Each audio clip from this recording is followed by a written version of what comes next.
Bad audio.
One, two, one, two, one, two. Well, that's probably way too loud, huh, Lucas?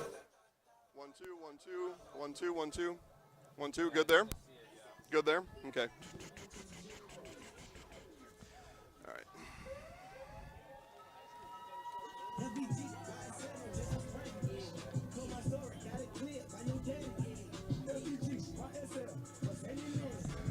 Just hit some commercials till we get squared away. Commercials till we get squared away.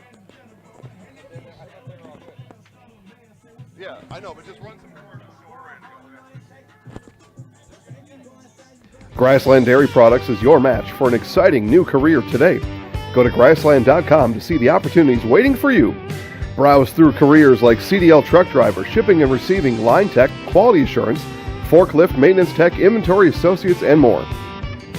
Great compensation, weekly pay, and zero premium, company paid health, dental, and life. Apply now at grassland.com or in person at Grassland Dairy Products, Fairground Avenue, just south of Greenwood.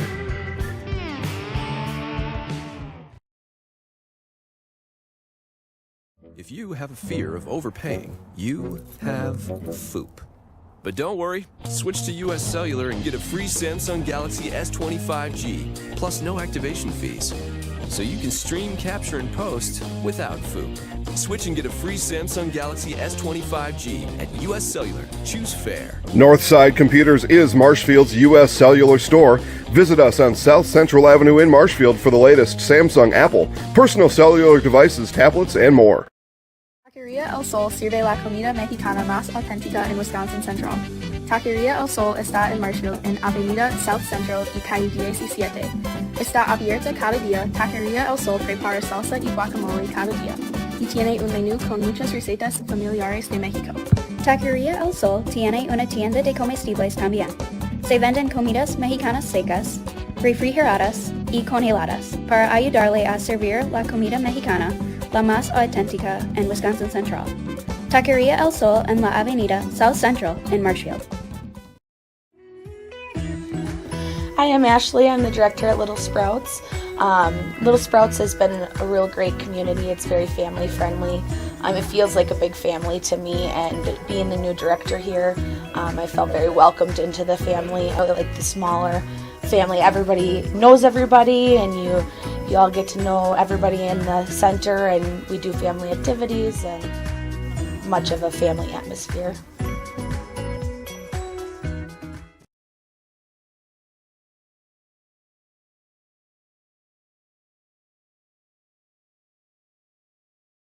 Witness the difference of a Catholic education at Columbus Catholic Schools.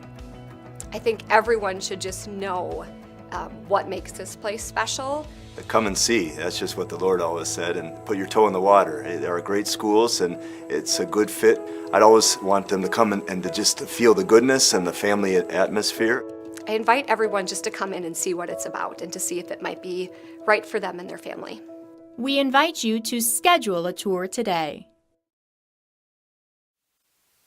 All right, everybody, welcome to Marshfield, Wisconsin. It is Champions Amateur Football League here today. It is the inaugural season for the Marshfield Bandits as they take on the Minnesota Grizzlies here today. June 6th, the 76th anniversary of D-Day. We will hear from team captain, Marshfield Bandits team captain Kevin Steins here momentarily as we will get today's game fully underway. We've got 12 minutes on the pregame clock, a little bit of pregame festivities, national anthem, and then we'll be rolling here today. This is going to be a good one here.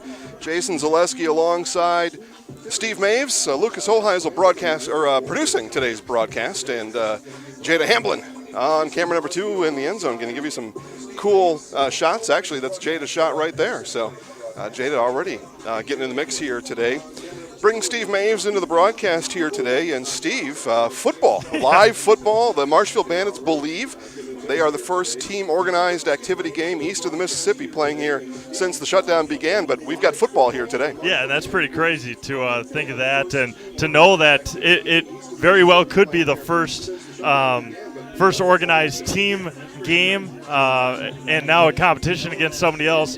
I was thinking to myself this morning before I came over here that this was not what I was really expecting to be broadcasting on June 6th, but whatever it is, I mean, it's going to be a lot of fun. Turned out to be a beautiful day, a little breezy, which helps cool it down a little bit, but picture-perfect field here at Columbus Catholic High School, and getting ready for a fun afternoon of football. Again, we are here at Walt Kroll Athletic Field. It is the home of the Columbus Dons. We are at Columbus Catholic High School.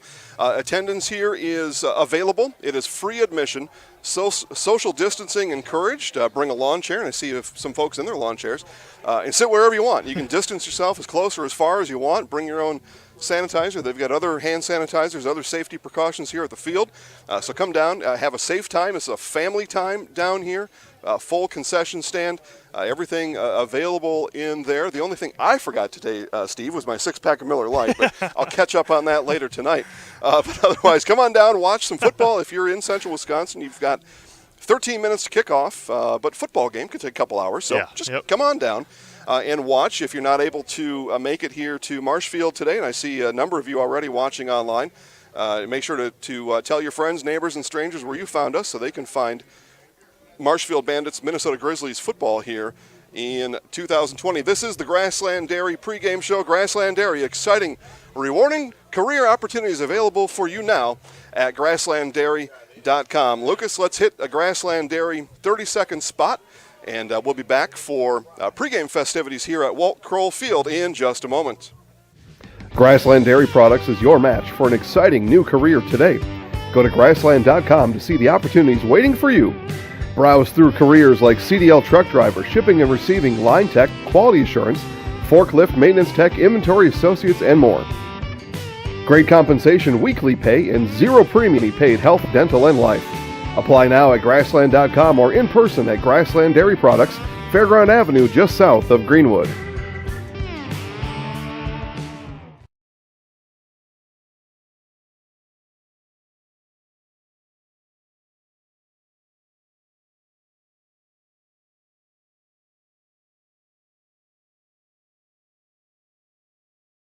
Are you living with a prosthesis that is causing discomfort or pain? You have options, and I'm here to help. Hi, my name is Shai. I'm the owner of Next Step Prosthetics in Marshfield. You have a choice where you go for prosthetic care. My focus and specialty is providing a prosthesis that you enjoy wearing to help you get your life back. Why wait another day? Call to set up a free, no obligation evaluation. Let's take the next step together to a better life. For over 50 years, Abbey Bank has been providing financial services to local families and businesses. What makes us different? We make banking about you. We have a strong partnership with the communities we serve, helping families grow, helping business grow, and celebrating important moments with new programs and facilities, support for our youth, and help for those most in need. Abbey Bank invests in its communities and gives back locally, with locations in Abbotsford, Appleton, Gresham, Medford, Shawano, Wausau, and Weston, and is an equal housing lender, member FDIC.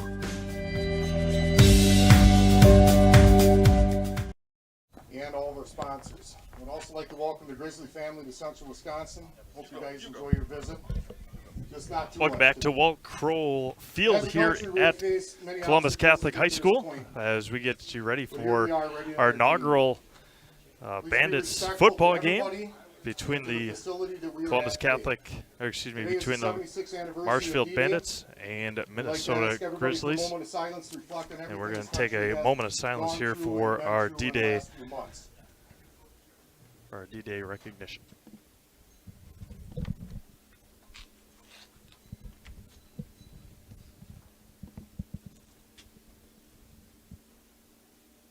Now let's get ready for some football.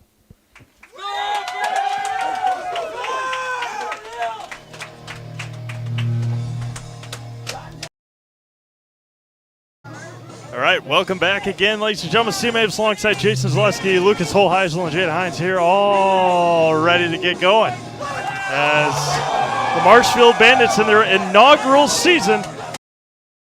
Again, you can find Bandits football all summer long right here exclusively at ZaleskiSports.com. A couple minutes before we kick off, and it should be a great afternoon for football, as we mentioned earlier on. Yeah, we're looking forward to it here. I'm going to go talk to Dan Leonard, our PA address announcer, get our national anthem queued up and ready to go. We thought we had a performer. I don't see that particular person here, so good thing we've got a way to do that here. And so I'm doing double duty here today, Steve. So back to you. We'll have national anthem coming up here though soon. Absolutely, as the Marshfield Bandits, as we see in the with their jerseys and uniforms on, their Bandits uniforms they're wearing Marshfield High School, Marshfield Tiger High School practice uniforms. Their uniforms right now, the Bandits uniforms, are currently on their way from Pakistan, as they were as they were held up momentarily in Pakistan. So wait one more week, and we had some hitches last weekend for racing, as you got a couple of hiccups here, just waiting for your uniforms to come and for your uniforms to come for your first season on the gridiron. So just moments away from our national anthem and opening kickoff. We will have that all for you in just moments here at ZaleskiSports.com. We will cue up the national anthem in a moment, and we will get you all ready for that in just seconds.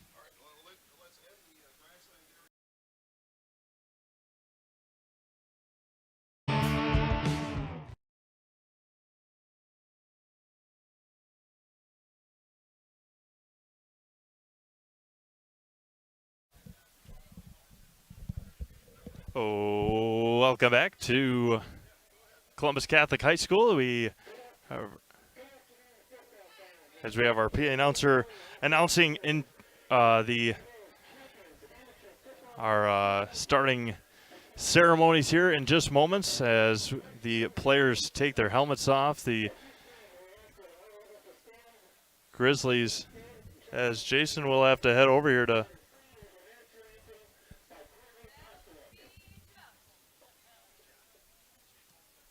I guess we do have a national anthem singer. No national anthem singer. Jason will play it.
Turn me up this time. That'll be a big help. Back here at Walt Kroll Athletic Field, home of the Columbus Catholic Dons. We are at Columbus Catholic High School for the start of Champions Amateur Football League action here in 2020. Jason Zaleski alongside Steve Maves. We will guide you through today's football action. This is the inaugural game for the Marshfield Bandits. The Minnesota Grizzlies have been in action for a number of years. And interesting time, Steve. The league traditionally has 10 teams in it. I think we're down to 6, maybe 5. There's a question mark on one of the teams right now. What that means is, especially in the Minnesota area, is that the player selection has condensed, and we expect to see somewhat of an all-star team here take the field right now for the Minnesota Grizzlies, and then inaugural season, first game ever for the Bandits. Not sure what we're going to get today. Yeah, absolutely, and with have a whole slew of players, all ages. Obviously, that's what you have here at the have all the ages right out of high school and older, obviously, than that. So the Bandits will be kicking off to start their season from left to right, and the Grizzlies will be returning from right to left as we see it here at Walt Kroll Field. Kicking off will be Dan Featherston for the Bandits. A couple of Grizzlies back to receive. Yeah, we got a 0. He's at the top there. Terrence Wenzel. I got a 0, and maybe I should have brought my binoculars, Steve. It's a 5 or a 9. Oh, what do you think? Yeah, I'm not too sure. Okay. Yeah, it's tough to see with the folds and the green and black uniforms, but Featherston will kick off from the 35-yard line, and we are underway. The first game in Bandits history as we await for official to get to the sideline. Yeah, Rich Hole, our white hat today, and an all-star crew along with him. One of the finest set of officials you can find here in the state of Wisconsin, and they happen to be here at this game. Same thing there, condensed officials supply-demand, so we get the best ones. Here we go. Absolutely. And Featherston, a high end-over-end kick will be taken by Wenzel at the 20-yard line up the far side, has blocking and gets taken down by his uniform there by number 5, John Good. Yeah, all right. Well, so first kickoff for the Bandits, and a pretty good job on kick coverage. You don't get a whole lot of chance to work on that, as I attended many of the practices. Tough to get a full 11 on 11 in. Guys coming in off and on during their work schedules, so on and so forth. But pretty good. Anyway, we're on the 48-yard line here to start. Yeah, and the Grizzlies will start there in their black uniforms, green numbers, white outlines. They will start with 4 wide receivers, 2 to the near side, 2 to the far side, and a running back standing next to Dev Alger. The quarterback for the Grizzlies stands in at 5'11", 185 pounds, wears long sleeves today. And he'll be back to pass to start things. He's going deep, has a receiver at the 20-yard line. It's going to be caught at the 15, makes a move inside the 10 to the 5-yard line. And Jakey McLaren, I believe, number 7. Yep, 7. Yep, yeah, Jake McLaren put a move on and got the defender twisted around there. As we surf through the numbers here, Toby Mings on the coverage there got twisted around, and a big pass play there for the Grizzlies. A quick high end, or a very fast offense here as he's going to hand it off and stiff arm to the far side. Nice job there by the Bandits on getting to the ball, and maybe lost a half a yard. Yep, good gang tackle there. Good pursuit on the far side of the field for the Marshfield Bandits. Able to track down that runner. And then again, that was number 22, Isaiah Sims. You said that? Yep. Yeah, okay. Well, that's why you're here, Steve. You're one of the best in the business play calling. Yeah, all right. Sims stands next to Alger on the right side. Still 4 wide receivers set. Alger steps his foot, and Sims up the middle, tries to run over the defense and inside the 5. And it's going to be 3rd and goal inside the 1, maybe. Yep, one off the guard tackle hole there. And as I see the unpile, and that was number 40 on the tackle, number 40, Andy Perchalski. In on the tackle there, got a good push on the inside over that right guard spot, and able to close that hole down, let his teammates come and pursue the ball, fill that hole with the running back, and bring him down there. 3rd and goal from inside the 1-yard line. 3 receivers now to the far side, and a halfback behind Alger, including Sims to his left. And he's going to hand it up the middle, and he's going to walk into the end zone. Touchdown for the Grizzlies. 4 plays. They go 52 yards, and they score their first touchdown of the season. Yeah, and a big dude there to try to stop as Mac McClendon goes 5'10", 305. That's a handful no matter how you look at it. The definition of a fullback. Man, I would say. Mac McClendon. And they will try for, looks like, 2-point conversion for the Grizzlies. Must not have a place kicker sorted out yet. A lot of these teams don't. You need to have that kind of special guy. And in a game like this, you want to run some offensive plays, and here's another one here then. McClendon back into the backfield as Alger calls for and they're going to have it to McClendon on the left side. He's going to walk in. Boy, and he was flexing as he went in. He had that left arm flexed up in the air, showing off a little bit coming in on the 2-point conversion. 2-point conversion is good. Grizzlies 8, and the and the Bandits nothing back after this. Wondering what to feed your team after work, the game, or this weekend? Chips Hamburgers in Marshfield and Wisconsin Rapids has tasty, char-broiled burgers for any hungry appetite. From the classic hamburger to the famous Chips Champ and everything in between, check out our daily specials. Stop inside to enjoy your meal with comfortable seating. See our complete menu of burgers, hot ham and cheese, hot beef, chicken and fish, fries, rings, curds, and ice cream served year-round. In a hurry? Same great menu in the drive-thru. Chips Hamburgers in Marshfield and Wisconsin Rapids. Chili Implement, located just north of Highway 10 in Chili, is your place for Kubota zero-turn mowers.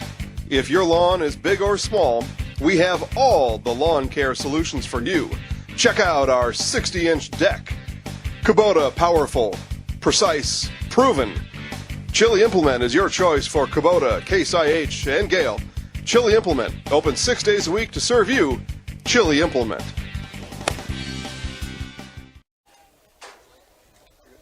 All right, back here at Walt Kroll Athletic Field, it is 8-0 Minnesota Grizzlies. Grizzlies kicking off. Steve, the Bandits will have the ball for the first time here in 2020. Yeah, and they will be kicking from left to right at the 34 high, and over and kick will be taking on the bounce for the Bandits at the 5-yard line. Has room up the middle to the outside, gets smacked in at the 30-yard line, and that is where we will start the Bandits season as they lost a helmet. Yeah, that was Branch Reed on the return. He practiced in training camp coming into this game as kick returner. Nice kick return, 25 yards on the return. Put his shoulder down and an equally played tackle on the other end. That was just good football. Yeah, absolutely. And that's what you like to see. Obviously, nice clean tackling, a huge hit by the Grizzlies player. Jackson Ott will be under center for the Bandits. Receiver far side, tight end to the left. And Ott in the pistol, going to hand it up the middle, and miscommunication is going to get smacked and taken down, a loss of 5 on the opening play for the Bandits. Yeah, and really a few things going on there, Steve, as ball carrier Dan Featherston. A slight miscommunication. Featherston went to the right, Ott was looking left, and then just a couple of missed assignments in the offensive line, and Grizzlies came through, a loss of 3, almost 4 on the play.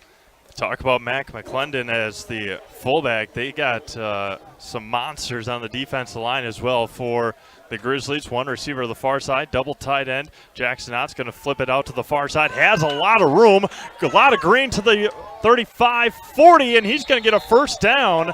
Nicely done by the Bandits. Yeah, that was former Marshfield Tiger Neil Ott. Running back there, and he's got speed to burn, does Neil. And I think I've seen 2 running plays so far. One, more of a fullback trap coming up the middle. The other here with Ott coming to the outside. And Ott will attempt probably throughout the game, maybe even the season, to race the defense to the corner.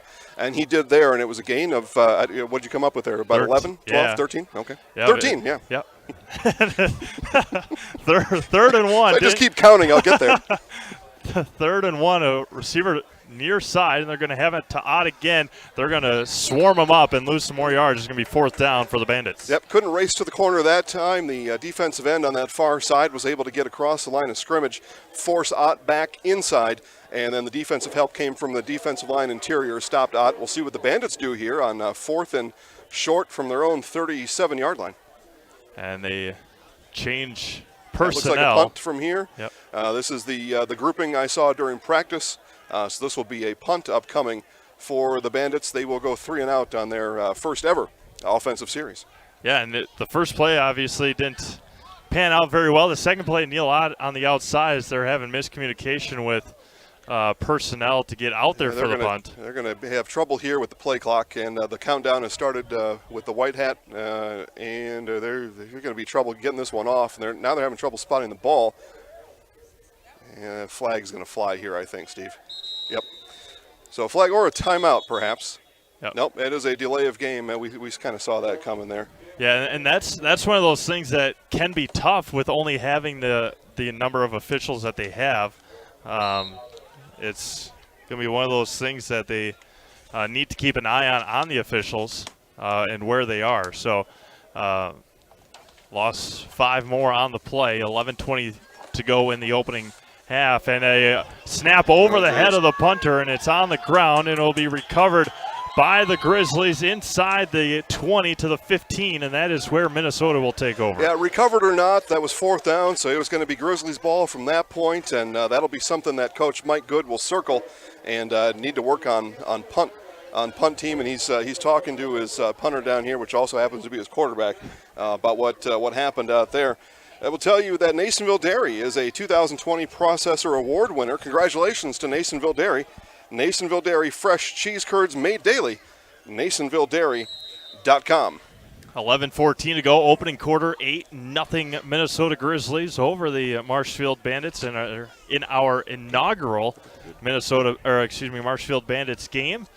Again, check out Zaleski Sports all summer long. 3 receivers near side, 1 on the far side, including Elger in the backfield at quarterback, as the defense needs with the communication.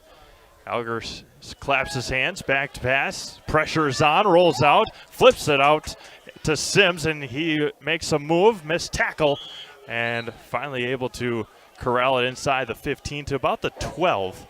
Yeah, Sims, the safety valve there on that play, is had a lot of options there. He was actually the 5th read, if you can imagine that, for an amateur football team. He was the 5th read, and that 5th read happened to be a middle screen that was set up in that interior with that rollout to the right that was planned. He did have a receiver here at the bottom that was open, but everything he was looking at, the quarterback was going to the right. And Elger trying to get his team lined up in the right spots. 81, DeJounte Sky. And Elger back in shotgun, looking across the middle, and it's going to be incomplete over the head of the intended receiver. Nicely done defensively by the Bandits, and it's going to be 3rd down and long for the Grizzlies with 10:25 to go in the opening quarter. Dylan Pawn on coverage there in the back of the end zone. Pawn, former Auburndale Apache football player, basketball. I think he did all of them. But nice coverage there at Pawn on the back end. I think it was overthrown for everybody, but he was in the right spot to defend that play. That'll be a pass defense if you're keeping that track at home. 3rd and 6. They gave him a half a yard. 10:25 to go. It was 3rd and 7, and then they gave him 3rd and 6. So all right. Elger in the shotgun again, 4 receivers, 2 each side, and back to pass. Looking, pressure is on, steps up. He's got a lot of room to the near side, to the 10, to the 5, stops, tries to reach for the end zone. It's going to be a 1st and goal inside the 5. Yeah, he was spotted late. Toby Mings was there, and but Mings saw him late. Now we got a little altercation down here on the other end as big number 70 there, and that is Karai Whitfield getting after it there with Branch Reed as those two go nose to nose. But that was Toby Mings. And he's responsible for that quarterback as he's the back end safety there. And as that quarterback's moving, especially in the short condensed field like that, he's really got to shadow that quarterback. He failed a little bit on that responsibility, spotted him late, but now a 1st and goal. 1st and goal inside the 1. You talked about Whitfield, 6'8", 320. Yeah, that's a big dude. As Mac McClendon back in to he's the option backfield. Here, I think. Nope, they're going to go to the nicely back. done on the back end of it by 33. Yeah, we'll get that number here for you in just a second. But it was good pursuit by Xavier Warren. Warren came right through that hole that the running back was going through. I think obviously they run the play that was called, but McClendon has been unstoppable a couple times down here, and now we've got We've got one running off here, so we'll get a substitute offensive lineman coming in. He's kind of holding his arm there a bit. But, yeah, McClendon, I thought would have been a better option from the 1 yard line. See if they go to him here. Orlando Koger, over 6 feet, 385. As we have a second and goal, as Alger gets the play call all the way from the sideline, had to run all the way in, 8:40 and counting to go in the first quarter, 8-0. Grizzlies. All right, they go two to the far side, try to stretch the defense out here. I can't imagine there's a pass on the 1 yard line coming through. Nope. So we'll see. Yeah, but it is. Back to pass, rolls off to his right. Pressure is on. High pass, great catch, and it is in for the touchdown. 1.5 yards, 8:17 to go, and a touchdown catch by Sky, 6'2", 190, and it's 14-0. Yep, just one of those plays you run here in short, in that short and goal-to-go kind of formation there. Again, back-to-back plays. Don't go to McClendon. I'm not sure. Maybe he's got too full of himself after he's flexing before. But that is what you do. You run that receiver down the back of the end zone. Now wait for him to come open, throw it up high so only he can get it, or it goes out of the end zone and is safe. And went up and got the ball. Nice catch. 8:17 to go, 14-0 Grizzlies as they come back out for another 2-point conversion attempt. They place it at the 2 or 3 yard line, and that is where Alger and company will spot it with McClendon and Sims in the backfield. So obviously we'll now confirm, no place kicker on the Grizzlies. And McClendon to the right side, see if he got it, and he did. McClendon falls forward for the 2-point conversion. It was 8:17 to go in the first quarter. It is 16-0 Grizzlies. We'll be back in right after this.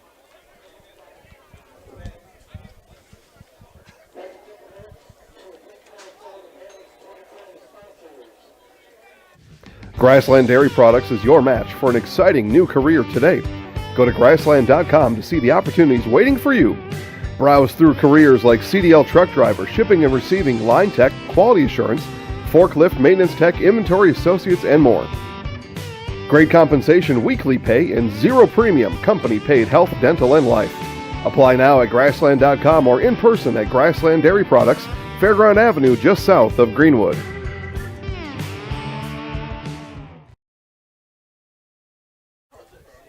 Marshfield Country Club is located just west of Marshfield on County Road H.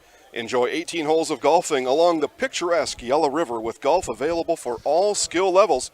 Marshfield Country Club also has a full menu including burgers, sandwiches, and homemade pizza. Marshfield Country Club restaurant is also fun at night. Make your tee time now by visiting golfmcc.com. Steve Maves.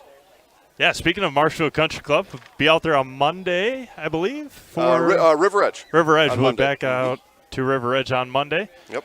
For league play. Lucas and I will be out there as the Grizzlies lead 16-0 as Tassan Derrico will be the kickoff specialist, and it will bounce at the 15. A high bounce will be, ball still on the ground, and it'll be taken by the That was Pawn Bandits. there. Yep, Pawn needs to, and the up man there, I can't see from here or hear from here what the communication was, but usually the up man's got to turn around and say, yours. I didn't see a head turn, but he may have been barking it. But Pawn, thankfully for the Bandits, gets on it, and they'll take over from their own 23-yard line. 8:13 to go in the opening quarter, 16-0 as the Bandits out there for the second time. They got stopped on their very first play. Neil Odd with a nice run on the second one, and a couple of miscommunications with the last run and then the punt, as Jackson I will kick it out to Neil to the far side to the 20, tries to cut back into the 25, and he'll get swarmed. Maybe a gain of a couple on that. Going to be second down and about 8 yards to go. Again, Steve, we're going to see it all season. Ott is going to attempt to race the defense to the corner. He lost that race that time, just a gain of 1 on the play. As we take a look to our right here, see Roosevelt Johnson. Make sure I get that name right here. Give me just a second. But he's talking to his defense, getting his defense kind of worked up and getting them figured out. They're going to need to get some things figured out quickly, and hopefully the offense can stay on the field for a little bit, give Roosevelt some time to get his guys figured out. Dan Featherston and Neil Ott, the running backs behind Jackson. He's going to be back to pass for the first pass attempt, and he's going to get swarmed and thrown to the ground back to the 15-yard line. and no chance for Jackson to find anybody to throw it to, and it's going to be 3rd down and long. Jackson played strong safety in his career at Marshfield Senior High School, graduated 2 years ago. Quarterback now, so a learning curve there. And one of the things to learn, these are more so timing patterns. It's 1, 2, 3, throw. That time Jackson, it was 1, 2, 3, look, hit the ground. So some learning to do there for Jackson as he goes on, and Coach Michael Good will get him scored away. But that right there, when they watch the tape back, he'll say, yeah, I should have thrown it. 3rd down and 16 for the Bandits. And he's going to be back to pass again. Going to try for a screen pass. I believe that's what was set up, but that will be a huge sack again by the Grizzlies defense. Going to be 4th down and very long for the Bandits. That time, the defensive line, they not only do they tower, they outsize the Bandits, and that time they just ran right through the Bandit offensive line. Jackson had no chance at all there to get that ball off. They're going to have to think about ways, maybe some misdirection, get some quick hits out to the outside. But the Grizzlies defense has shown they can get to the outside too. Yeah. So Michael Good, head coach for the Bandits, going to have to maybe figure some things out, at least get a couple first downs here at some point, but 4th and long here. 6 minutes to go, and the pressure was on the punter, and he just had to take it and bring it down, and he will get swarmed inside about right at the 5-yard line, but a flag is on the play, and false starter illegal formation.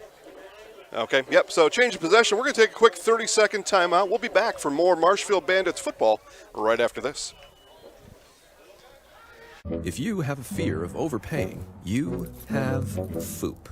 But don't worry, switch to US Cellular and get a free Samsung Galaxy S25G, plus no activation fees. So you can stream, capture, and post without FOOP. Switch and get a free Samsung Galaxy S25G at US Cellular. Choose fair. Northside Computers is Marshfield's U.S. Cellular store. Visit us on South Central Avenue in Marshfield for the latest Samsung, Apple, personal cellular devices, tablets, and more. Welcome back to Marshfield as the Grizzlies will have it 1st and goal at their own 4-yard line. Dave Elger will hand it off to Sims up the middle. He'll get taken down as a late flag comes in. That'll be a holding there on the left guard coming through there. There was some pressure put on coming up the middle by the Bandits defense, and that was number 33, Xavier Warren, coming through. He was held on his way through. Some of the Bandits are pointing, or the Grizzlies are pointing the other way. Not sure what they saw there. We'll see what the final call was, but it is going to be against Marshfield. So maybe they call defensive holding on that nose that let Warren come through. But I saw. Oh, okay. Well, you get a penalty. You know the old saying, Steve. There's a penalty in every play, so it just depends which one they want to call. So that's the one they saw. It is face mask, and doesn't really change things. The ball moved up a few inches, and still 1st and goal. 1st and goal from the 2, 5.5 remaining in the first quarter and counting. Elger with his 2 running backs split behind him. They're going to hand it off to McClendon up the middle and walks into the end zone easily. It's going to be 22-0 with 5:25 to go. I see no reason here so far in this game, and perhaps for the Grizzlies in 2020, not to hand off to McClendon every time inside the 5 and wait until you can find a defense that can stop him. Obviously we haven't seen the other teams in this league yet. We're going to see 2. There'll be 2 that take the field after this game. So we'll see actually 60% of the league here today. But I would bet you're not going to find many that can stop Mr. McClendon from inside the 5. And there's got 3 receivers again. McClendon to his right, Sims to his left. Elger's going to hand it off to Sims, and he's going to get swarmed. Try and fall forward, but nicely done by the Bandits that time. With 5:25 to go in the opening quarter, it is 22-0 Grizzlies. We'll be back right after this. Taqueria El Sol sirve la comida mexicana so at least for the first half, Lucas, every change of possession or score will run 1 or 2 points. South Central y calle 17. Está abierta cada día. Taqueria El Sol prepara salsa y guacamole cada día. Y tiene un menú con muchas recetas familiares de México. Taqueria El Sol tiene una tienda de comestibles también. Se venden comidas mexicanas secas, refrigeradas y congeladas para ayudarle a servir la comida mexicana, la más auténtica en Wisconsin Central. Taqueria El Sol en la avenida South Central in Marshfield. Grassland Dairy Products is your match for an exciting new career today. Go to grassland.com to see the opportunities waiting for you. Browse through careers like CDL truck driver, shipping and receiving, line tech, quality assurance, forklift, maintenance tech, inventory associates, and more. Great compensation, weekly pay, and zero premium, company-paid health, dental, and life. Apply now at Grassland.com or in person at Grassland Dairy Products, Fairground Avenue, just south of Greenwood. Derrico with the kickoff, a shorter one, goes to about the 20-yard line. That's exactly where it'll stop. Dylan Pawn picks it up into the 25, has room up the middle to the 30-yard line, and that's where he'll be taken down. 1st and 10 for the Bandits at the 30-yard line. Big audience here online, Steve, watching. Let's say hi to a couple of these here. Kaya Johnson, Dwayne Dodson, Ted Bronson, KB Hunter. A couple times here, KB. Thanks for watching today's broadcast. Niles 87, Nicole Childers. And Niles 87. You keep the commercials off? Well, Niles, we'll take your money then, because that's what it takes to put the broadcast on. So you look away when the commercials come on. It's just economics, man. Come on here. 5:18 to go in the first quarter, 22-0 in favor of the Minnesota Grizzlies. Jackson Ott with the couple of nicely done there by the Bandits. Offsides on the Grizzlies. First time today we've seen them go on 2, and that time it bought them a free 5 yards. I said on that last offensive possession where they just essentially went backwards that whole time, head coach Michael Good's going to have to come up with something different, and that's the first thing he did. He said, we're going to go on 2 this time, get ourselves 5 yards, and they did. Receiver to the near side, one to the far side, split backs behind Jackson Ott. On 1st and 5 now, going to hand it up to middle to Featherston, and he's going to get swarmed and taken back. 2nd down now, and 7 or 8, a loss on the play for the Bandits. I see KB Hunter here. He likes the addition of the commercials. Well, KB obviously understands economics, and we appreciate all of you watching out there, but it's just simple math, guys, and KB's all over it. Kaya Johnson having some good fun here. Nicole Childers cheering for the Bandits today. All right, Nicole, thanks for watching. Under 4:40 to go in the opening quarter. 2nd and 7 as a couple more, including Brandon Berg, the receiver to the near side, going to roll out to his right as Jackson Ott. He's going to be taken and get by as the ball is on the ground. Ott fumbles, and he'll be taken at the 20-yard line by the Grizzlies. Steve, there's 11 defenders on the field. There were 5 tackling Jackson Ott. That offensive line has just got to do better, or this is it today. I mean, if this doesn't improve now, this is it. As it was said to be recovered by the Bandits. Yep. So it's going to be. All right. So fortunate break there. It's a 3rd and a country mile, but they do get to run one more offensive play. And at this point, I mean, I guess that's the other thing just to look at now. I mean, we're 2/3 of the way through the first quarter. I even cringe to say this, but at this point, the Bandits are just happy they're playing football, I think. Yeah, 3:35 to go in the opening quarter, 22-0. It's been all Grizzlies. They had a possession that started at the 4-yard line after a mishandle on the punt. 3rd and 19. Ott in the pistol. He's going to roll out to his left and pass it. It's going to be caught nicely. Tries to reach for a little further to the 34-yard line. Nice catch and reach there. Yep, that was just the spark the Bandits needed here to get something going. That's Zachary Wheeler-Savoy, 6'1", 180-pound receiver, made a nice catch, and then a little extension at the end there. Just he's like, hey, I got my hands on the ball. I'm going to just do something with it here at the end. Got himself a few extra yards, and we'll see here if they keep offense on the field. We've got Neil Ott running the play in. There comes 4. Okay, well, it looks like we're going to get another offensive play here. Bandits down 22-0 here in the first quarter. Yeah, nice, as you mentioned, nicely done by Wheeler. Catching the ball, but nicely done by Ott to get away from the tacklers, as it's going to be 4th down and 6 after the gain of 10 with 2:30 to go in the opening quarter. Receiver near side, one to the far side, back to pass is Ott again. It's going to be caught, and he drops it. Had it in his hands was Brandon Berg, and a huge hit by the Grizzlies, and it's going to be 1st down after the turnover with 2:25 to go in the opening.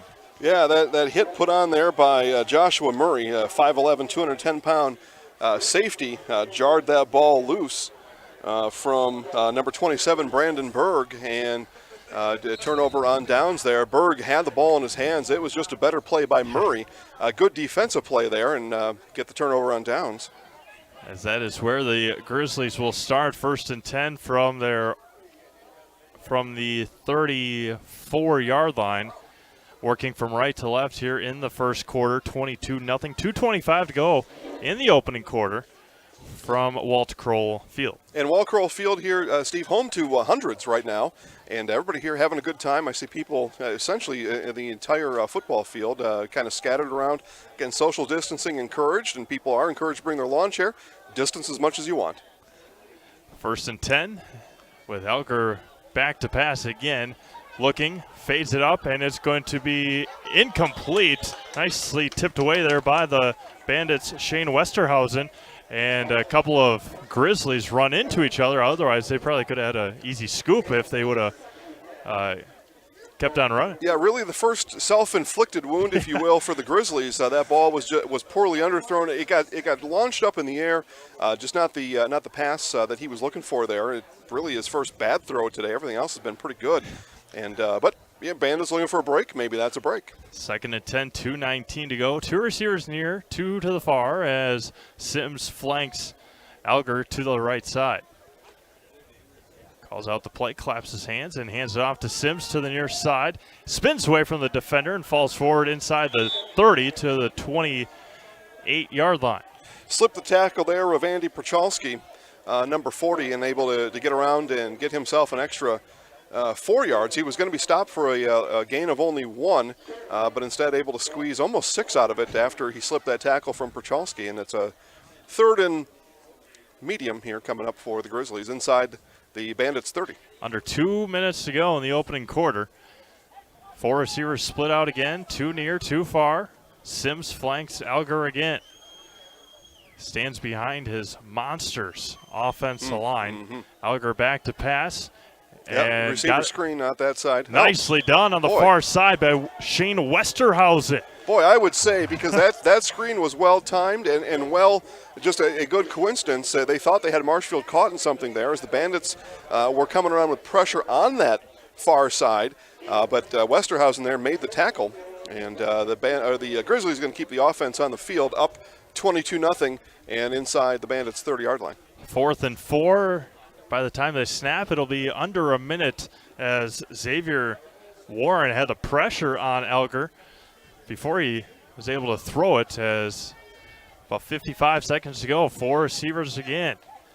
2 near, 2 far, 1 in motion to the near side. They're going to hand it off to the motion man. And a lot of green to the near side. Jumps, and it's going to be close. I don't know if he got. Now they marked it right away. They pointed right away. Nice job there by Trey Griffin to get around the outside. But they had Marshfield strung out from the very beginning. The defensive line caught inside, and good blocking for the Grizzlies. Got 6, needed 5. And that will be a first down for the Grizzlies. The center, 74, Tanner Ibarra, 5'9", 280, the smallest of the offensive linemen for the Grizzlies, as he walks up to the line and he's just flanked by his monstrous teammates. And that will end the first quarter from Walt Kroll Athletic Field here in Marshfield. After 1 quarter of play, it's the Minnesota Grizzlies 22, Marshfield Bandits nothing. Hi, I'm Ashley. I'm the director at Little Sprouts. Little Sprouts has been a real great community. It's very family friendly.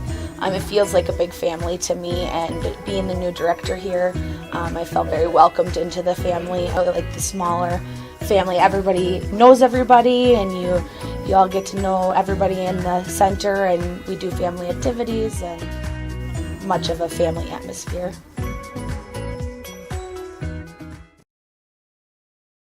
Witness the difference of a Catholic education at Columbus Catholic Schools. I think everyone should just know what makes this place special. Come and see. That's just what the Lord always said, and put your toe in the water. There are great schools, and it's a good fit. I'd always want them to come and to just to feel the goodness and the family atmosphere. I invite everyone just to come in and see what it's about and to see if it might be right for them and their family. We invite you to schedule a tour today. Hopped Well Drilling Incorporated of Auburndale is a fourth-generation homegrown business right here in central Wisconsin. That's 4 generations of business know-how and 4 generations of giving back to the central Wisconsin community. Being part of our community, supporting and celebrating local events like this football broadcast is what Hopped Well Drilling Incorporated is all about. All right, Steve, so we're just about ready here to start quarter number 2. 22-0. It has been all Grizzlies, and I think my main takeaway here from what I've seen so far in one quarter in is it's really simple. It's a startup team and an established team. Yeah, absolutely. And as you mentioned right before or when we got on, it's kind of just a collaboration of pretty much an all-star team in the Minneapolis area for this Minnesota Grizzlies team. So as obviously, as you just mentioned, as we can see, that they are a very established team, and they know where everybody's going to be and how everybody flows on the field. And it's just been a workhorse so far, have been the Minnesota Grizzlies, as they lead 22-0 as we get quarter number 2 underway with 3 receivers to the near side, 1 to the left, and now the fans on the far side are going to have a little more action, and another wide receiver screen jumps to the outside. He's going to walk in, and it's a fumble, and will be a touchdown. Did he cross the goal line? No, and if he didn't cross the goal line with the ball, Steve, that's going to be Marshfield football on the 20, as we'll see what they call here. They're going to converge in that corner and see if he was able to cross the goal line with the ball, and no, it is a touchback. And one of those unique rules in football, you fumble the ball out of your own end zone, and no matter the down or situation, it is automatically a turnover and automatically the other team's ball in the 20. That was a very impressive hustle play there by the Bandits as the Grizzlies, Trey Griffin was just walking into the end zone, and the Bandits knocked it away, and as you mentioned, a touchback and a turnover, and it will be the Bandits' ball, 1st and 10 from the 20-yard line. I'm going to rewind here on my screen. We're going to give credit where credit's due as long as I can see who that was. But that was a fantastic play on the defense, give their offense a chance to get on the field and see if they can make something happen here now starting from their own 20. Give them a little boost as there's 3 receivers to the near side, 1 to the far side, Jackson Ott, and there's a whistle. 12 guys, I believe, on the field. And it will be 1st and 15 now for Marshfield. That's exactly what you don't want to happen after you get the ball off of a turnover. And it's going to be 1st and 15 from the 15. I think that was Toby Mings who made that play. The camera didn't quite get swung around in enough time to see it all, but a great play. Jackson Ott, shotgun formation, back to pass with 3 receivers to the near side. Throw low and it's incomplete. Yep, right at the feet of Pawn there. Never had a chance to bring that one in. And yeah, like you said, Steve, you get that sudden change like that. A lot of times, especially in the upper, D1, high school, college, NFL, etc., you'll take a big chance on that other one, on that sudden change. The Bandits took a penalty. Yeah. Not what you want, especially, as you mentioned, with trying to figure out all your personnel and get them all lined up as the same formation with 3 near, 1 far. Jackson Ott, miscommunication, and it's going to be caught on the pitch, and luckily didn't get fumbled or even intercepted, and it's going to be taken gain of a couple. It's going to be 3rd down and long. Yeah, Jesse Buchanan, the recipient of that. I don't know if you call it a gift, but just there was some confusion in the back end, and it may have been Buchanan, and sometimes you get what you deserve. He took one right in the rib cage there. Nice play by the Grizzlies, too. And the Grizzlies gave absolutely no respect, by the way, Steve, to that exotic formation. Here it comes again. They're only putting 2 defensive backs out here. Now that now one linebacker comes over, but they say, we don't care about your 3 receivers. 3rd down and long, 3rd and 15, 14 minutes to go, first half. Jackson Ott, shotgun formation again, and an offsides again. Well, nicely done. See if they may call encroachment here, right, on 62 on the Grizzlies. He came across the line, and it was, so 62 there. You don't often want to get your name called for something like that, but here it is, Eric Shaw. Eric Shaw, the sorry, Eric. 6'2", 360 nose tackle. As back to pass again as Jackson out, the pressure on him, steps He's up. got room here. And he tries to stiff arm, and he's going to get ripped down and gain a couple on the scramble, and it's going to be 4th down and long. Ott is a tough customer, about as tough as you can get. Again, he played high school as safety, so he's certainly no stranger to contact out on the football field. Did a little bit with it there. Did get past the original line of scrimmage, but it does bring up 4th and long and deep inside of their own territory. See what they do here on 4th and 7 with 13:10 to go. They've had issues with punts, and they will keep their offense out there. Boy, oh boy. Well, I mean, I guess I get it, right? I mean, I guess you want to run some plays here. Putting your defense in a bind, though. 4th and 7, shotgun again. Back to pass, pressure on. Throws it up to Neil Ott near side and incomplete. And it's going to be 4th down, or it's going to be turnover on downs. Yep, nice job there by Tracy Samuels from the Grizzlies just to keep his spot and make sure that Neil Ott couldn't get to that ball, and that's exactly what happened there. And again, as I said, Steve, when they came out for that 4th down, all right, I get it. Offensively, you want to run some plays. You get live action here, which is so different than you get in practice. We've said it before during our high school and college broadcasts. There is such a thing as game action, and you learn so much more from that when everybody's out here watching and all that.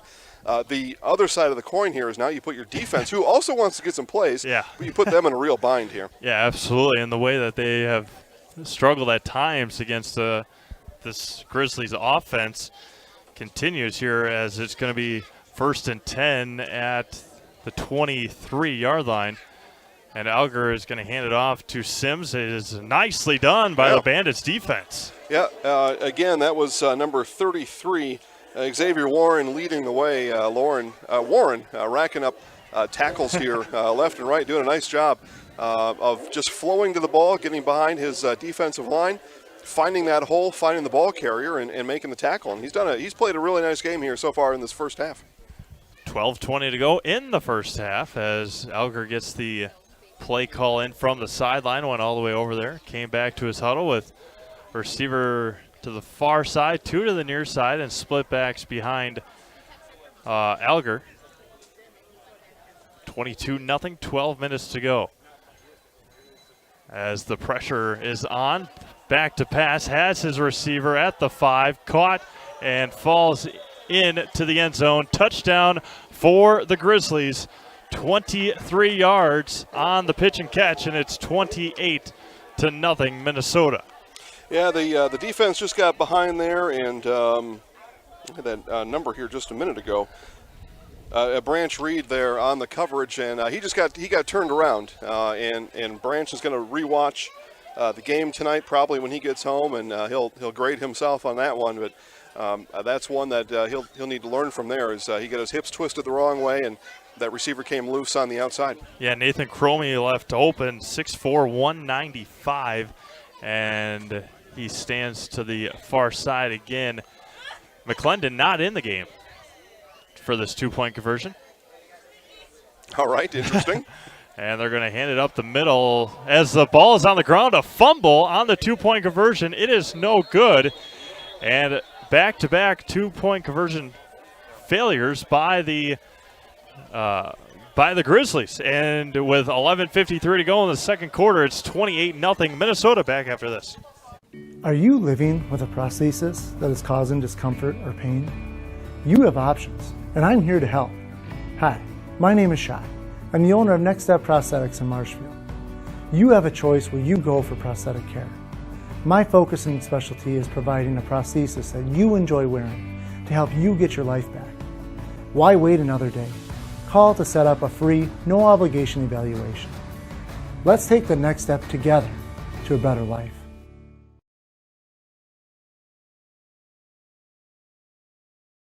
For over 50 years, Abbey Bank has been providing financial services to local families and businesses. What makes us different? We make banking about you. We have a strong partnership with the communities we serve, helping families grow, helping business grow, and celebrating important moments with new programs and facilities, support for our youth, and help for those most in need. Abbey Bank invests in its communities and gives back locally, with locations in Abbotsford, Appleton, Gresham, Medford, Shawano, Wausau, and Weston, and is an equal housing lender, member FDIC.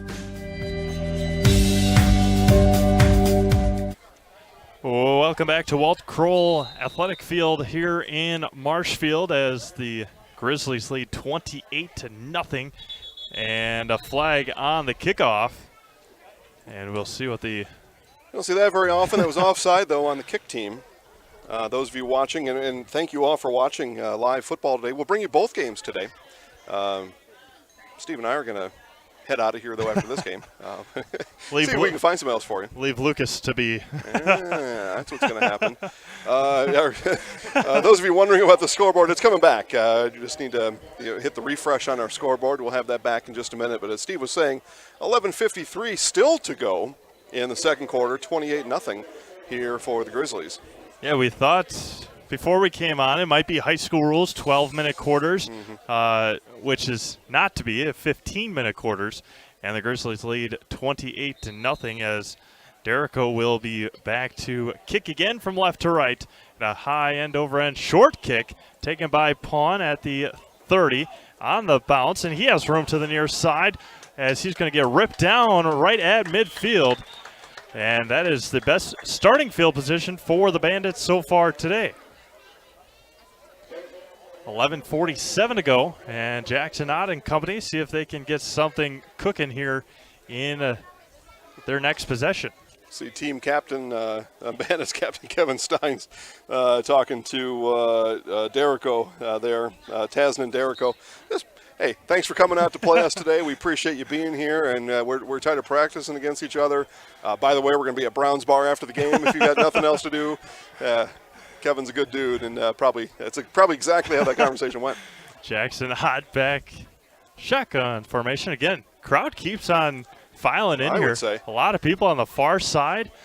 Ott back to pass, rolls out to his right. He's going to see if he tucks it. No, throws it, and off the mark and incomplete to his intended receiver, Zach Wheeler, and it's going to be second down and 10. Yeah, just looking there, it was a good option out there. Just off the hands of Wheeler Savoy, unable to haul that in.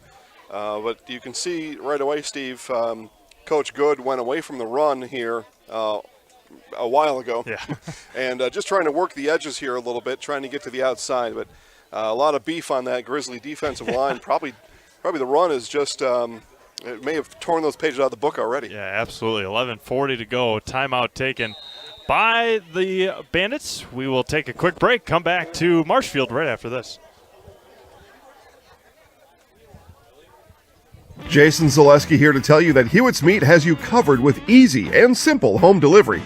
That's right, Hewitt's Meat will deliver your favorite meat, treats, sides, and snacks right to your door. All you need to do is email online store at hewittsmeats.com for your order form. Fill it out, send it back, and Hewitt's Meats will deliver to your door in Marshfield, Hewitt, Auburndale, and Chile. Again, email to online store at hewittsmeats.com to get started. Of course, you can still visit the store on Downwind Drive in Marshfield and visit Hewitt's Meat on Facebook today. Wondering what to feed your team after work, the game, or this weekend? Chips Hamburgers in Marshfield and Wisconsin Rapids has tasty, char-broiled burgers for any hungry appetite.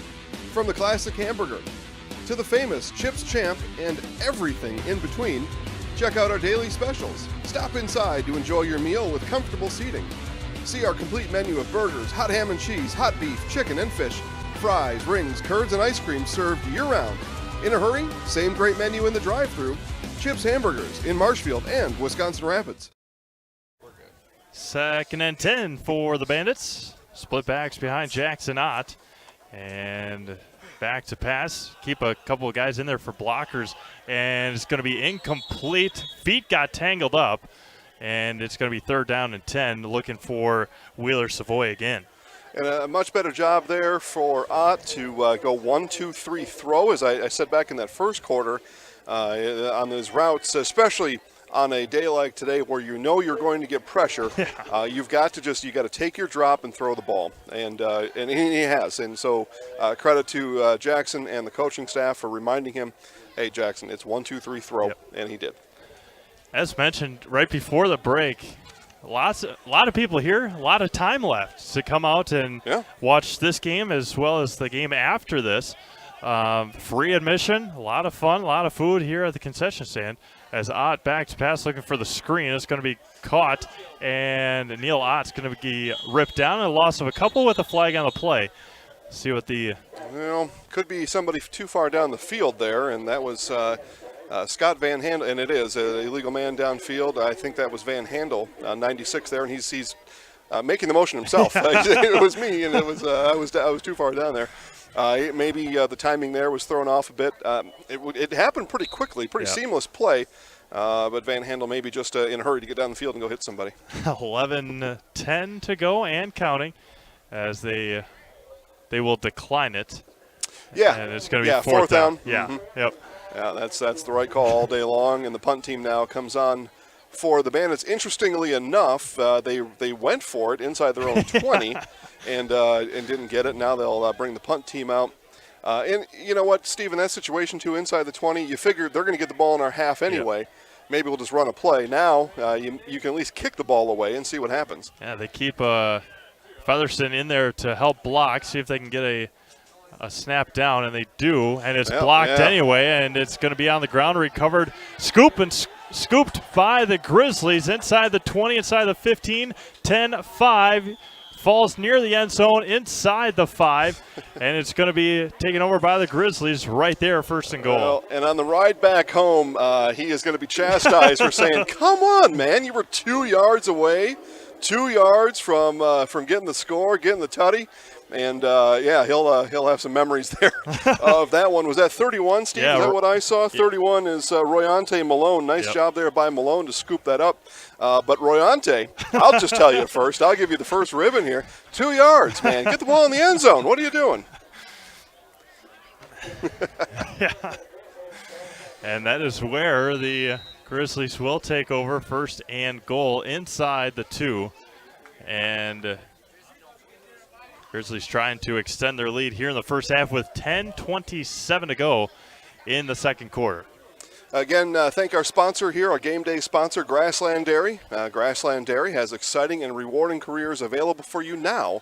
Find them at grasslanddairy.com. Steve, I've said this before. I'll say it one more time. Every time I go to Grassland and hang out with the gang there, everybody's having fun. There's smiles on their faces. They're having a good time.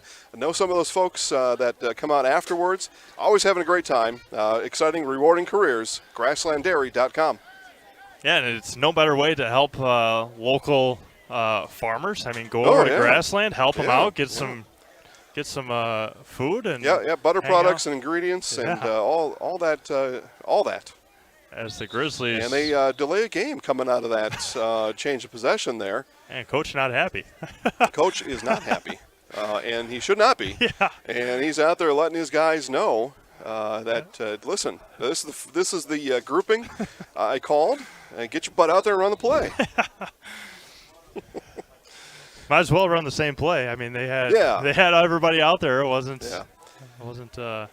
You know, and I gave Royante a hard time before. And I'll back off here a little bit. So they actually marked him out of the 8-yard line. Oh, okay. But still, Royante, 8 yards, man. Come on, get some speed. Maybe drop a couple pounds and get a little faster. It's going to be first and goal inside the 10.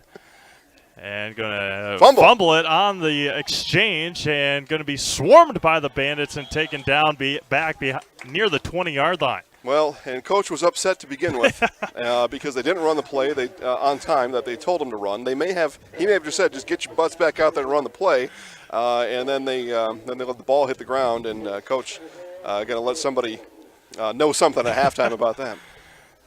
Alger comes back out to set up the offense again. Going to be second and goal from the 20-yard line with under 10 minutes to go in the first half. Yeah, again, huge audience online. Everybody's getting their money's worth today. Thank you to all of our sponsors, those who were gutsy enough to come on along with us. Yeah. How about that? Yeah, first week almost in the books of our 60 days of summer as a high arcing pass in the end zone moves the defender out of the way and caught. Well, hold on, though. Flag, this could be offensive, Steve, and it will be. As you said, he moved the defender out of the field. That was Desion Schumann, right, at 9? Yep, I believe so. Yep, Schumann did move the defender out of the way, and they'll back up 10 yards from there. So bonus for the Bandits defense. Yeah, it's just a go get it ball, and the offensive player went and got it, but as you mentioned, moved the defender out of the way, and it's going to be a second and goal from the 30 now. All right. With under 9.5 to go in the opening half. Time continues to click down here, 9:15 to go. As you had mentioned, I'd like to thank all of our sponsors. Without them, we would not be able to be here. Part of our 60 days of summer, almost a week in the books, as Alger across the middle is going to be caught and immediately taken down there inside about the 15, I believe. Yeah, Dylan Pawn coming across the middle there. He's done a nice job from that other safety / defensive back spot from the other side. That's where we saw him practice during training camp. And rosters and depth charts came out yesterday for us, Steve, and they had him listed as wide receiver. And I thought, man, I never saw him run a route in practice at all. But from where he did practice, he's playing a nice game here today. 8:30 to go. 3rd and goal from the 15-yard line. Two down territory, you got to believe. If they don't have a place kicker out there. No. And they have 4 receivers, 2 near, 2 far, and 1 in motion. I believe that's Sims, and they're going to hand it off to Sims. A little touch pass, and gets to the outside. Going to be knocked out by Xavier Warren. Another nice tackle by Xavier, and it's going to be 4th and goal for the Grizzlies. For the Bandits, Corey Hoffman was in the backfield there, kind of steered that play and slowed him up, too, a little bit to let Warren catch up on the outside. And, yeah, that was a loss of a couple, I think. Is that what you said? I don't know. Well, or they changed their spot. Well, either way, it's 4th and goal from outside of the 10-yard line. Yeah, about the 12 as they have it marked on the scoreboard with under 8 minutes to go in the opening half. 28-0 in favor of the Grizzlies. Saw University of Wisconsin commit Ben Barton walk past us. They're going to the other side. They're going to find some shade. But Ben looking to play football in the fall for the Badgers, watching here today. Alger looking for a receiver. No pressure, really. Yeah. He's going to go to the left with nobody near him. He's going to walk into the end zone for a 12-yard touchdown run for Alger, and the Grizzlies lead 34-0 with 7:26 to go. Just no defensive line pressure at all for the Bandits that time, and Alger was not going to run. Yeah. And, had looked through his options, maybe even twice, at least once and a half through the cycle, and said, "All right, well, I don't have anything, so I will run and I will score." And that is what the Grizzlies have done often here in the first half as McClendon checks in. Yeah, Rosie Jones checking in online, Roger Daniels, and KB Hunter. Big-time fan, KB Hunter. We like you watching. Go tell some of your friends to watch live football along with you, and we'll like you even more. Mac McClendon checks in, the big fullback. He's scored a couple times and had a couple. Got to give it to him. And they won't. They'll have it to Sims. He'll be the lead blocker and pushes the defense right out of the way. 2-point conversion is good. And with 7:26 to go in the opening half, 36-0 Grizzlies. Back to Marshfield right after this. Grassland Dairy Products is your match for an exciting new career today. Go to grassland.com to see the opportunities waiting for you. Browse through careers like CDL truck driver, shipping and receiving, line tech, quality assurance, forklift, maintenance tech, inventory associates, and more. Great compensation, weekly pay, and zero premium, company-paid health, dental, and life. Apply now at grassland.com or in person at Grassland Dairy Products, Fairground Avenue, just south of Greenwood. If you have a fear of overpaying, you have FOOP. But don't worry, switch to US Cellular and get a free Samsung Galaxy S25G, plus no activation fees.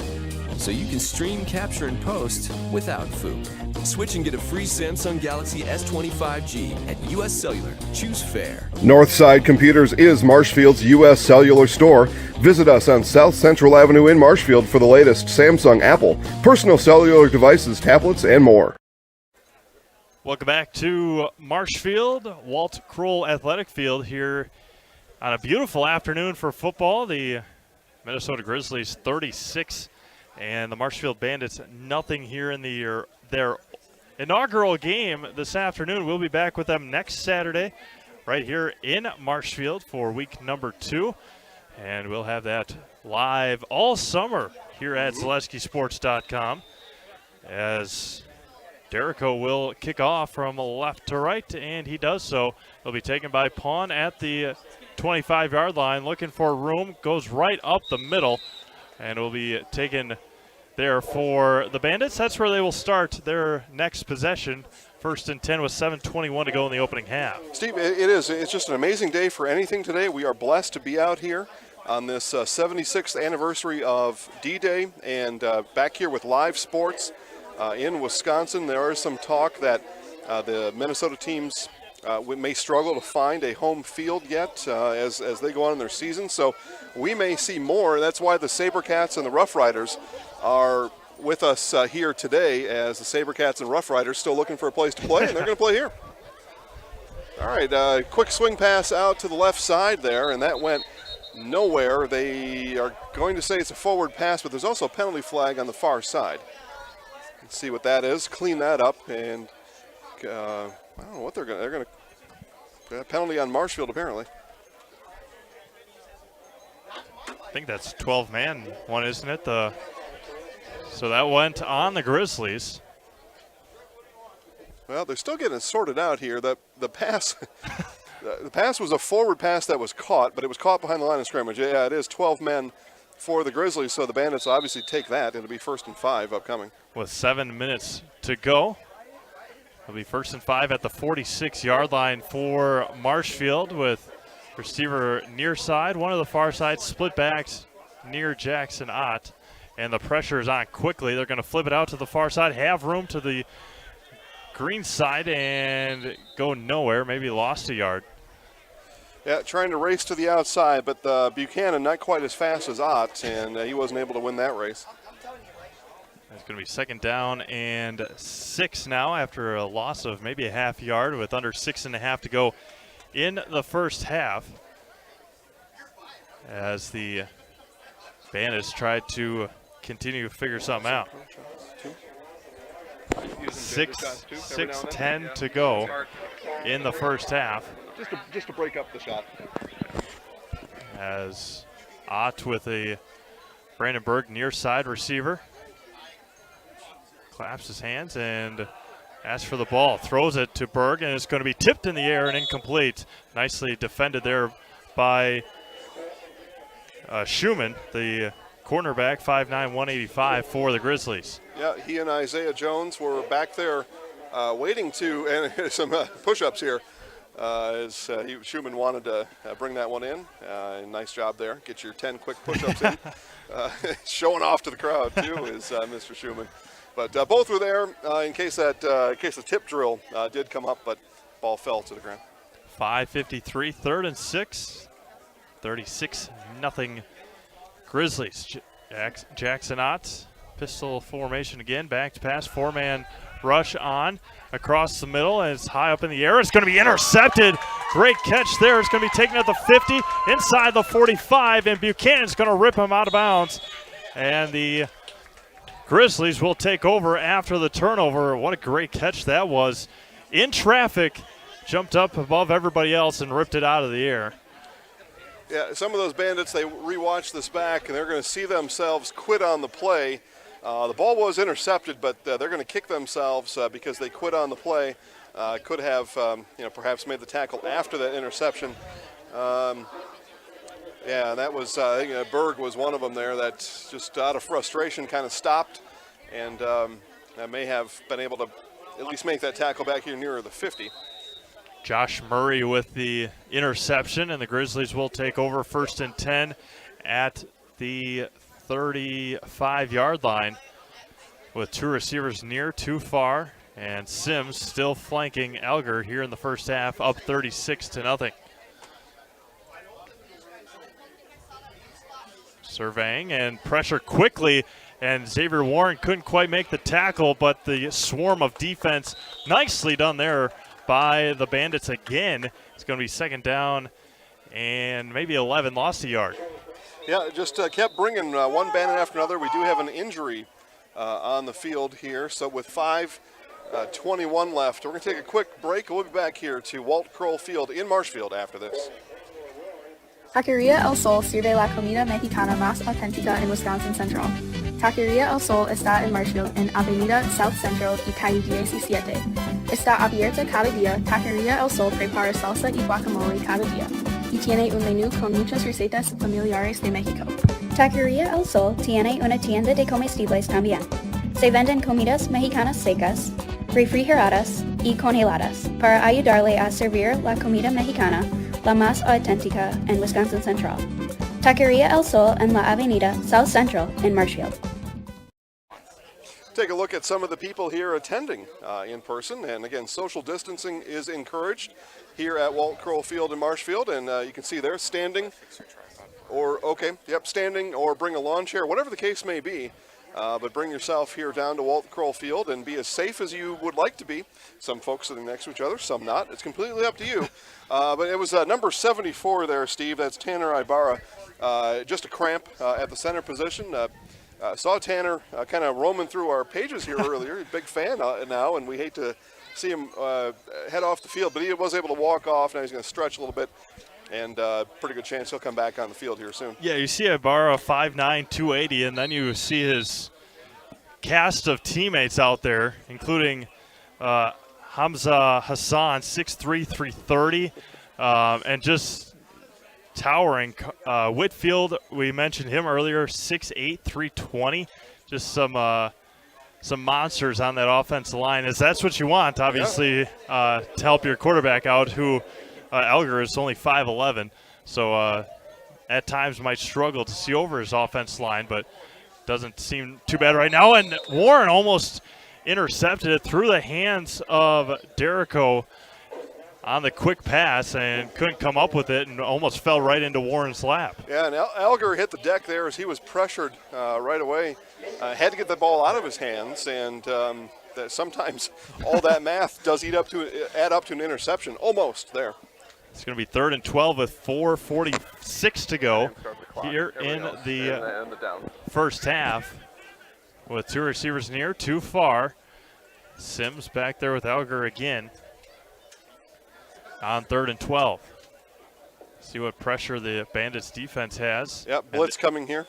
And he's just going to throw it up, and it's going to be caught and fought for inside the 10, and it's going to be a first down again there by Nathan Cromie. Just too tall and too strong to be able to rip it away from the defender. 1st and 10 for the Grizzlies. What a luxury for Alger, or any quarterback for that matter. If you're under pressure, just throw it up down the sideline, and your guy's going to go get it. 90 or to this point in this game, 90% of the time. That's quite a luxury if you can get it. 6'4" is Cromie, 6'4", 195, and he had a touchdown earlier this afternoon with 4 minutes to go in the first half. 36-0 in favor of the Minnesota Grizzlies here on inaugural day Saturday for the Marshfield Bandits. Pressure coming again across the middle and incomplete. Ball, defender, and receiver all coming in at the same time. No flag on the play. Yeah, again, Steve, we've mentioned a couple times, just a great day here to be outside. We happen to be in the shade for now. The sun will come out here on our side of the field here eventually. But, I mean, just a fantastic day. I don't know, it's upper 70s. I mean, just a fantastic Saturday in central Wisconsin, and what better way to spend it than watching football. Yes, I mentioned before we came on, was not earlier this year, was not expecting football this summer. Not in June, no. On my schedule. No. But that's what we get, and that's what we got, is a run up the middle by Sims. inside the 5 and into the end zone. Touchdown for the Grizzlies again. 42-0 with 3:48 to go in the first half. Before that last play there, Steve, I was about to mention the Grizzlies starting to kind of slow down their cadence here a little bit, slow down a little bit. Obviously, they understand in a team in its first year on this side. Yeah, I mean, you're going to play hard here in the first half. Second half, you're going to start to see some changes, most likely. But in the tail end here of the first half, Grizzlies showing some good sportsmanship. Just changing their pace a little bit, but still running their offense and still playing football. Yep, absolutely. And the 2-point conversion coming for Minnesota. And going to cross the middle. And it is caught, and the 2-point conversion is complete. Great pass, great catch. And that will complete the 2-point conversion. 44-0 Grizzlies, 3:48 to go. Second quarter back after this. Grassland Dairy Products is your match for an exciting new career today. Go to grassland.com to see the opportunities waiting for you. Browse through careers like CDL truck driver, shipping and receiving, line tech, quality assurance, forklift, maintenance tech, inventory associates, and more. Great compensation, weekly pay, and zero premium company paid health, dental, and life. Apply now at grassland.com or in person at Grassland Dairy Products, Fairground Avenue, just south of Greenwood.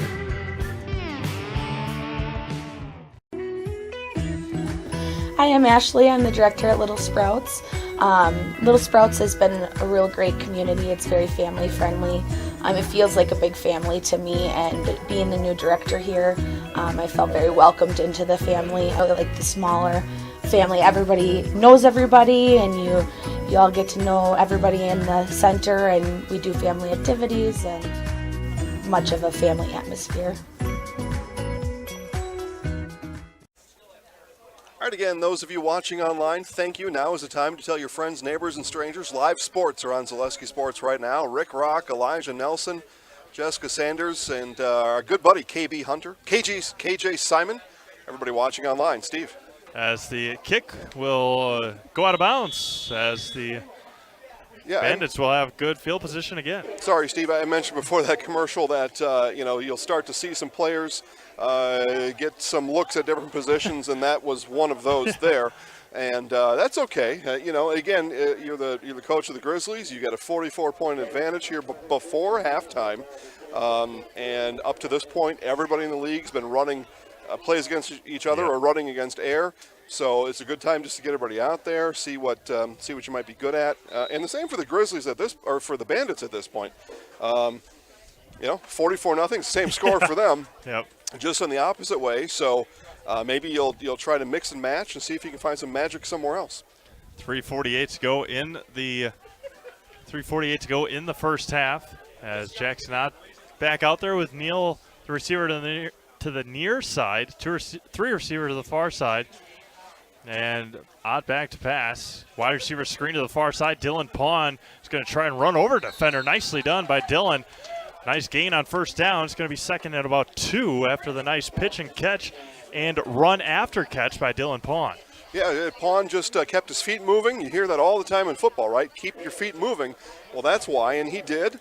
And able to get 7 yards on the play, about 4 yards after the catch. Nice done. Nicely done. Second and short for the Bandits. 3:15 and counting to go. Yeah, and what do you get when you make a nice catch? You come off the field and sit on the sideline. Brandon Berg, the receiver to the near side, split backs behind Jackson Ott, and miscommunication again, and the ball's on the ground. He'll be picked up and smacked back at the original line of scrimmage. A little tussle afterwards. Yeah, picked up by offensive lineman Alex Steins, who picked up that loose change there. And at that point, it is a free-for-all. Alex, former Marshfield Tiger, along with his brother Austin and father Kevin, all three playing, and all three seeing action here today. And everybody's, in a team, a roster the size of this, you say you're a starter. Maybe doesn't carry so much weight as other things, but still. How about that, Steve? Father and 2 sons, and we've seen brothers. We got a brother playing, brother coaching, others on the team. It's a real family affair with the Bandits. Yeah, that's pretty cool. And so you can go back on Zaleski Sports on Facebook and catch a couple of those interviews. Sure. Yeah. And go and look at some of those family connections on this Bandits team. It's going to be 3rd and long with 2 minutes to go in the first half. 44-0. Ott rolling back to pass. It's going to be tipped at the line and going to be caught by a lineman after the tip, and it's going to be 4th down and long with 1:55 to go. 2-minute warning here, but we'll say, how about this? We'll add a stat. Scott Van Handel with his first catch of the year, and that's where we will have the 2-minute warning here. It is actually 1:55 before halftime at Walt Kroll Athletic Field. It is Minnesota 44, Marshfield nothing.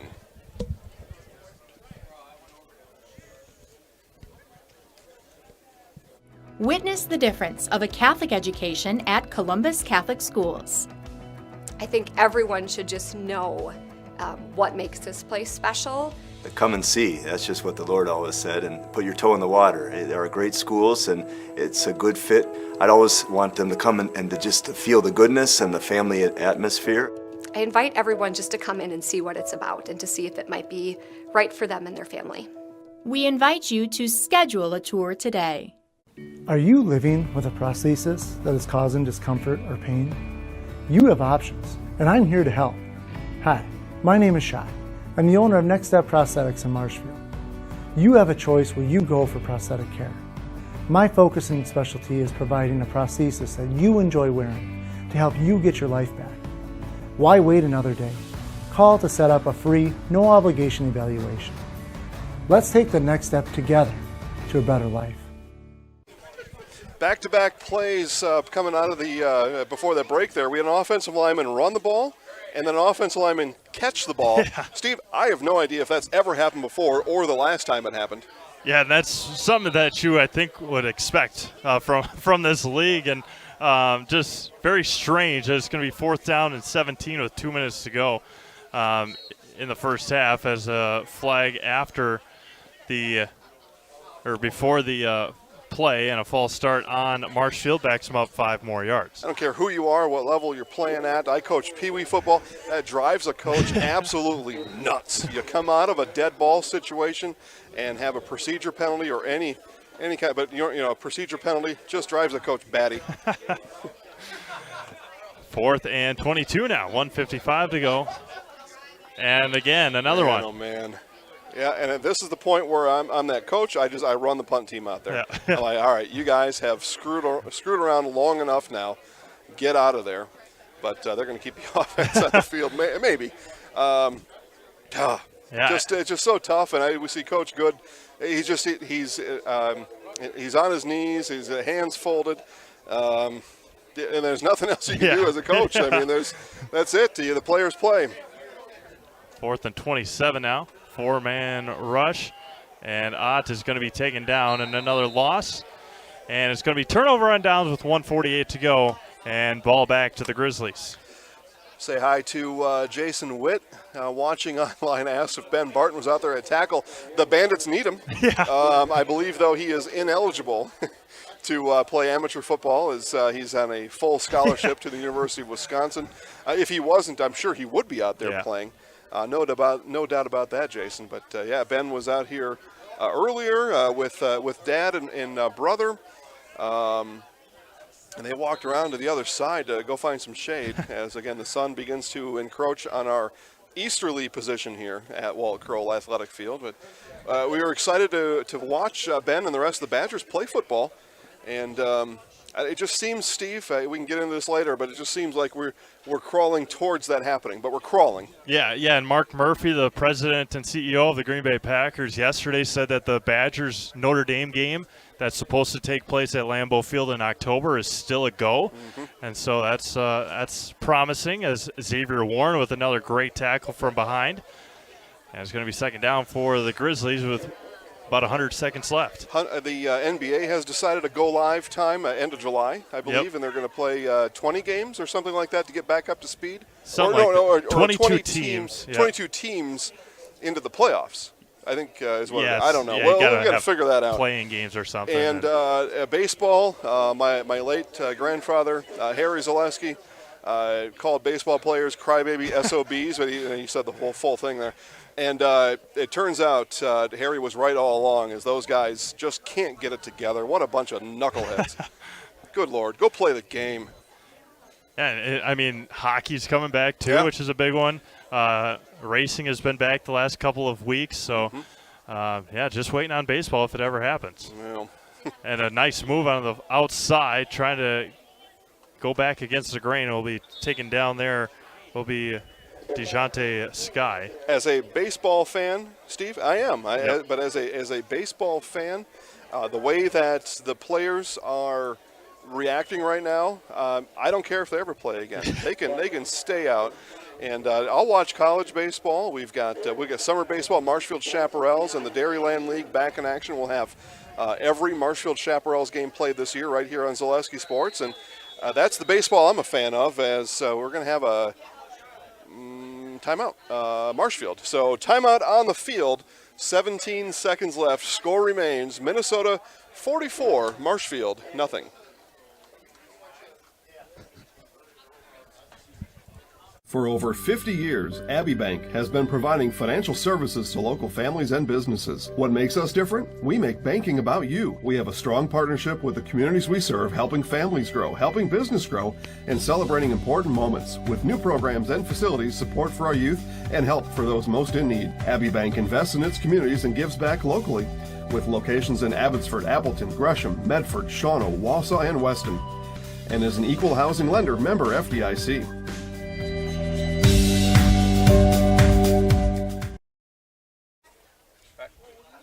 All right, back here to Walt Kroll Athletic Field in Marshfield. It's a winning play every day at Tiretown Auto with 24-hour towing and complete auto service. Tiretown Auto on the roundabout on South Central Avenue in Marshfield, and 715-389-2909.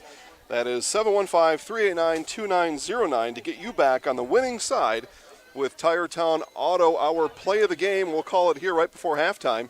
Mac McClendon just bowling people over. And Mac is certainly our player of the game. And any one of his runs is our Tiretown Auto play of the game thus far. Yeah, the big fullback at 5'10", 305. The throw across the middle in the end zone, caught for the touchdown.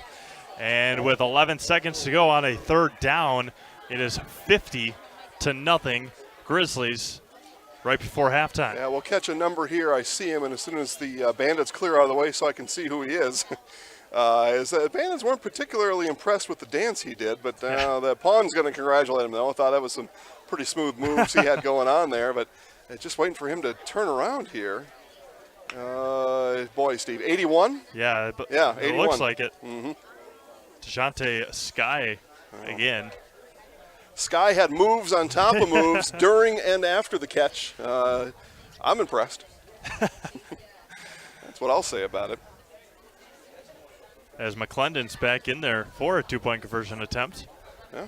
On the left. Good option. Yeah.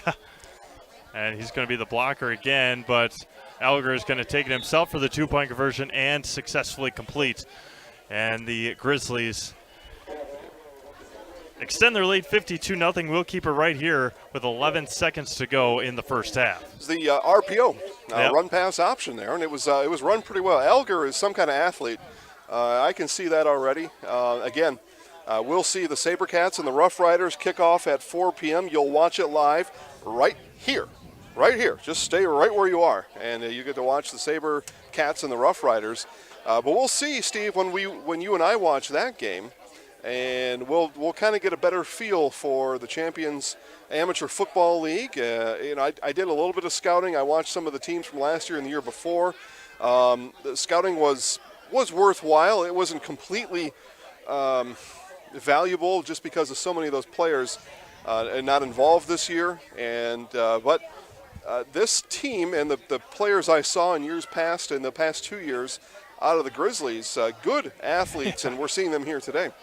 Yeah, and with the talent pool that they have in the Minneapolis-St. Paul area, obviously a couple of larger metros, but going off of the SaberCats and the Roughriders, that's one thing that you got to give one positive that you like about some of these amateur teams and some of the like AA stuff, or the unique names that they come up with. Obviously, SaberCats, pretty cool name, and Roughriders, and still up on his feet, continuing to pound through with 0.1 second left. I don't know how you grade the clock operator there. I think, though, yep, and we just, Rich Hole, our white hat, said we're running the final 1/10 off the clock, and we come to halftime there. I was going to say something really piffy before that play there, and I don't know what I was going to say. So we'll take a quick break. We'll have our Grassland Dairy halftime show coming up.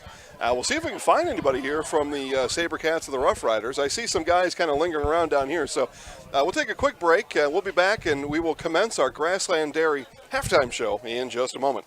Jason Zaleski here to tell you that Hewitt's Meat has you covered with easy and simple home delivery. That's right, Hewitt's Meat will deliver your favorite meat, treats, sides, and snacks right to your door. All you need to do is email online store at hewittsmeats.com for your order form. Fill it out, send it back, and Hewitt's Meats will deliver to your door in Marshfield, Hewitt, Auburndale, and Chile. Again, email to online store at hewittsmeats.com to get started. Of course, you can still visit the store on Downwind Drive in Marshfield and visit Hewitt's Meat on Facebook today.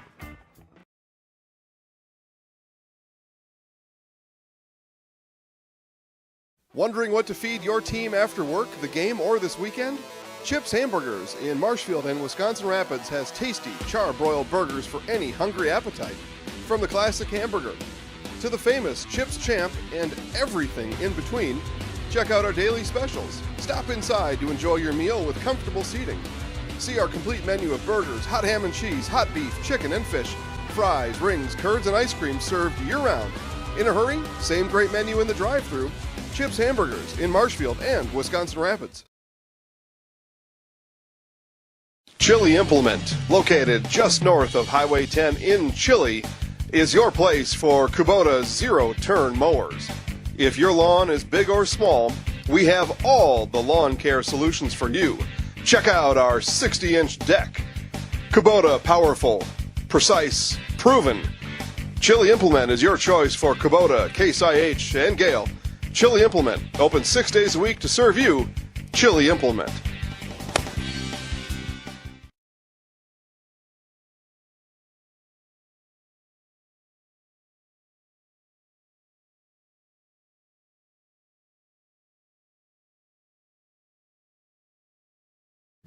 Grassland Dairy Products is your match for an exciting new career today. Go to grassland.com to see the opportunities waiting for you. Browse through careers like CDL truck driver, shipping and receiving, line tech, quality assurance, forklift, maintenance tech, inventory associates, and more. Great compensation, weekly pay, and zero premium company paid health, dental, and life. Apply now at grassland.com or in person at Grassland Dairy Products, Fairground Avenue, just south of Greenwood.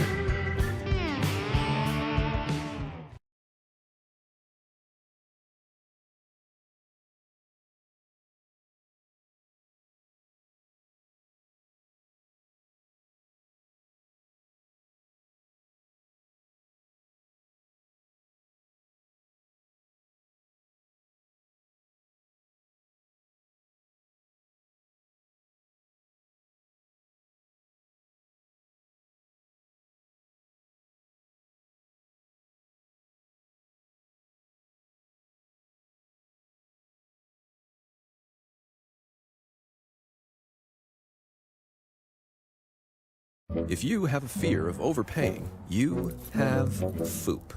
But don't worry, switch to US Cellular and get a free Samsung Galaxy S25G, plus no activation fees. So you can stream, capture, and post without FOOP. Switch and get a free Samsung Galaxy S25G at US Cellular. Choose fair. Northside Computers is Marshfield's U.S. Cellular store. Visit us on South Central Avenue in Marshfield for the latest Samsung, Apple, personal cellular devices, tablets, and more. Hi, I'm Ashley. I'm the director at Little Sprouts.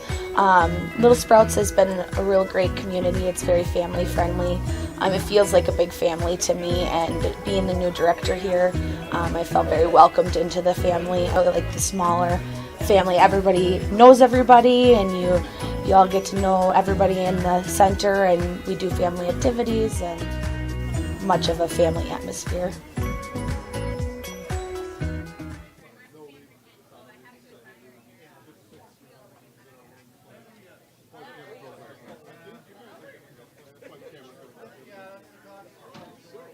So let's get a little volume here, Steve. How about that, huh? But, all right, halftime show, Grassland Dairy.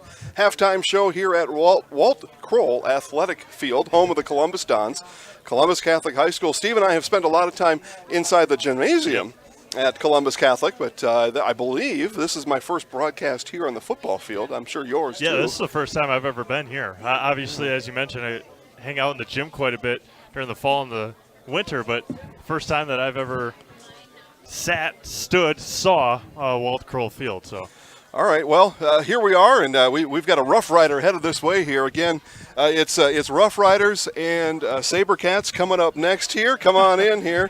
What's up, guys? Yeah, we're going to turn you around here. We're going to look at the camera right up here. Oh, okay. Steve will be behind you. But who are we talking to here? I'm really short. I don't even think they see me. Do they see They'll me? see you. They'll see you. Okay, that's awesome. Yeah. Hey, I'm Carl Caldwell. All right. In position on the team? I play running back, and I'm on special teams. A running back, special teams. So, so 200-yard day maybe coming up today? Usually 200. I'm saying more like 4 if I can make it. No, I'm kidding. No, but I'm gonna try to do what I can. Coach say we maybe picked the wrong guy to put on the microphone here. What do you say about that? I don't see why. I don't see why that would be. Yeah. Well, listen, he was the best looking guy we could find. So I don't know what that says. He was the best looking guy we could find, though. Thank you. I appreciate that.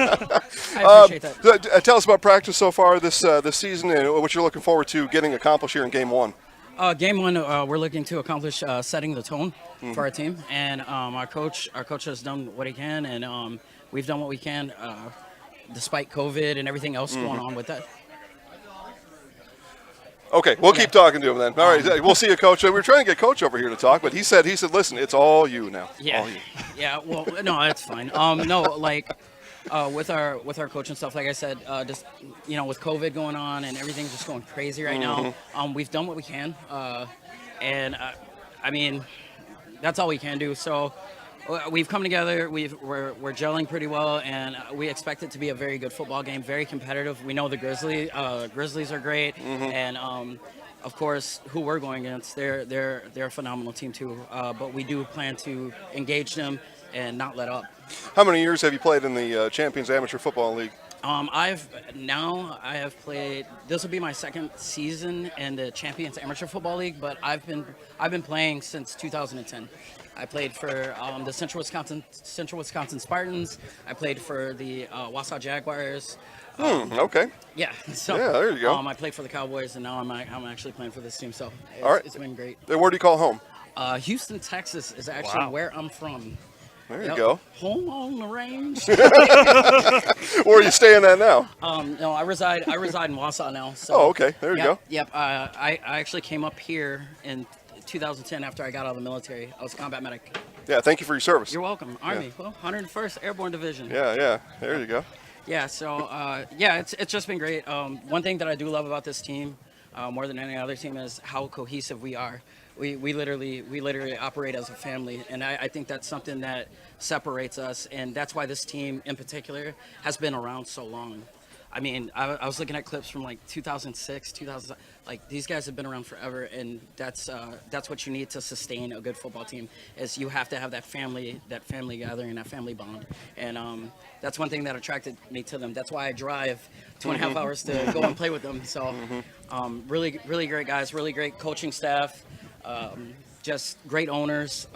They're very good-hearted, and like I said, it just makes you want to go out there and do your part. Obviously, a fan of football. That's part of why you play. Yes. And a little bit of scouting. So you got here. You were kind of keeping an eye on these guys. What'd you see on the football field here so far in this first game?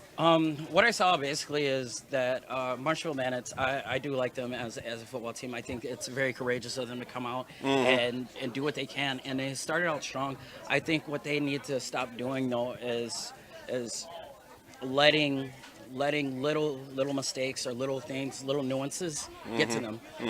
That's going to happen. It's football. You know what I mean? What you have to do is learn from it and build from that.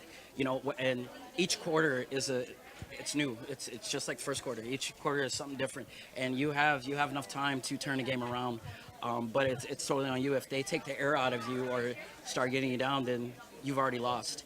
And I think here the Grizzlies came out very ferocious, like some Grizzlies, and and you can clearly see from the scoreboard. But I believe with the talent that they have on their team, some of the guys I've played with and stuff throughout the years, I believe if they come together cohesively, get some more practices in, I believe that they will be a contending team. Like I said, it's a rookie team, so right. they have a lot. Yeah, they have a lot of time. All right.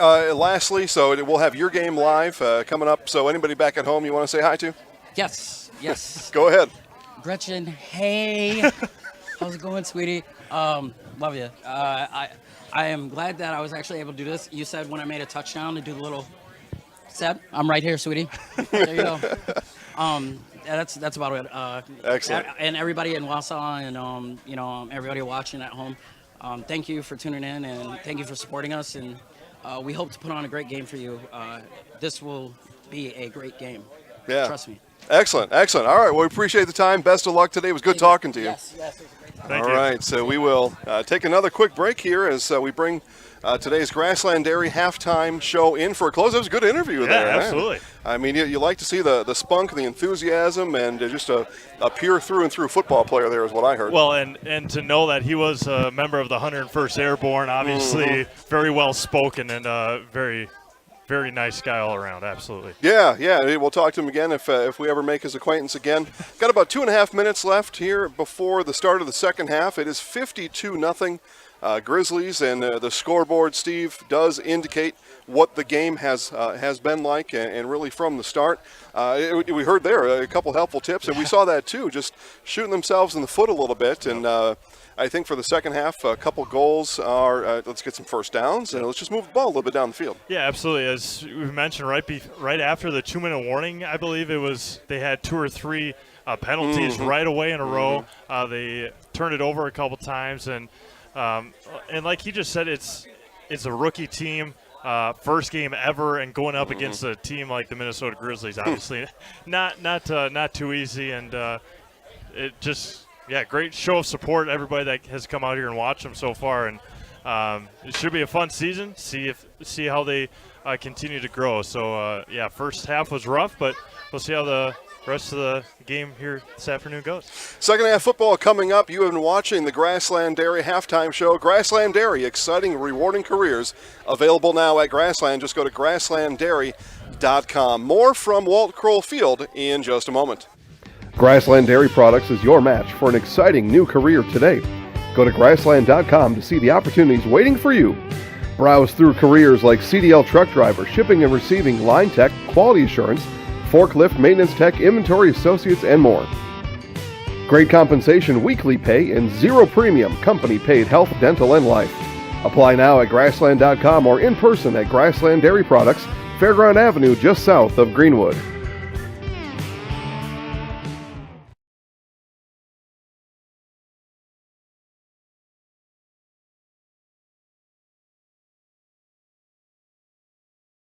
If you have a fear of overpaying, you have FOOP. But don't worry, switch to US Cellular and get a free Samsung Galaxy S25G, plus no activation fees. So you can stream, capture, and post without FOOP. Switch and get a free Samsung Galaxy S25G at US Cellular. Choose fair. Northside Computers is Marshfield's U.S. Cellular store. Visit us on South Central Avenue in Marshfield for the latest Samsung, Apple, personal cellular devices, tablets, and more. Taqueria El Sol sirve la comida mexicana más auténtica en Wisconsin Central. Taqueria El Sol está en Marshfield, en Avenida South Central y calle 17.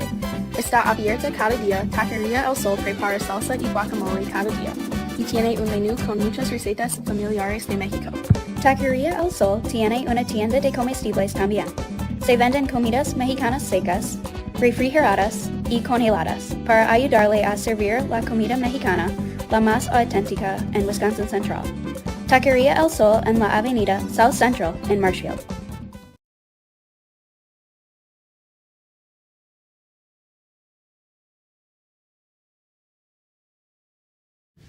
Grassland Dairy Products is your match for an exciting new career today. Go to grassland.com to see the opportunities waiting for you. Browse through careers like CDL truck driver, shipping and receiving, line tech, quality assurance, forklift, maintenance tech, inventory associates, and more. Great compensation, weekly pay, and zero premium company-paid health, dental, and life. Apply now at grassland.com or in person at Grassland Dairy Products, Fairground Avenue, just south of Greenwood. Welcome back to Walt Kroll Field here in Marshfield. We get you ready for half number 2 between the Minnesota Grizzlies and the Marshfield Bandits. 52-0 in favor of the Grizzlies here after one half of play, as the Grizzlies will be kicking from right to left. Bandits will be going left to right as we start things here in half number 2. As aforementioned, the Grizzlies very, very talented, as the game has shown, obviously. As Jason mentioned, the number of teams go from 10 to 5 or 6, and now all the guys that were on those other teams are on this team. Not all of them, but Dylan Pawn will receive it from the 15, come near side, have a little bit of room, fall forward inside or past the 35 to about the 39, 40-ish yard line, and that's where the Bandits will start half number 2, and it is, as we mentioned, a running clock here in the second half. Somewhat high school rules. We had thought it was, but then they put 15 minutes on instead of 12. So yeah, so kind of a little bit of a hybrid, maybe you might call it. Hey, man. As see what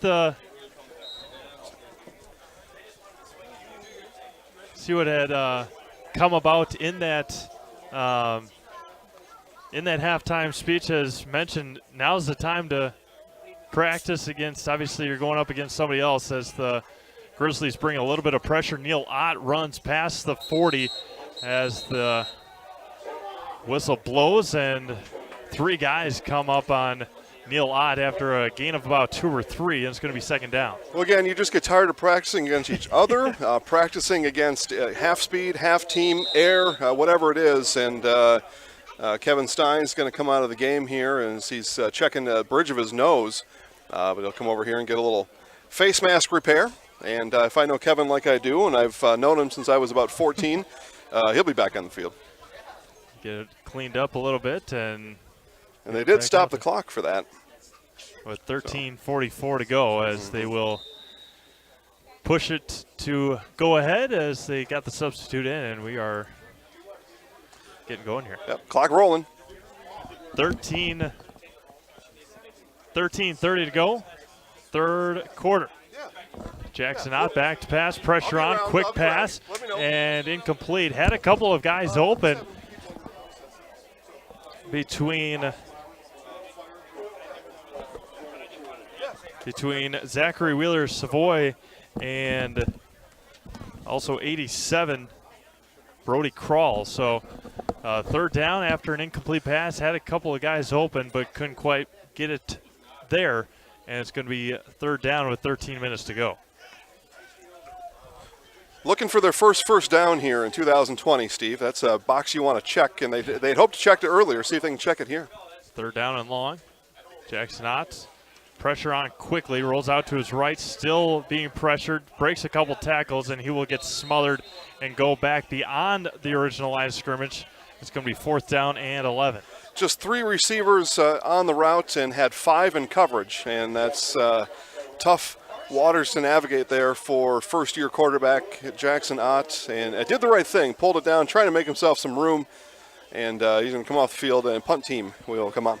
Fourth and 11. See if they can successfully punt away have their first successful punt of the season as well. They had a high snap over the top of the punter's head. A couple of them blocked, and personnel continues to be a confusion here so far here this afternoon. And the guy goes right through it, tries to punt with his left leg, and he does. and it's going to be taken at the 45-yard line with 11:40 to go in the third quarter. Again, personnel confusion, and tried to punt it away with his left foot and unsuccessfully, and the Grizzlies will take over 1st and 10 inside of Bandits territory at the 45, and the clock continues to run with 11:30 to go. We'll keep it right here as we we'll say hi to our third quarter sponsor. How about that, Steve? Third quarter sponsored by Bauer & Fine Business Technologies. Bauer & Fine Business Technologies is your complete office technology solution. For 60 years, Bauer & Fine Business Technologies has been serving school districts, municipalities, counties, religious organizations of all denominations and businesses in Wisconsin and beyond. Visit b-bt.com and let Bauer & Fine Business Technologies be your complete office technology solution. Bauer & Fine Business Technologies, b-bt.com. Alger still in the game, a run up the middle, broken tackle as Sims says the Bandits try and rip it out.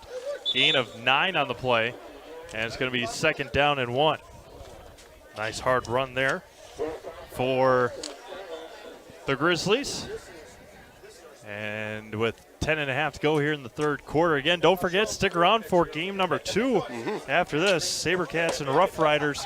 Should be another great game this afternoon here in Marshfield. Again, Jason mentioned it a little earlier on. That some of these teams are still fieldless, trying to find their a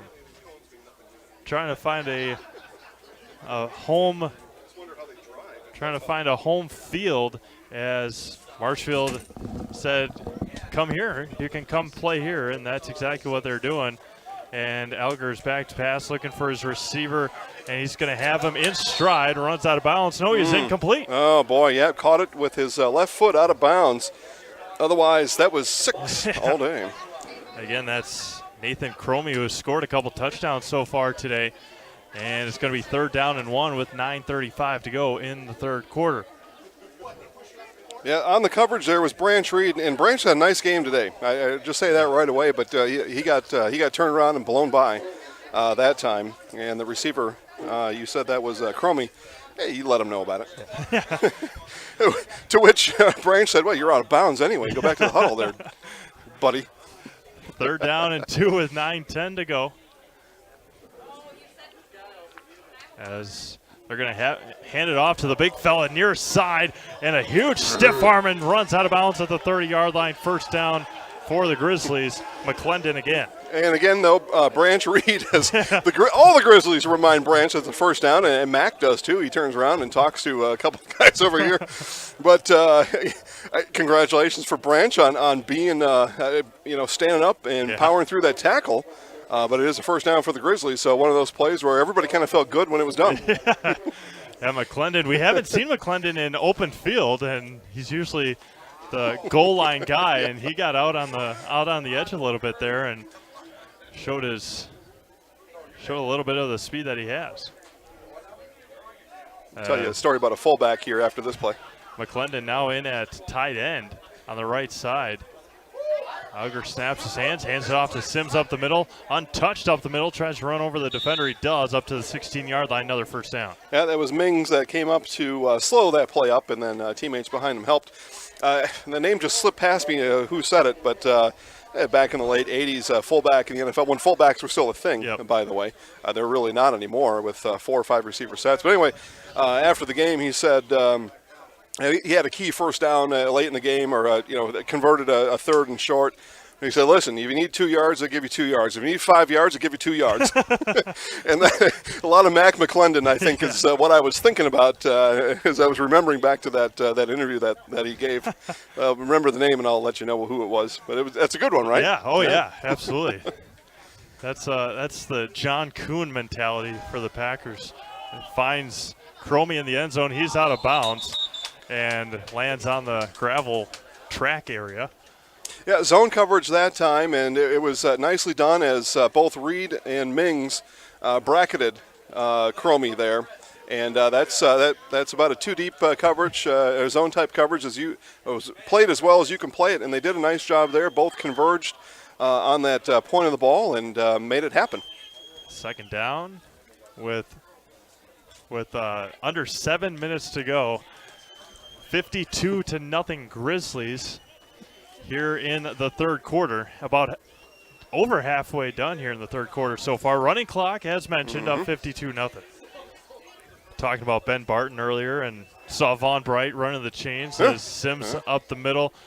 Talk about running clock. Saw a handful of those this past fall with the Stratford Tigers. And so no new territory for us here watching football and having a running clock as yeah, a whole pile of bandits there, and you see Kevin Steins in a familiar position there on the bottom and just bring it all in. He's going to trot off the field, and somebody's going to have to come in for him. Otherwise, they're going to run with 10 right now. I didn't see anybody come in. Did you, Steve? Nope. Unless there's a timeout on the field. Everybody's kind of standing around right now. Yeah, as the personnel communication miscommunication continues. 1, 2. Oh, I think there are 11 out there. So they had 12 on, and Steins came off. All right. Well, that's a different way to do it. Because he came off, nobody came on. Yeah. And nobody said anything, so no. 3rd down and 4. All right. Off we go. Alger again. Shotgun, hands it off to Sims on the outside, untouched as a late flag comes in. He tumbles into the end zone for the touchdown. But almost always a holding, and it is this time. Yep. We'll back him up a little bit for 3rd and long now for the Grizzlies. As coming out now would be John Good, as they have a sub there. And Van Handel in. So there we saw 1 for 1 and 11 remain in the field. So we can only conclude we're not mathematicians, as we said it before. We're sports guys. But that's a math problem I can solve. Yeah. They were 12 on, and Steins came off, so they got away with 1 out there. Back him up 10 yards for 3rd and long. Good stuff, though. Good stuff. I like it. And I mentioned it a little bit earlier. We had our little tweaks and mishaps at the racetrack last Friday. Same thing here. I mean, getting all the communication figured out, 12, 11, 10. Whatever you can handle out there, just to bring them up. Yeah, who's ever out there. Yeah. 4:15 to go. 3rd and 12. Alger back to pass, looking for Cromie again in the end zone, and it's incomplete. Yeah, he had 2 receivers there, and you hear about that a lot in watching NFL or college football, but it's the same thing no matter what level you are, is when you've got multiple receivers in the same area, that just draws in the defense, and that's what happened there. Plus we had, I don't know, maybe a busted play or route, something like that there. Under 4 minutes to go as a timeout taken by the Grizzlies. Lucas will take a quick timeout, come back to Marshfield right after this.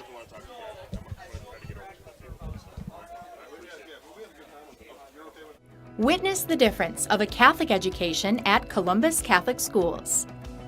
I think everyone should just know what makes this place special. Come and see. That's just what the Lord always said, and put your toe in the water. There are great schools, and it's a good fit. I'd always want them to come and to just feel the goodness and the family atmosphere. I invite everyone just to come in and see what it's about and to see if it might be right for them and their family. We invite you to schedule a tour today.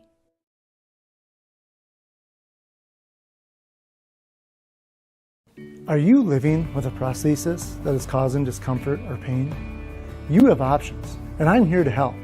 Hi, my name is Shai. I'm the owner of Next Step Prosthetics in Marshfield. You have a choice where you go for prosthetic care. My focus and specialty is providing a prosthesis that you enjoy wearing to help you get your life back. Why wait another day? Call to set up a free, no obligation evaluation. Let's take the next step together to a better life. So a timeout taken by the Grizzlies, their first of the second half, 3:53 to go, 4th down and long, their first 4th down of the afternoon as Alger across the middle. It's going to be intercepted and taken by the Bandits. Great defensive play, still on his feet, hanging on to the ball to the 40, and he's going to get taken down at the 45-yard line. an interception by the Bandits, and it's 1st and 10 for Marshfield. Had the receiver across the middle, Derrico, and a great defensive hit, a clean hit, and intercepted on the reflection. Said earlier a couple times during the broadcast, Branch Reed having himself a good game, and he puts an exclamation point on his personal game today with that interception there, and he was one tackle. Yeah. One gear maybe from going the whole way. We talked about the Tyertown Auto play of the game in the first half. Well, how about we'll give you one right there in the second half. Again, it's a winning play every day at Tyertown Auto with 24-hour towing and complete auto service. Tyertown Auto on the roundabout on South Central Avenue in Marshfield, and 715-389-2909. That's 715-389-2909 to get you back on the winning side with Tyertown Auto. Under 3 minutes to go. Jackson not back to pass. The pressure on him, rolls out to his left. He's going to heave here. And it will be taken, and it will be picked right back. So right back-to-back turnovers there. As you mentioned earlier on, after a turnover, go for the home run ball, and Jackson Ott couldn't quite get to his receiver, and the Bandits turn it right back over. In the NFL, if you do that within the 30s, it's almost automatic that there's going to be either a big play down the field, some trickery, something you haven't seen before from that team. Those coaches have about 20 of those plays that they'll run one time the whole season. That's it. Once you run it, it's burned, it's done. And that was maybe the Bandits' version of something like that right there. But Jackson Ott just couldn't quite get enough on the ball to get that receiver down the field, and the Grizzlies get it right back. 1:45 to go in the third quarter, 52-0 as the Grizzlies take over. 1st and 10 at the 32-yard line, and that is where Minnesota will start their next possession. 1:20 to go, taking quite a while in that huddle, trying to figure everything out. And again, the Bandits will be back in action right here, same place next Saturday. We'll have it for you all summer long here at ZaleskiSports.com. New quarterback for the Grizzlies. We'll get his name, and he's heaving it one arm, and he's going to overthrow his intended receiver. He was wide open. Well, and that is not on the quarterback. No. It looked like an overthrow, but Trey Griffin, maybe not familiar with the arm cannon that he's got there, is I think he kind of gave up on it. He thought, man, I'm so open and I have so many steps on this guy. I'm going to have to slow down to catch up to the ball.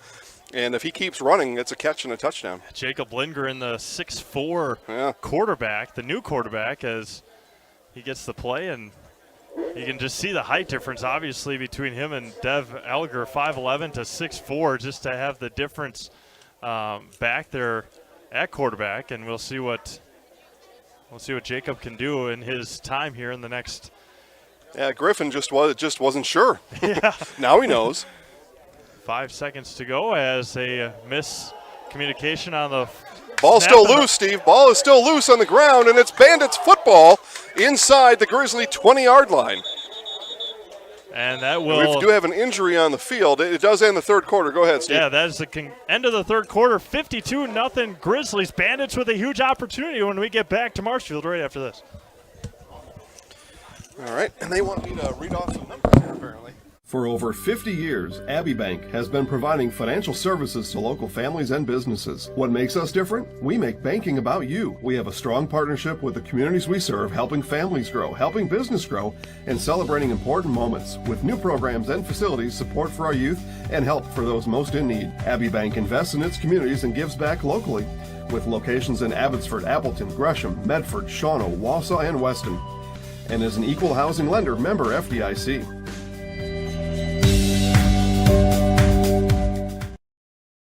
Jason Zaleski here to tell you that Hewitt's Meat has you covered with easy. Wondering what to feed your team after work? Jason Zaleski here to tell you that Hewitt's Meat has you covered with easy and simple home delivery.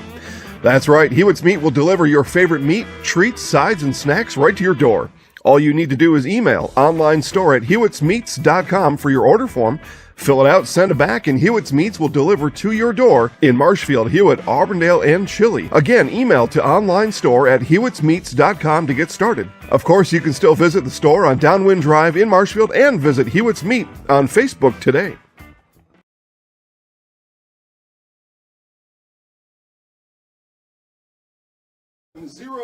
Welcome back to Marshfield. Quarter number 4, 15 minutes to go in week number 1 for the Bandits. 52-0 in favor of the Grizzlies. After another turnover, see if the Bandits can get on the scoreboard here. Hand it off to Neil Ott up the middle, goes nowhere. And the play ends after a couple of extracurriculars, loss of a couple. And everybody's probably ready for the 50-50, so get your 50-50 ticket out. Here we go. Do we know how much is in the 50-50? No? All right, probably $1 million.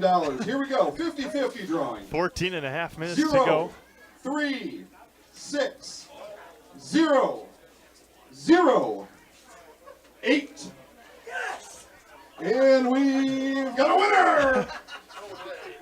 14-15 to go, fourth quarter. And back to pass is Odd across the middle. It's going to be caught inside the 5. Gets upended. A first down for the Bandits. A great pitch and catch again as Zachary Wheeler-Savoy hauls it in. First and goal from the 3. Hurry up offense for the Bandits trying to punch it in for the first time. And maybe on the Grizzlies it is. The Grizzlies will encroachment, and that'll move the Bandits even further, Steve. I was giving away a bunch of prizes. I drew a ticket for $1 million. Somebody's cashing that in at the concession stand right now, or a little less than $1 million maybe, somewhere between 0 and $1 million. And here the Bandits now are coming to the sideline. Yeah, timeout taken by the Grizzlies. 13:41 to go. Bandits with an opportunity to punch it in. Back to Marshfield after this. Wondering what to feed your team after work, the game, or this weekend? Chips Hamburgers in Marshfield and Wisconsin Rapids has tasty, char-broiled burgers for any hungry appetite. From the classic hamburger to the famous Chips Champ and everything in between, check out our daily specials. Stop inside to enjoy your meal with comfortable seating. See our complete menu of burgers, hot ham and cheese, hot beef, chicken and fish, fries, rings, curds, and ice cream served year-round. In a hurry? Same great menu in the drive-thru. Chips Hamburgers in Marshfield and Wisconsin Rapids. All right, welcome back to Walt Kroll Field. Reminder, our postgame show coming up. It's the Nasonville Dairy postgame show. Nasonville Dairy, fresh cheese curds made daily. NasonvilleDairy.com. Steve, we've had a Bandit first down, so we checked that off the list for 2020. And now the Bandits are looking to score. And we've got a little bit more than a yard for a touchdown here for the Bandits. Yeah, see if they can punch in, seeing if they can capitalize on another turnover. Jackson Odd with a couple of running backs. One flanks him to the right, one behind him. See if they can get it in there. They hand it off to Neil Ott, goes to the right side, and he will be stopped and driven back. And it will be with 13 and a half minutes to go, second down. Just no push from the interior of that offensive line. I'm shocked that Coach Michael Good didn't try to get that ball back to the perimeter again. I haven't seen much work up the middle for the Bandits, and I suppose he's thinking, well, it's second and goal. We're down around the 1 or the 2 yard line. See if we can just get a little push. The Bandits had no push at all. I would expect to get this ball back on the perimeter here on this second down play. Wheeler-Savoy to the right, wide receiver to the near side, and with 13 minutes to go, second and goal, and that is exactly what they do. Ott rolls out to the right, looking for a receiver, and will just toss into the ground. Third down and goal from the 3. Yep, and again, that was intended for number 10, Zachary Wheeler-Savoy, but not really intended. Yep. That was just get the ball, let's throw it away, make sure that nobody has it, and let's run another play. But again, Grizzlies are ready for that. I mean, really, they've been ready for everything. But they were ready for that outside action there. And Ott rolling to his strong side where a right-handed quarterback is going to roll to, and they had defense flush to that side. We'll see if Coach Michael Good can get these Grizzlies off balance somewhere here and get the Bandits pushed into the end zone. Wheeler-Savoy checks out. Victor Williams checks in, number 41, near side. This is going to be rolling out to his left. Jackson Ott tries to go to the end zone, and it is touchdown, Marshfield. Jackson Ott right on the pylon, and the Bandits score their first touchdown in their inaugural season here this afternoon with 11:55 to go in the fourth quarter. Well, and just an impressive run there for Jackson Ott. He shows his awareness, his toughness, and his strength all in one 3-yard run and bangs it into the corner for the score. They checked Victor Williams in to see if they could get it to him. I think they double-teamed him, and then Jackson Ott rolled out to the left, and right in that pylon was able to punch it in. First touchdown for the Bandits this season. And for Jackson, it really was just those two looks. It was Williams to the outside. If he's not there, which would mean that the coverage rolled there, that defense is then occupied to the back end of the back corner of the end zone, and just a sprint to the corner that he won by about an inch. Yeah.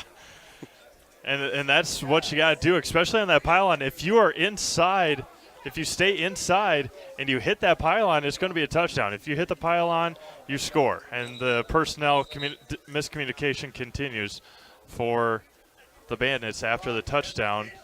They asked for two, they put two in, and they had one too many, as the PAT is that much longer.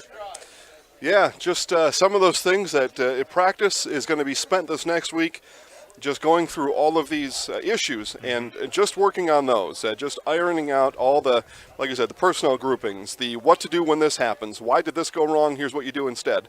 Featherton with a PAT attempt, and it is good.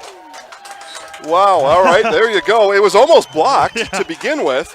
But sneaks it over the top of the crossbar and up, and the Bandits score they get their first downs, their first turnover, their first touchdown, and their first extra point. We'll be back in 30 seconds for more football action from Walt Kroll Athletic Field here at Columbus Catholic High School. Chili Implement, located just north of Highway 10 in Chili, is your place for Kubota zero-turn mowers. If your lawn is big or small, we have all the lawn care solutions for you. Check out our 60-inch deck. Kubota Powerful, precise, proven. Chili Implement is your choice for Kubota, Case IH, and Gale. Chili Implement, open 6 days a week to serve you. Chili Implement. Again, back here to Marshfield for Champions Athletic Football League action. The Marshfield Bandits taking on the Minnesota Grizzlies now. 4 p.m. kickoff is the SaberCats. They probably have Sabertooths on their cat face. And the Roughriders. It's a full day of football here. And again, make sure to stay tuned right here after the conclusion of this game for the Nasonville Dairy postgame show. Nasonville Dairy, fresh cheese curds made daily. NasonvilleDairy.com. Steve Maves back on the call. Yeah, Dan Featherston, who made the PAT back there to kick again, and that was we mentioned the Grizzlies don't seem to have a kicker. Dan Featherston, one of the very, very good from what we've seen so far today. It was going to be an easy PAT. Too many guys, and got it backed up, and seemed with all the commotion coming at him, was stuck in there and it made the nice PAT. Yeah, showing the coaching staff made a good choice at putting him with the right leg as he puts foot to ball here, a soft kick, and it's going to go out of bounds, be a penalty.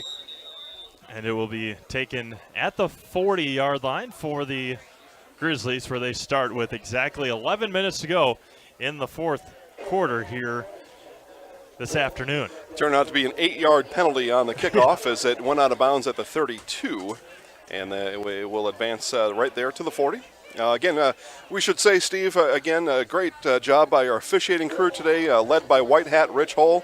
And, these guys had to get back into football action, too, and here they are. They've been off.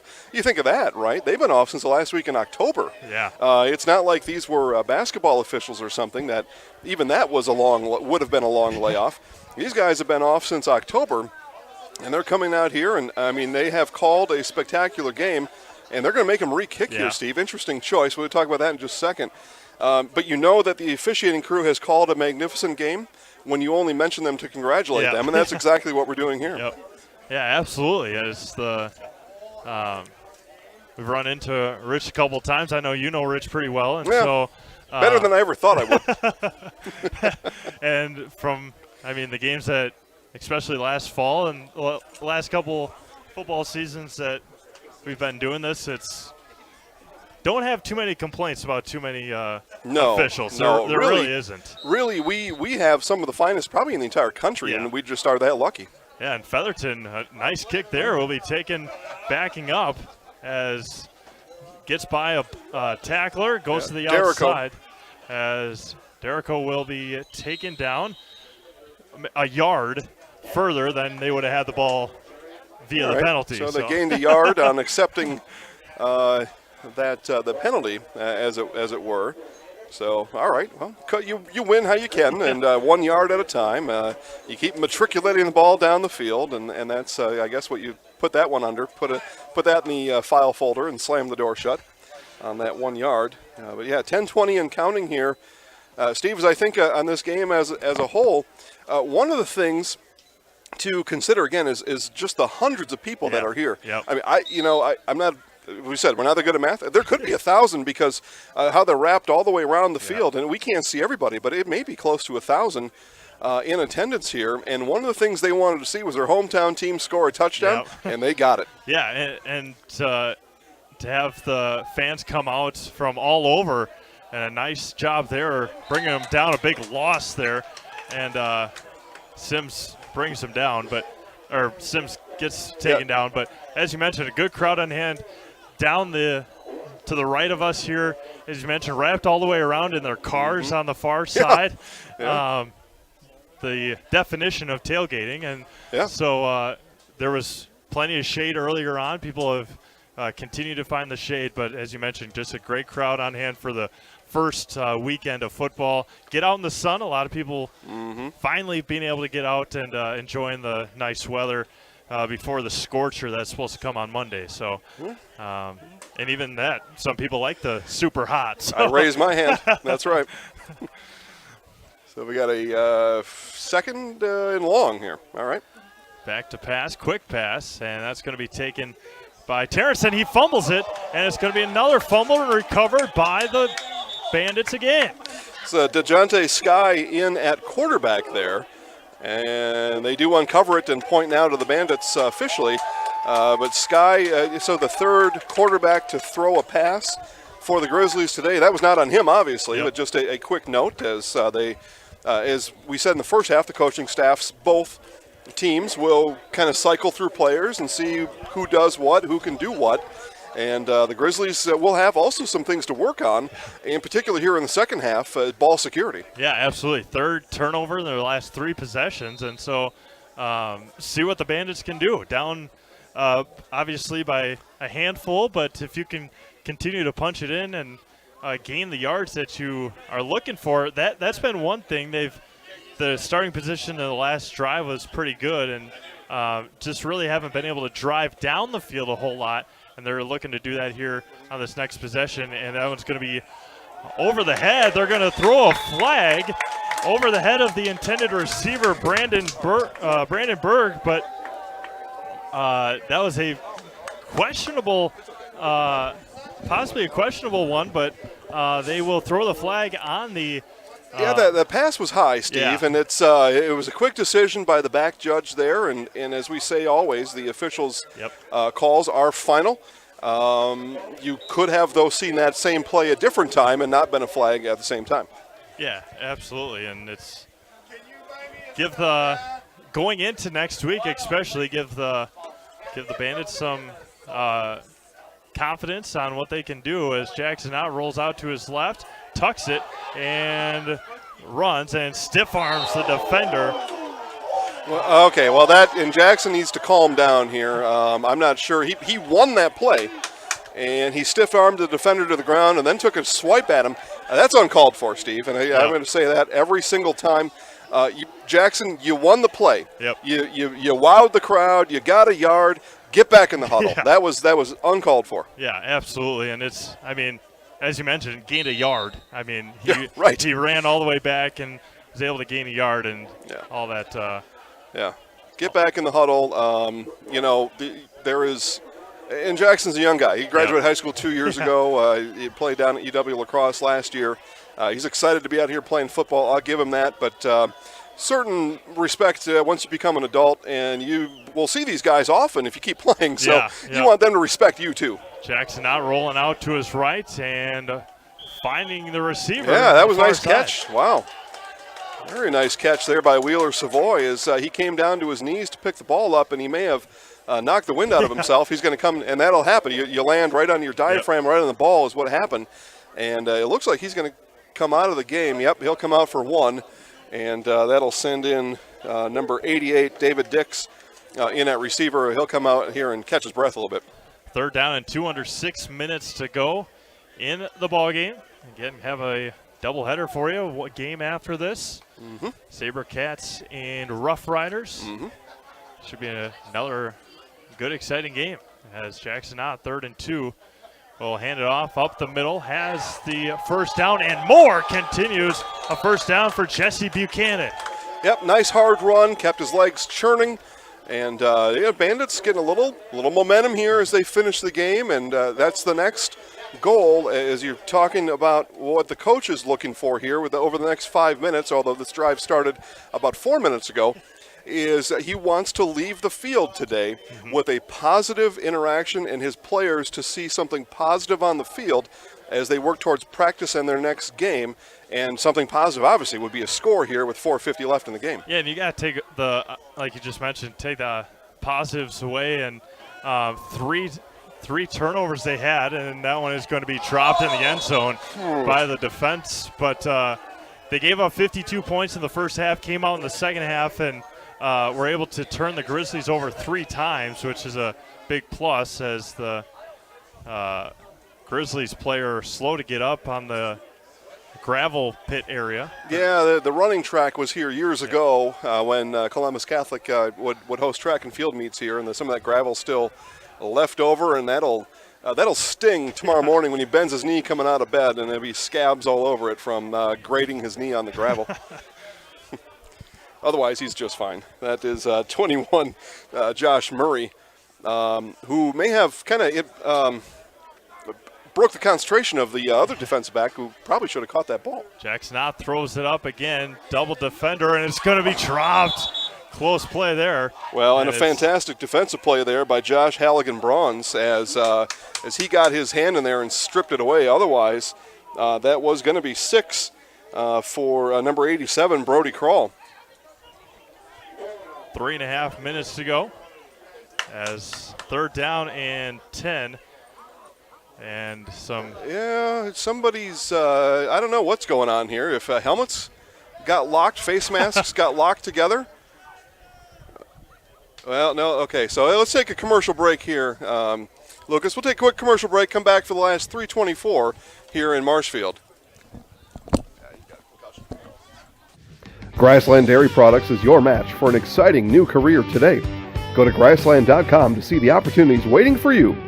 Browse through careers like CDL truck driver, shipping and receiving, line tech, quality assurance, forklift, maintenance tech, inventory associates, and more. Great compensation, weekly pay, and 0 premium, company-paid health, dental, and life. Apply now at grassland.com or in person at Grassland Dairy Products, Fairground Avenue, just south of Greenwood. If you have a fear of overpaying, you have FOOP.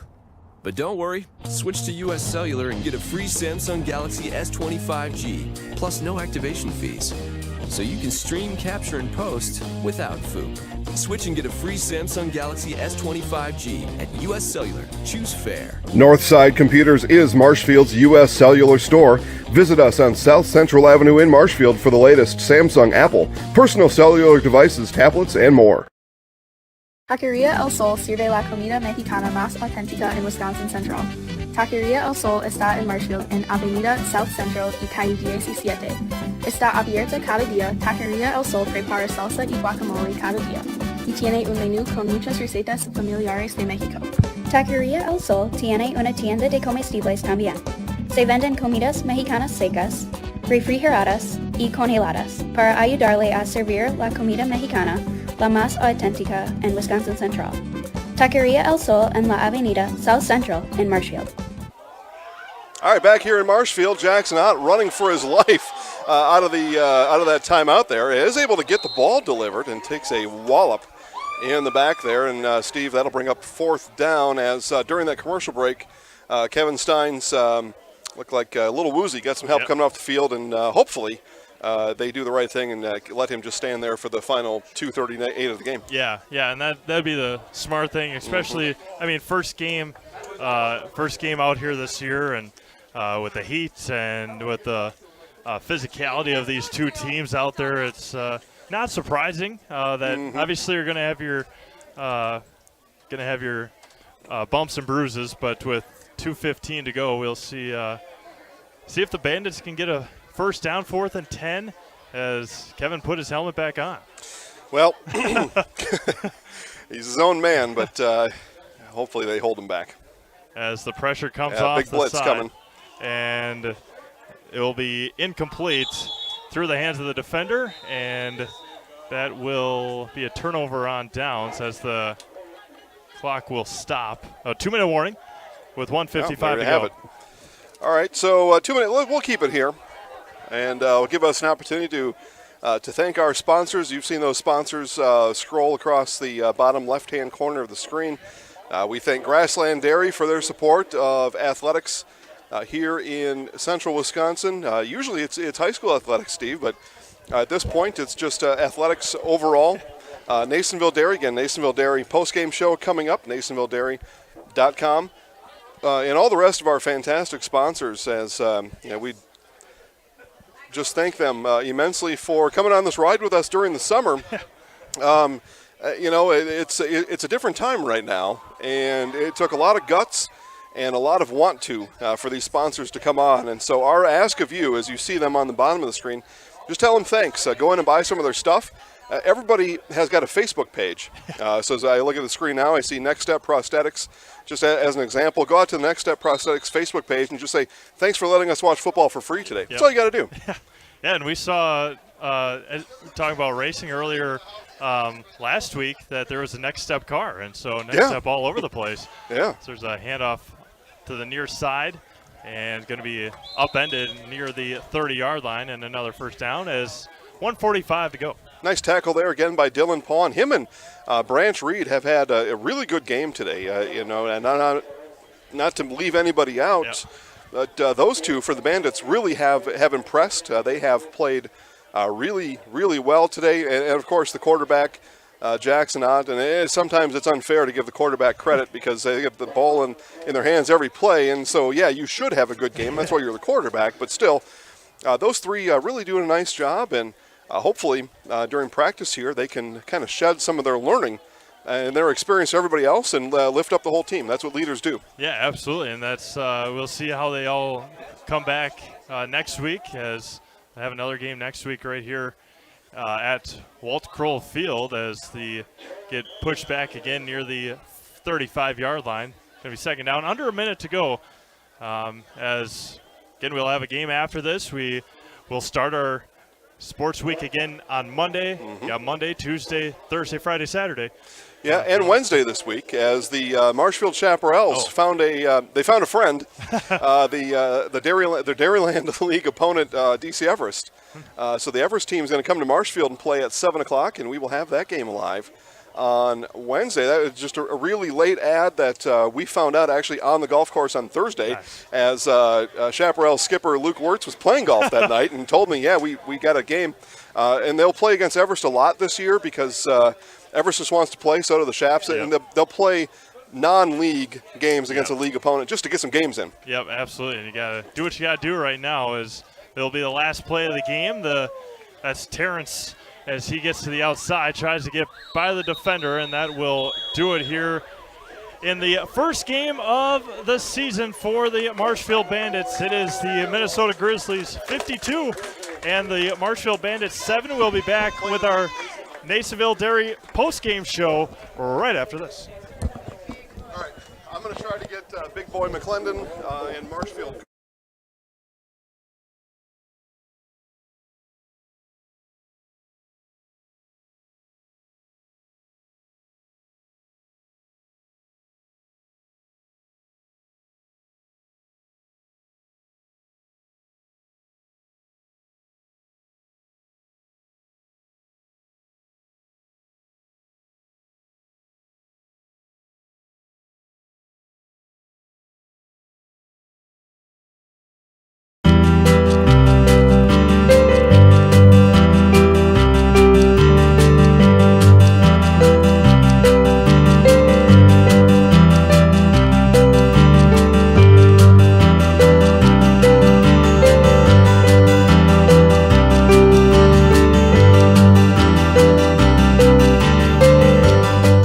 Nasonville Dairy, family owned and operated, bringing you fresh cheese curds made daily, along with many other varieties of Wisconsin-made cheeses and treats. Don't forget to check out our cheese and sausage trays for your upcoming parties and cheese and sausage gift packages for the holiday season or any other special occasion. Nasonville Dairy, located just southwest of Marshfield on US Highway 10, NasonvilleDairy.com. All right, so we're here with Kim Hyman. Kim, Nasonville Dairy, 125 years in the making. Tell us about that. You know, it's fantastic. It was the first plant built in Wood County back in 1885. Sal Nason and his family came here, and they started a small dairy plant. Eventually that plant burnt down, but then they rebuilt onto this same facility, and our family moved here in the late 60s in 1968 and took it over from there, and it's been just a fantastic growth. Great community, great people we have working for us. Oh, it's an open market. It's huge. You know, the opportunity for the diversity in the cheese industry is fantastic, and you have to be that way in order to sell a lot of product. And so we've got a great group of people working on the research and development side for us. So it's been really fortunate for us. Oh, right. We have 185 farm families that market their milk through us here at Nasonville Dairy. And we are so lucky we have like the best dairy farms in not only in central Wisconsin, but in the United States, marketing milk through us. So we're just really fortunate on that side. Actually, we started in 1968. Our father brought us here from another cheese plant in Wisconsin. We had come from the cheese business. We've always been in the business. We had moved around the state in different parts. He brought us here about that time. The plant ran 7,500 pounds of milk at that time, and now runs about 1.5 million a day. So.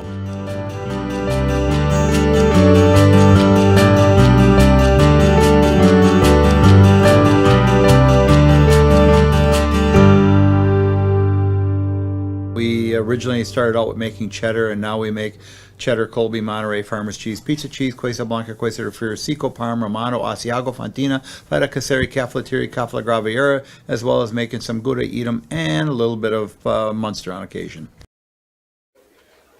Welcome back to Walt Kroll Athletic Field here in Marshfield. Welcome to the Nasonville Dairy postgame show. Nasonville Dairy, fresh cheese curds made daily. Visit them at NasonvilleDairy.com. Jason Zaleski will be back in just a moment with, I believe, a coach, and then Mac McClendon as well. So first game here, all Minnesota Grizzlies 52-7 in favor of the Grizzlies, as the Marshfield Bandits did punch it in late. They were able to get on the scoreboard and successfully make a PAT, but after that first half, it was that first half we saw what we had somewhat expected, as the Grizzlies, with as established as they are, able to take care of business and hand the Bandits their first loss of the season. We'll have Mac McClendon up here in just a moment. Yeah. We'll have we're looking forward to it. Here he comes right here. We'll have our Zaleski Sports Highlight House player of the game coming. Lucas will swing the camera around here. We'll see if we can make a little bit of room for him. You want me to step aside? No, you're good right there, right, Steve. We want everybody in here. All right. We'll let Mac take the microphone here. Put his camera face on first, though, right? Get your hair done real quick, maybe. Everybody at home watching. But there's that. So we talked to our Zaleski Sports. Are we ready, Lucas? Yeah, okay. Talk to our Zaleski Sports Highlight House player of the game, Mac McClendon. Mac, you really made your presence felt almost immediately here in that game. In this game, getting in the end zone, getting yourself a 2-point conversion. How important was it to get yourself rolling right away? Well, it was important to the team. They counted on me a lot. And then a great offensive line being able to get there, blocking, and great execution. Talk about the week of practice leading up to this game, and how did it kind of unfold compared to what you thought things might go? I honestly didn't think we were ready coming to this game, but we had a great first half, as you can see. But I didn't think we were ready yet because of everybody being everywhere, not knowing who was going to do what. But this really showed us who's prepared. Yeah, and just jumping off to a quick start, obviously the Marshfield Bandits, a very new team. They're the newest team, obviously. Just talk about knowing that you were going up against a rookie team and how you guys prepared for this Bandits team. No matter who you're going against, you have to be prepared. You have to work hard. Marshfield Bandits, they came out here. They did a great job. You know, they had rough start. Second half, they had a great half, doing some great things. All right, and so now, obviously, even though the scoreboard shows a big score, there's always stuff to learn. Yes. Talk about what practice is going to be like now next week. Definitely going to get some work in, everyone around the board, and also learning how to finish a game, not just getting up big on the first half, but also finishing in great execution, having discipline. All right, so we do something here on Zaleski Sports called the Highlight House, where we make a highlight. We'll put you on it. It'll be all over social media later on tonight. Okay. So we're going to get out of the way. What you're going to do is you keep the microphone. Okay. You're going to look right in the camera. Okay. And you're going to say, "I'm Mac McClendon. And I'm in the house." All right. But All make right. it snazzy. All Okay. right, All right. I I'll got count you down. 3, 2, 1. Okay. All right. All right. Here we go. Look good. Yeah. 3, 2, 1. I'm Mac McClendon. I'm in the house. There you go. Nice job. Congratulations. Nice game today. You got it. You got it. Yeah. Just watch on Zaleski Sports on Facebook later. All right. Thank you. All right, man. All right, so we talked to our Zaleski Sports Highlight House player of the game, Mac McClendon. We do have Marshfield Bandits head coach Michael Good coming up here momentarily. He'll come up and talk to us. But, Steve, there we go. We talked to really, you could have put a player of the game on a couple different people, but we put it on Mac because he really, pun intended, got the ball rolling. Yeah, he did. And as you mentioned, as you talked to him about it, he came in couple of successful two-point conversions, and then the times that we thought he might get the ball, he was the lead blocker and just cleared the way for his teammates. And so didn't obviously see him a lot in the second half, didn't need to, but Mac, a very humble individual, as you just saw, and a very good football player as well to fill in that fullback position, as you mentioned, a position that's kind of gone to the wayside in some leagues. Obviously in the upper leagues as well, but a very good game for Mac. Yeah, absolutely. So, again, Marshfield Bandit head coach Michael Good coming up here in just a minute. I see him just finishing up one conversation down here. So, you are watching the Nasonville Dairy postgame show. Nasonville Dairy, fresh cheese curds made daily. NasonvilleDairy.com, my apologies. We'll come back. We'll talk to Marshfield Bandits head coach Michael Good right after.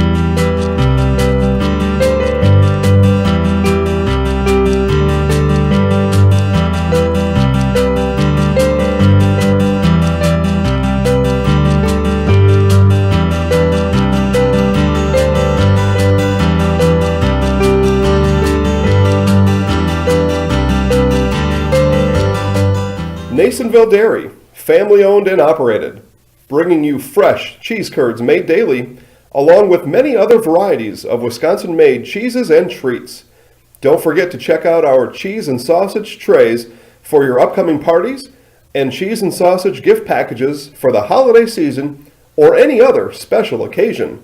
Nasonville Dairy, located just southwest of Marshfield on US Highway 10, NasonvilleDairy.com. All right, so we're here with Kim Hyman.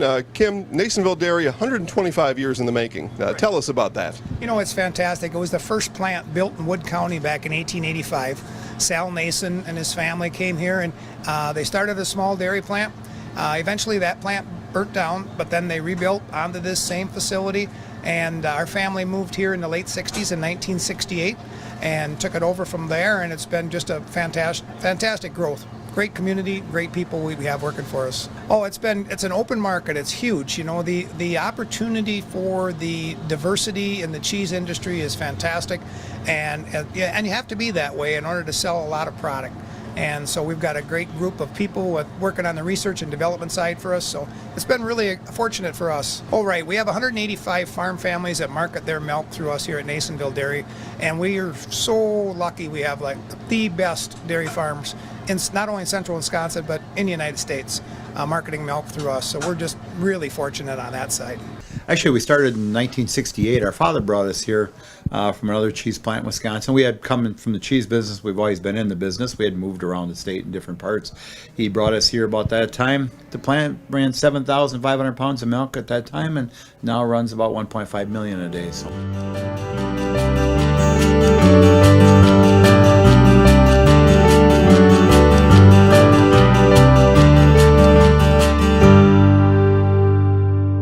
We originally started out with making cheddar, and now we make cheddar, Colby, Monterey, Farmers Cheese, Pizza Cheese, Quesa Blanca, Quesa de Friar, Seco, Parm, Romano, Asiago, Fontina, Feta Caseri, Caflateri, Cafla Graviera, as well as making some Gouda Edam and a little bit of Munster on occasion. Back here in the Nasonville Dairy postgame show, Nasonville Dairy, fresh cheese curds made daily, NasonvilleDairy.com. Here with Marshfield Bandit head coach Michael Good. So, Coach, you got the first game under your belt. It was a good game. They came out firing on all cylinders first half of the game. We did not. I made some key mistakes on the first half, and second half of the game, we got clicking and decided that time to play football and put the right offense in and pounded the ball. As you look at the Champions Amateur Football League, obviously you may have played against the premier team or certainly one of the top teams. So there's a certain quality that you can take away from that. So talk about that a little bit. What it was like to play against some of the top tier talent that the league has to offer. It helps the team out a lot because now we know what top tier is and what we got to beat for the season. Mm-hmm. We can watch these other games, watch our film, and come back and decide where we messed up, where we got to fix our mistakes, and come back and hopefully beat them when we play them again. There's a couple things that you want to do as a first-year team playing in your first game, and there's some simple things, right? Get a first down, get a score, have some positive plays happen, and most of that happened in the second half, but how would you grade your team on those things? First downs, good defensive stops, and just some of the basics. I'd grade us about a C for now. Some pass defense that we got to work on over the middle, some inside runs that we got to be able to stop, and it's just overall we got to, offensive-wise, overall we just got to step up like we did in the second half, and I'd rate that about a C plus in the second half, maybe a D in the first half of the game. It's just stuff we got to fix. Yeah, Steve and I talked about it, and I'll kind of steal Steve's question here, and he can ask the follow-up if he wants. But yeah, so Branch and Xavier and Dylan, some of those guys really kind of flashed at times. So you've got some things kind of already in place, and then some things to work on. But what about how would you talk about those guys today? Those guys were phenomenal in the second half. They made plays that we didn't expect people to make in the second half with the way the score was. We just wanted people to go out and play ball second half, ball out. Let's have fun. And they did it, and they showed that we've got the talent to hang in there with some of the teams in this league. And we're going to do our best to play them more in key positions. That's what we got to do. Steve, wrap us up. Yeah, and if you obviously the way the second half and the way the game was going, just to be able to have those guys compete as well as they did in that second half, keep their energy up. Just talk about that a little bit in the second half. We went into halftime thinking that we're blown out. Why should we try as hard as what we did in the first half? But we talked about it during halftime, and we made the decision that we're going to come out and play 100% how we played in the first half, but had to execute better. The mistakes we made, we can't make in the second half of the game. And there'll be games where it's a 5-point game, a field goal game, where we can't have those mistakes. And second half of the game, we decided we're going to come out 100% and just play the best football we could put together. Well, Coach, congratulations. You got your first game under the belt. We'll come out to you, and we'll talk during practice, and we'll kind of keep up on what you got to work on. We'll see you during practice this week. Sounds good. Thank you. All right. Thanks, Coach. All right, Steve. So we'll wrap up here the Nasonville Dairy postgame show for Game 1 here today. Again, Game 2, we see the players on the field right now, and the SaberCats. I wanted to call them the Sabertooths, but the SaberCats and the Roughriders. Again, we'll have that game live, and we'll keep the stream rolling here. But as we wrap up this game, what were some of your key takeaways from a first-year, first game Marshfield Bandits team? Well, and that's exactly what it is. First year, first game, first organized team competitiveness, not going up against each other, and to go up against a team that is filled with all-stars from the Minneapolis-St. Paul Metro. It just very obviously you would have it's not something that we didn't expect. I mean, it's something that we probably with the way that we knew this Minnesota team was stacked, but as Coach mentioned, to be able to have the energy come back out in the second half, have 3 takeaways, and to finally be able to punch it in at the end of that game was huge. And to be able to just have a little more momentum going into week 2 next week and see what they can do right here back at Walt Crow Field next Saturday. Again, we thank all our sponsors today. All those there are really too many to name, and for that we are so grateful that you allowed hundreds of people online, and by the time it's done, it'll be thousands by the time all the votes are cast and counted to watch for free, and they get to watch more free football here today. We'll wrap up this first game here. Again, our game day sponsor, Grassland Dairy, exciting, rewarding careers, available at grasslanddairy.com. And our post-game show sponsor is Nasonville Dairy, fresh cheese curds made daily at nasonvilledairy.com. All right, we'll continue our season series, Meet the Bandits. There'll be another video comes out later next week, midweek.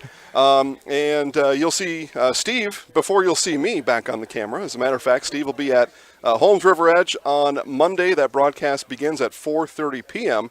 as we see men's league golf on Monday. But for today, and that's what's more important right now, it's going to be SaberCats. Yeah, I said it right that time. Holy man. SaberCats taking on the Roughriders. They've got 18 minutes left. We'll hear from Nasonville Dairy, and we'll come back for more football here in Marshfield.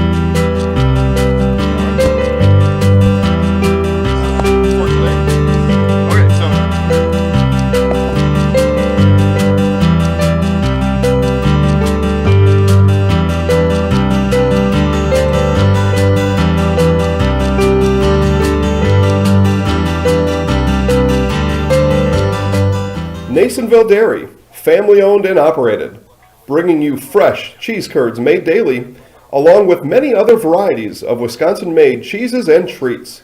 Don't forget to check out our cheese and sausage trays for your upcoming parties and cheese and sausage gift packages for the holiday season or any other special occasion. Nasonville Dairy, located just southwest of Marshfield on U.S. Highway, NasonvilleDairy.com. All right, so we're here with Kim Hyman. Kim, Nasonville Dairy, 125 years in the making. Tell us about that. You know, it's fantastic. It was the first plant built in Wood County back in 1885. Sal Nason and his family came here, and they started a small dairy plant. Eventually that plant burnt down, but then they rebuilt onto this same facility, and our family moved here in the late 60s in 1968 and took it over from there, and it's been just a fantastic growth. Great community, great people we have working for us. Oh, it's an open market. It's huge. You know, the opportunity for the diversity in the cheese industry is fantastic, and you have to be that way in order to sell a lot of product. And so we've got a great group of people working on the research and development side for us. So it's been really fortunate for us. Oh, right. We have 185 farm families that market their milk through us here at Nasonville Dairy. And we are so lucky we have like the best dairy farms in not only in central Wisconsin, but in the United States marketing milk through us. So we're just really fortunate on that side. Actually, we started in 1968. Our father brought us here from another cheese plant in Wisconsin. We had come from the cheese business. We've always been in the business. We had moved around the state in different parts.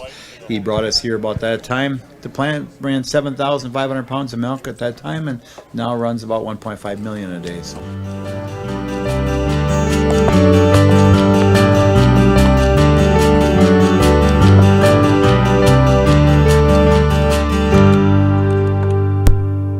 We originally started out with making cheddar, and now we make cheddar, Colby, Monterey, Farmers Cheese, Pizza Cheese, Quesa Blanca, Quesa de Friar, Seco, Parma, Romano, Asiago, Fontina, Feta Caseri, Caflateri, Cafla Graviera, as well as making some Gouda Edam and a little bit of Munster on occasion.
All right.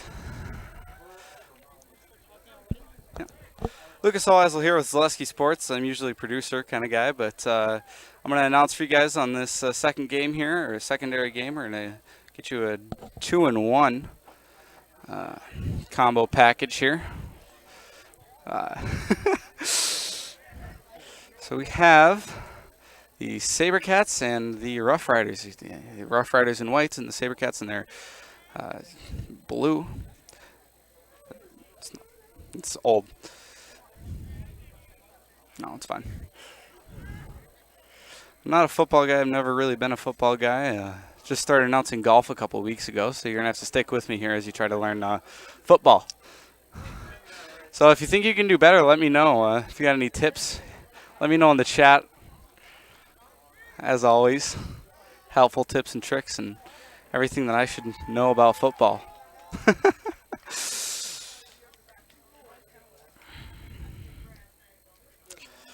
15-minute quarters here at the Crawl Field in Columbus Catholic High School. Just like the last game. Waiting, I don't know what's going on quite here. Just everyone's standing around, but no one's quite moving. So. What? No.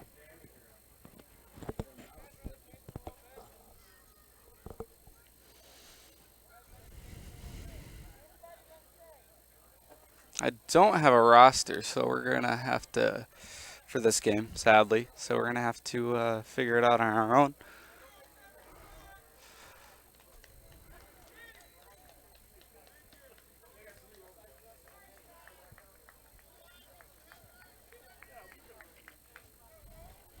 Beautiful day here in Marshfield, Wisconsin, as always. A nice sunny skies with some mixed clouds. Definitely no chance of rain. Beautiful, beautiful day. All right.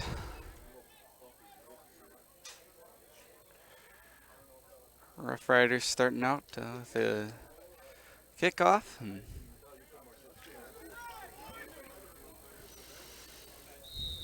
14ers kicker, and off we go.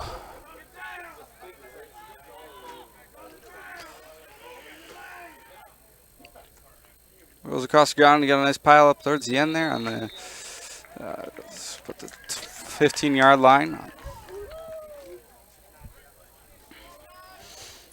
Thanks everyone for watching our wonderful broadcast here today. Again, thank you to our sponsors for bringing out this free football. If you're around here, stop by some of the stores. If you're for friends over in Minnesota, I'm pretty sure some of the stores probably have online shops. Check out their websites, look around, see if you can find anything, and support our broadcast. And we'll keep on bringing you, support them, and they'll keep supporting us, and we'll just keep on giving you broadcasts here. So.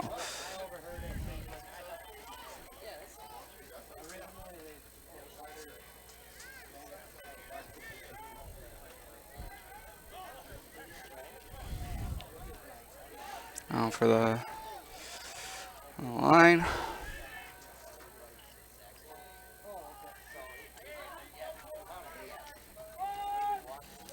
Just through the defensive line, gets caught right after. It's about a 5-yard gain. Again, you're going to have to excuse me for my lack of knowledge here. I'm trying my best. Believe it or not, this is my best.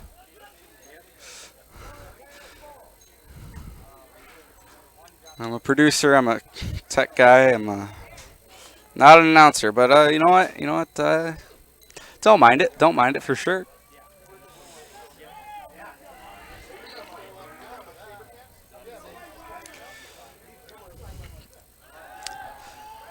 Second and 1. Nice pass, and it's going to be incomplete on the 40. 1 yard to go, third down, 0-0, 14:05.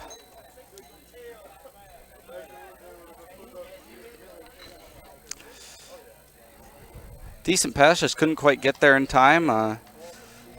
Looked like it might have flown out of bounds before right yardage, but just not quite in the right angle. Hard to tell being this flat to the field, but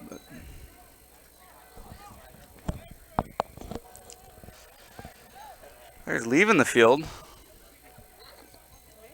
Figuring something out. Looks like a timeout. We're going to hear from our friends over at Grassland Dairy. Grassland Dairy. Always hiring. Makes fresh butter and all that stuff. We're going to hear from them. Grassland Dairy Products is your match for an exciting new career today. Go to grassland.com to see the opportunities waiting for you. Browse through careers like CDL truck driver, shipping and receiving, line tech, quality assurance, forklift, maintenance tech, inventory associates, and more. Great compensation, weekly pay, and zero premium, company paid health, dental, and life. Apply now at grassland.com or in person at Grassland Dairy Products, Fairground Avenue, just south of Greenwood. All right, now that they got stuff figured out, we're going to get going back again. Nice timeout. Thanks for folks over at Grassland Dairy.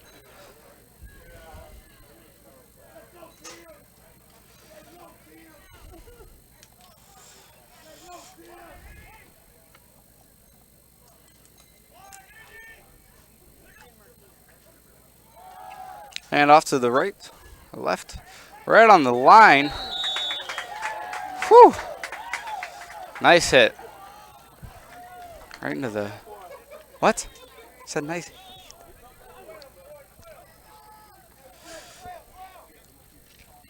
Off into, if you ask me, it kind of looked like he might have slipped out a little earlier than that, but, you know, ref's always right. As Jason Steve was saying earlier, we got the best refs around here. Really great guys.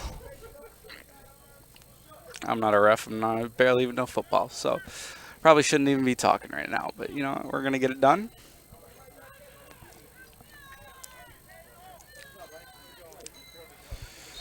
A little bit of a confusion on the line here. It looks like we're going to take another timeout.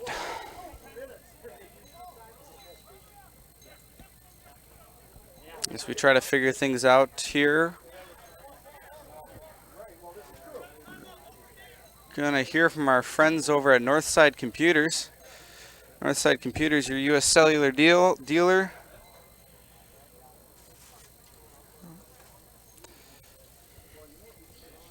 If you have a fear of overpaying, you have FOOP. But don't worry, switch to US Cellular and get a free Samsung Galaxy S25G, plus no activation fees. So you can stream, capture, and post without FOOP. Switch and get a free Samsung Galaxy S25G at US Cellular. Choose fair. Northside Computers is Marshfield's U.S. Cellular store. Visit us on South Central Avenue in Marshfield for the latest Samsung, Apple, personal cellular devices, tablets, and more. All right. Yep. It's the wrong one. There you go. All right, we're back here in Marshfield, Wisconsin. Beautiful day out here. Beautiful day as always. It's always sunny in Marshfield. Unless it's snowing, raining, sleeting, cloudy. But other than that, it's always sunny. So,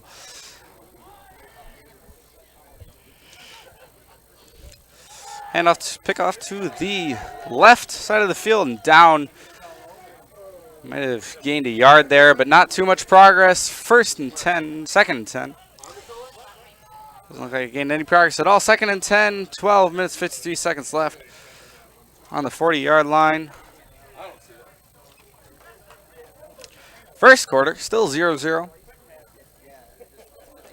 And we saw a pretty good game earlier from the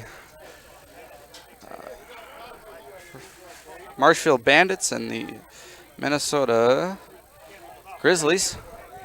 And Marshfield Bandits' first game, they did pretty good, and Grizzlies pretty much an all-star team over there. So not too much to expect from the. I don't think anybody had high hopes for the Bandits. I don't even think the Bandits had high hope for the Bandits. But you know, it's as you start out, as every team starts out, there's things that they got to learn, things that they got to know, and that they just don't know going into it, and you'll get there. It's a rough road, a downhill trail, but they'll get there.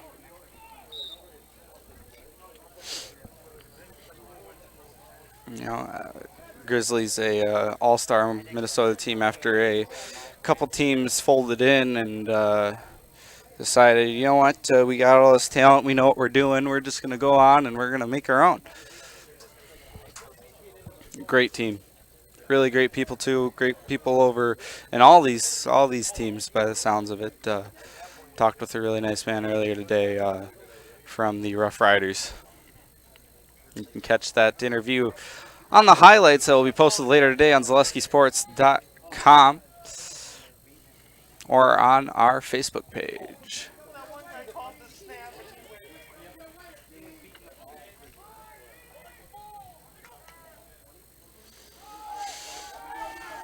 I'm going to fake it off. I'm trying to get it passed out to the line, and it bounces right out of his hands. Number 27. Couldn't quite figure it out.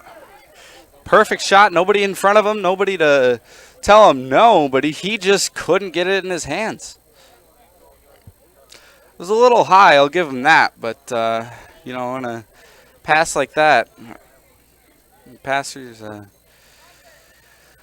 crowded and you're wide open. I don't know what if there's really anybody else to blame there. 3rd and 18 to go. according to our scoreboard.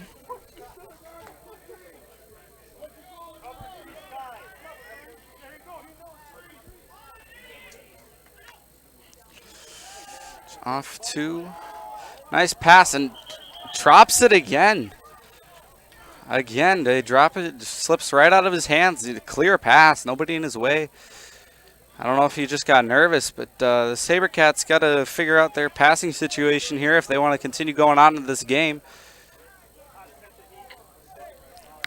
4th and 18. Looks like SaberCats are going to bring out their special teams to get a punt off. Try to get the ball back away from their end zone. Do what they can to get it away, but these Roughriders, the Rough Rider defense is posing a pretty good challenge, and their SaberCats passing game just doesn't seem to be quite where it needs to be right now.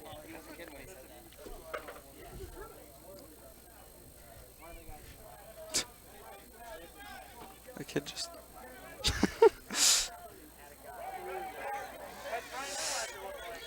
and as I say that, it looks like it might have been a fake there.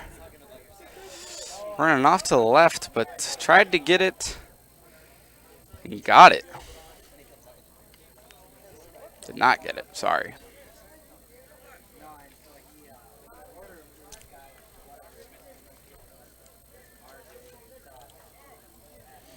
We're going to hear from our friends over at Taqueria El Sol.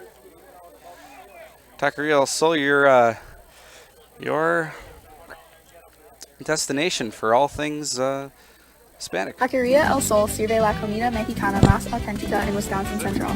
Taqueria El Sol está en Marshfield, en Avenida South Central y calle 17. Está abierta cada día. Taqueria El Sol prepara salsa y guacamole cada día.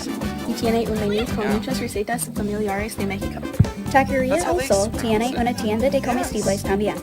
Se venden comidas mexicanas secas, refrigeradas y congeladas para ayudarle a servir la comida mexicana, la más auténtica en Wisconsin Central. Taqueria El Sol en la Avenida South Central en Marshfield.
All right, so it looks like we got our issue solved eventually.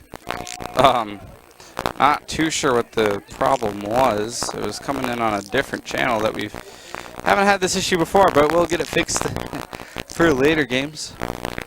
And we'll get it going back to the quality that you expect from us here at Zaleski Sports.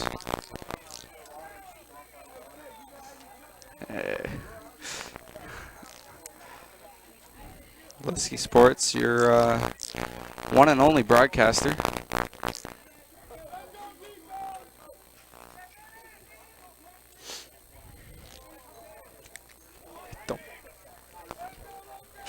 I know. Trying to figure out what's going on with our tripod now, and we're good.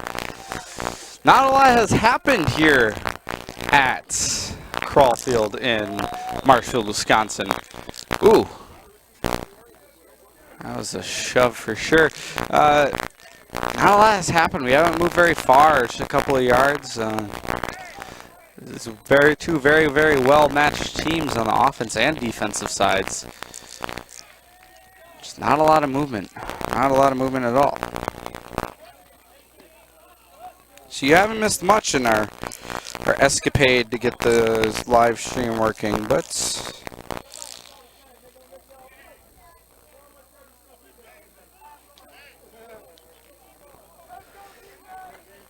we're getting there. I do apologize again for the issue with our live stream. Not too sure what's going on with our system here, but we'll get it fixed out and bugs worn out and ran out of town for our next stream, so you can get back to watching all your premium sports for free.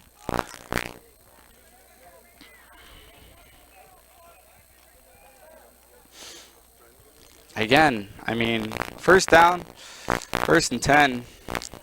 Not first down, but first and 10. 4 minutes and 20 seconds left in the first quarter here. 0-0. Not exactly the same game as the last one, but again, two very well matched teams here, it looks like. So if you're a fan of blocking, this is the game for you.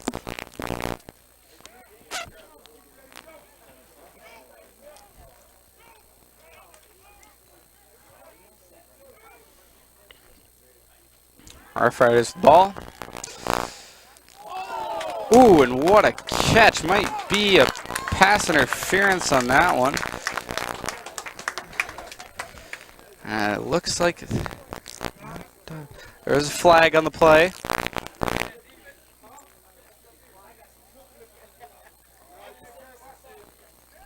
And that confirms our touchdown. The Roughriders. 6.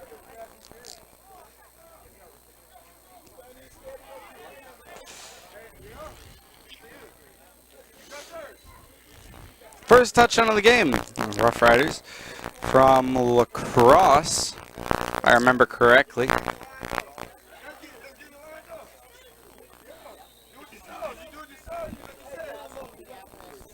Two teams from Minneapolis, then. Two teams from Minneapolis, then? Yeah, they were. Oh. Okay.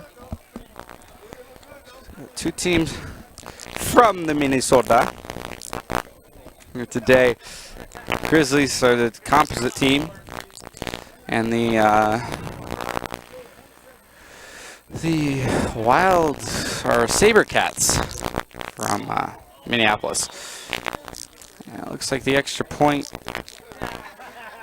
is.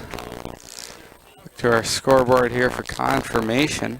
Couldn't, kind of missed it. There was a pole in the way, so I'm not too sure, but it doesn't look like that was a complete pass.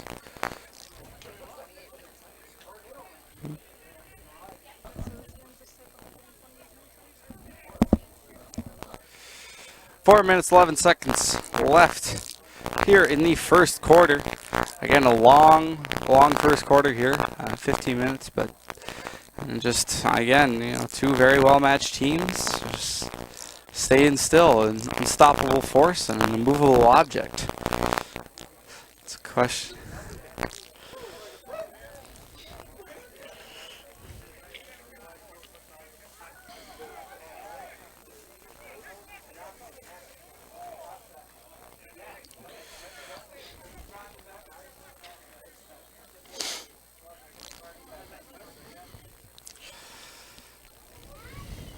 And still technically in the first quarter here.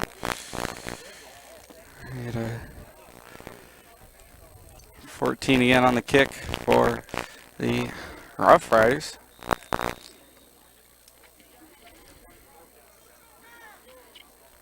Lines up, and here we go. Off to the left is low ball. Picked up by, missed the number there, and down on the 40 again. Man, these teams very well matched here today. Not moving very far.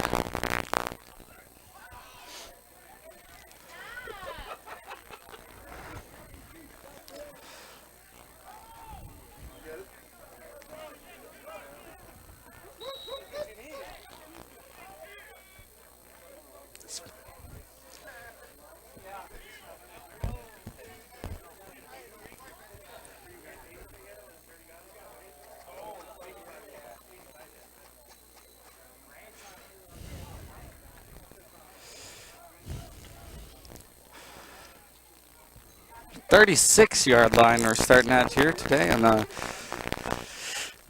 for first down.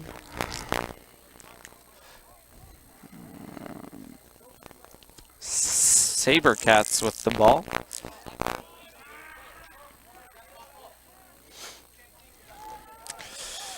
Run trying to get through the right, but there's just not a hole there for him.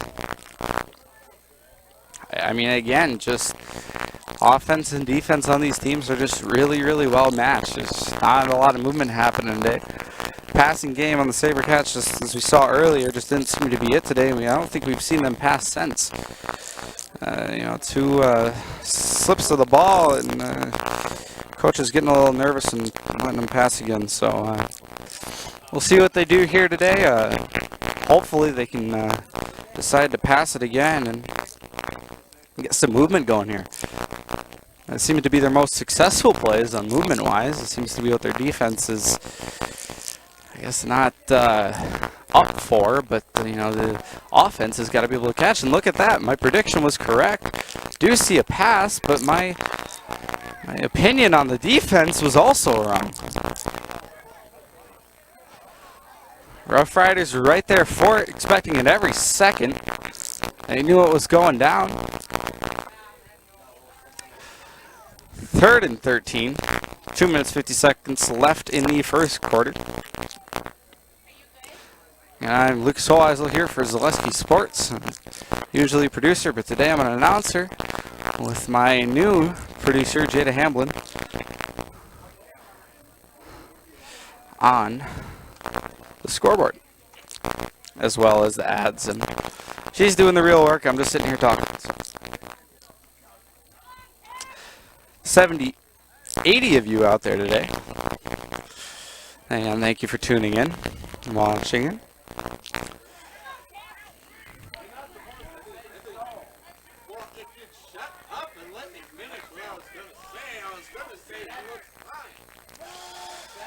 SaberCats with a wonderful pass right through the line. Gonna get the first down. Ball is down. Hit it right out of his hands. Recovered by the Roughriders.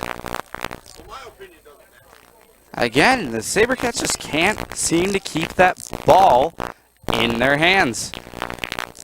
Just can't do it.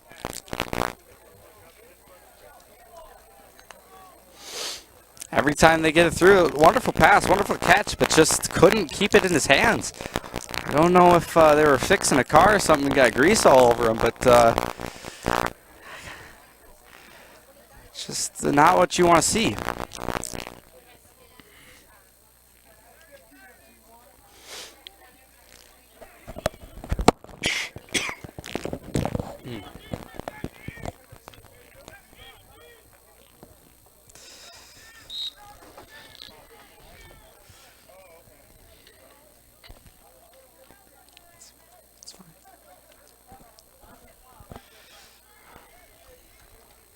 SaberCats just have to get their passing game up there and they'll be good to go. But until they can do that, unfortunately, it doesn't look like this game is going anywhere. Roughriders pass it through, pick it off to number 2. Tries to get through the defensive line, but just doesn't quite make it.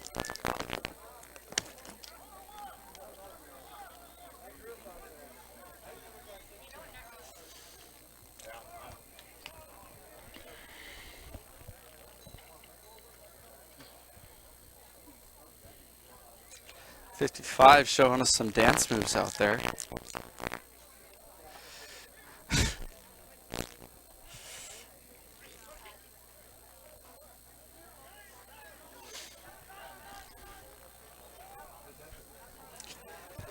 This evening sun starts to set down on here, getting to the lower skies. It's getting a little warmer here in our quote-unquote press box. Ooh, that was, yeah. I mean, that was a pretty clear foul there on the offensive line, or defensive line. Offset.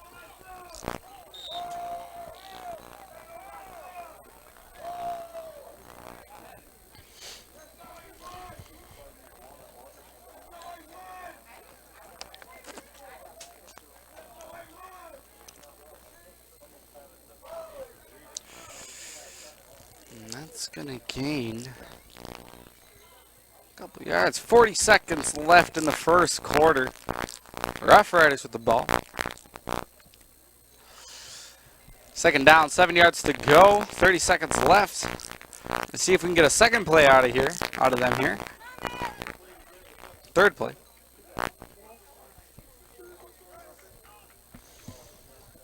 Hopefully see them before the quarter ends, and it looks like we are. Short pass as number 13 runs through, gets tackled down on the 30-yard line.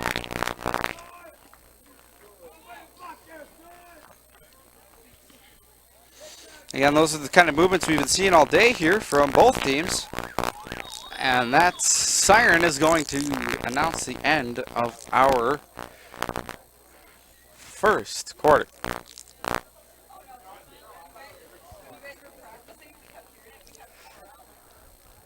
Third down, 1 yard to go.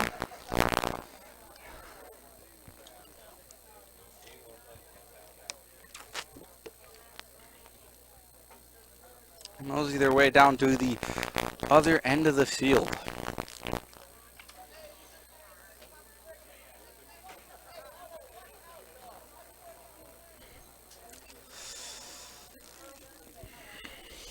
We're going to start the second 15-minute quarter here today.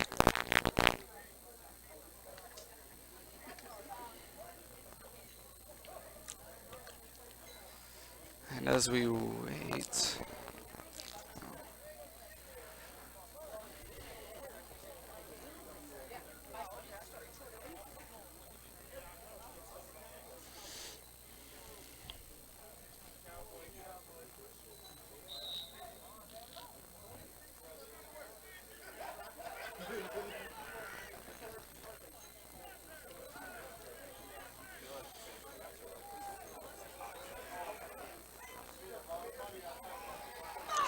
charges through, drops the ball. Looks like a tangle. Who knows who has it? Let's see.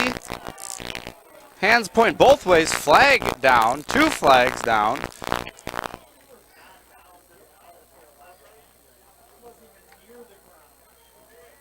I don't believe he was down. That did not look down to me. His knee might have been on the ground.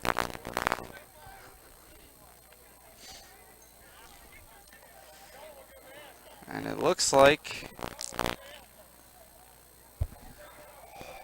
holding calls. Refs are going to talk about it.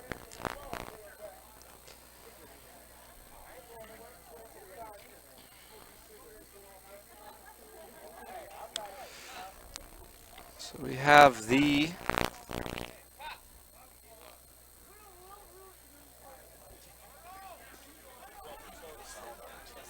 it's back now. Yeah. SaberCats. These are our colors. Our colors are wrong. Their colors are wrong, I guess. It looks like our colors are wrong on our scoreboard. I apologize for that. I was the one who built the scoreboard, so that's my fault. I assure you the score is still the same. Roughriders with 6 and SaberCats with nothing.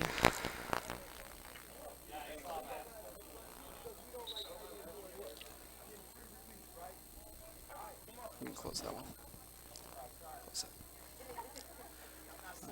I think might be fine just leaving it. 1st and 10 looks like the SaberCats have the ball. Tries to get right through that line, but is blocked right there. Seven a little happy about that block, and I think I would be too. Kind of came out of nowhere for him. Thought he had a clear path. He was there, and then he's not.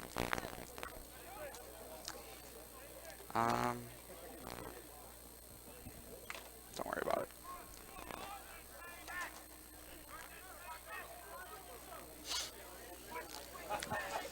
Second quarter, second down, 11 yards to go.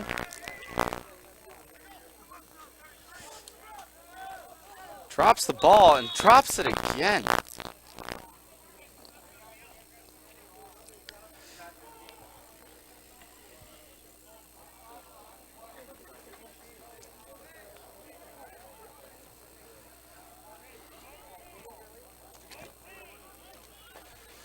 Audio is a little bit of static.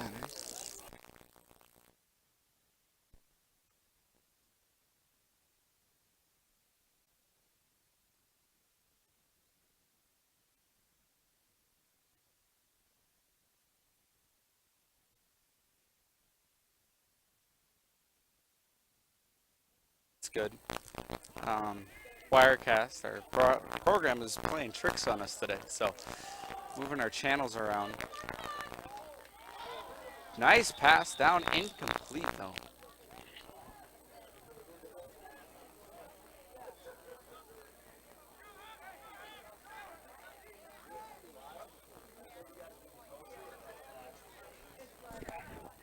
We have highlights of the first game, but we won't have highlights of this game. I don't care about that.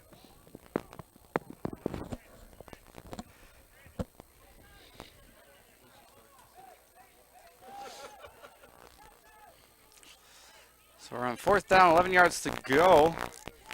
SaberCats had the pass, had the distance, but couldn't quite get their hands on towards the end there.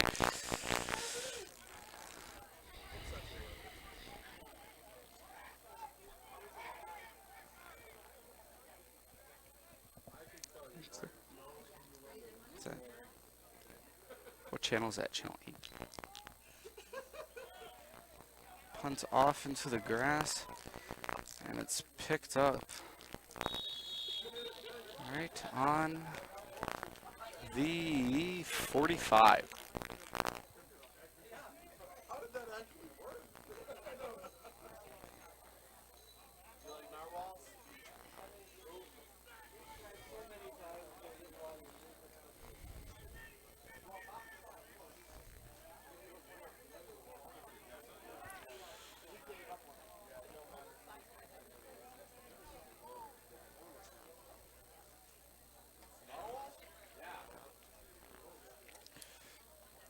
Back to, I missed what happened there. Trying to figure out our technical issues.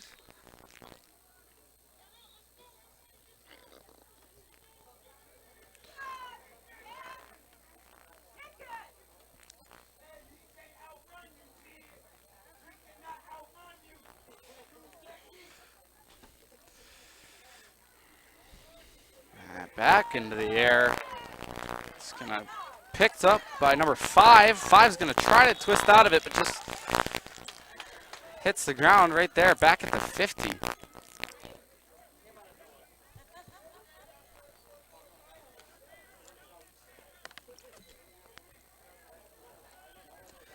Again, just two very well-matched teams here today. 6-0.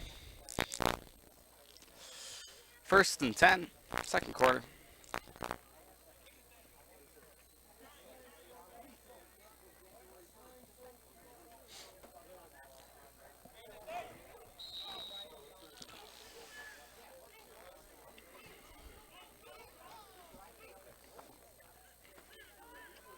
Roughriders with the ball.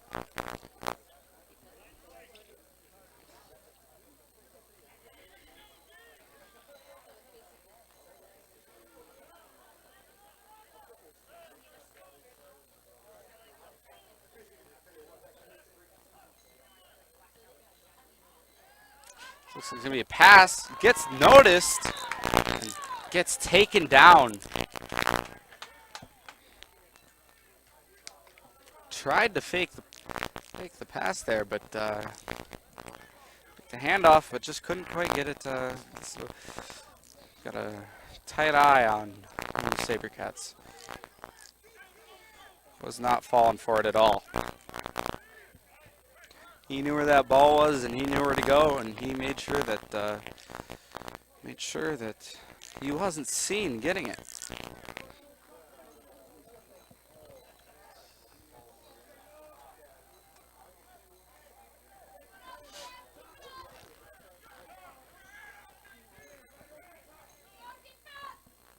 Roughriders with the ball.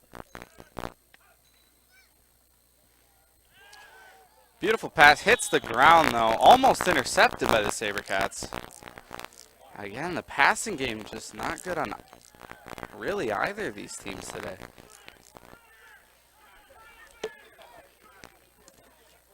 The last thing you want to see on a pass is the ball bouncing off the ground. Just not what you want to see. Unless, of course, your play is to dig it into the ground. I don't know why you'd want to do that. Maybe there's some football experts there. There's some rules I do not know about where that would benefit you, but from what I know, that wouldn't be something you want to happen.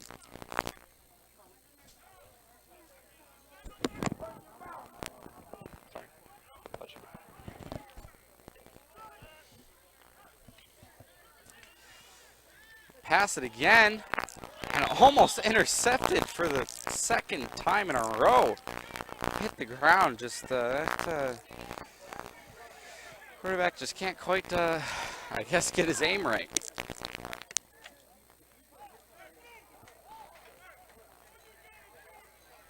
I don't know if the SaberCats crew is just getting in his head or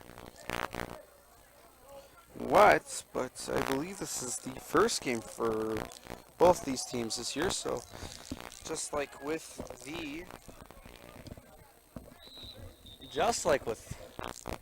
the Marshfield Bandits, a little bit less. They have some kinks to get worn out and some things to learn, but they're faced with a really hard choice here, because they can either try to run it and get run down by the defense. Both teams. Sorry, it was already like that.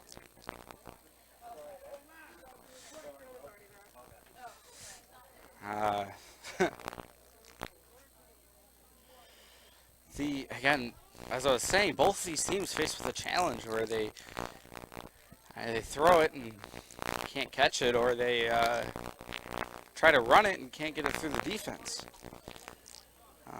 You know, it's just teams are just too perfectly matched here. Beautiful game, beautiful day, beautiful time for football. 4th down, 17 yards to go, second quarter.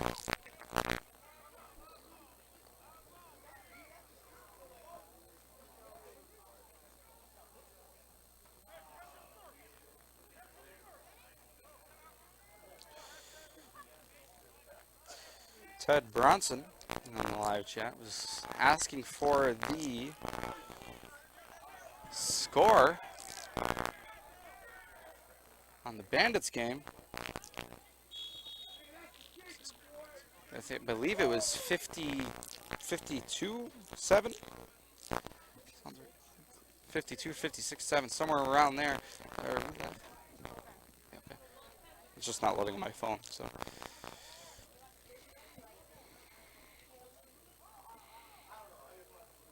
52-7. Confirmed by Ezo Johnson in the chat.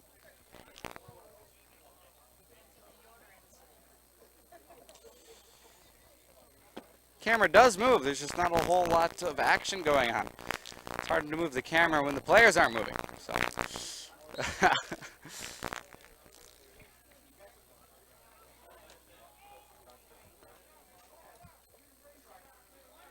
First down, 10 yards to go. Lucas Ho has it. Here on the announcement, Jaden Hamlin producing. Off to the left. It's again beaten by the defense.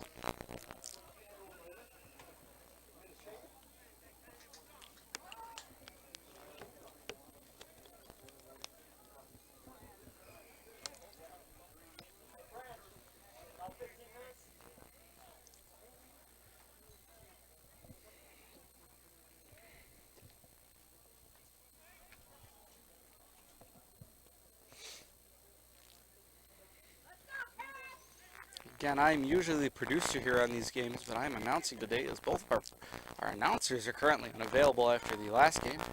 So I do apologize for my lack of knowledge about football, but better than nothing. Wonderful pass.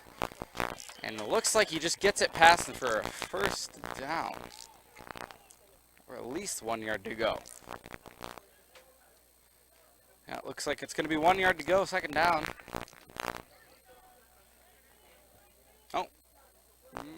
What are they deciding? First and 10. I was right. Talking about my lack of football knowledge, but here I go. I was right all along. If only we could see that every time from the SaberCats. That's the pass that they need to get and the passes that we need to see here in order to get this game moving along.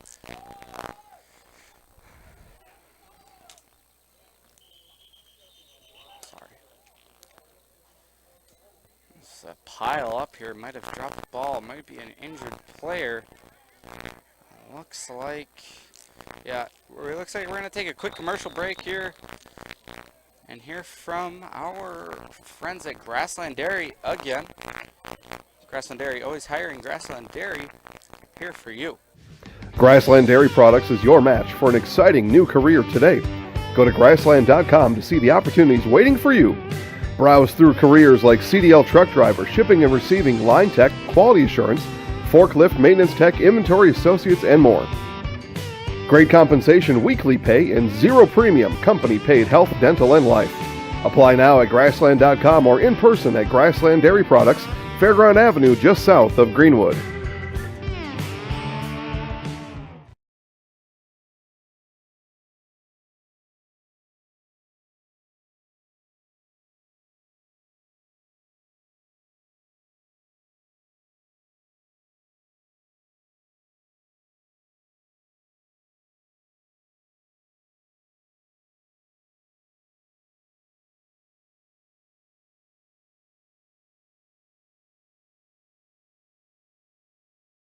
Go back.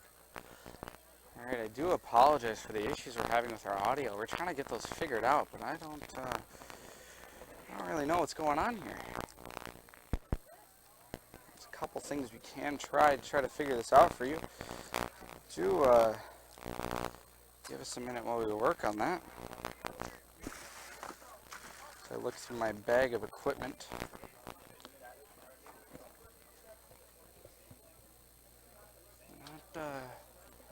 Too sure what's going on here.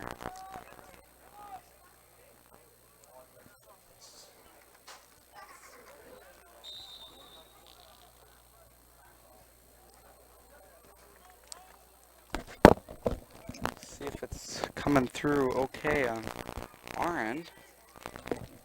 Maybe it is. No, it's not. All right. I'm not sure quite what's going on here, but we'll try to get it figured out for you. If that sounds any better. I'm not sure if it does it? It's still got the static to it? Huh.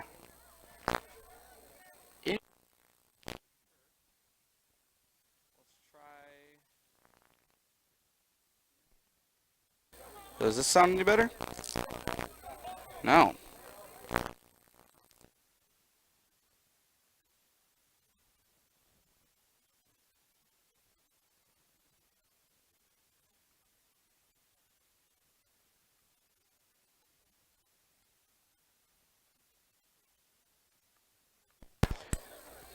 And maybe that sounds better. Hopefully. No. If I wiggle this, doesn't sound any better anywhere in between. Interesting issues. Happens is from time to time here. No game can ever run perfectly. Nothing can ever run perfectly. It's not anybody's fault, really. I do hope we can get these figured out for you. I'm trying to think of how we can do this. How we can maybe get this working for you. Let's try switching.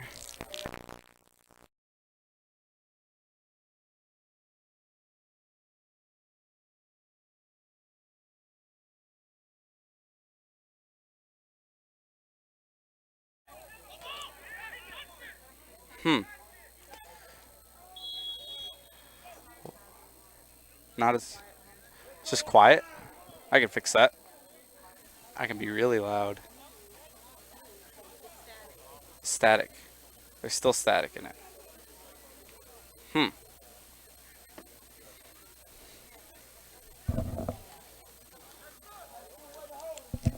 See if we can figure. Yeah. I guess that's better than nothing, right? I think what may be going on here from a technical standpoint is the fans inside of the computer actually generate a magnetic field, and from the sound of the frequency, that might be what we're hearing.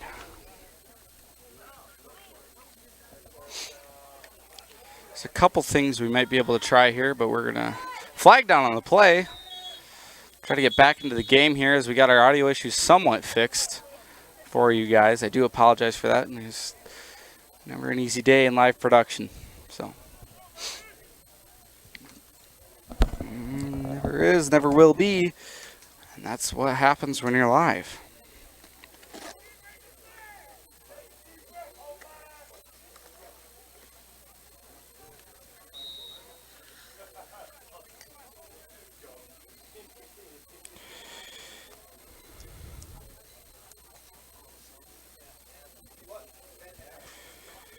We have another power cord down here. We do.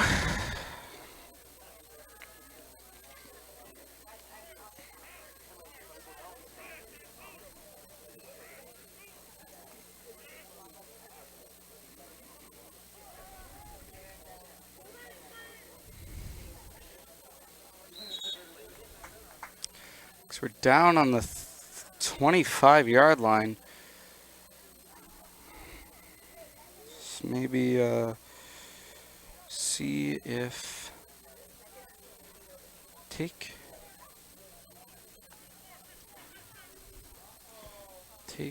your headphones here. Here, right here.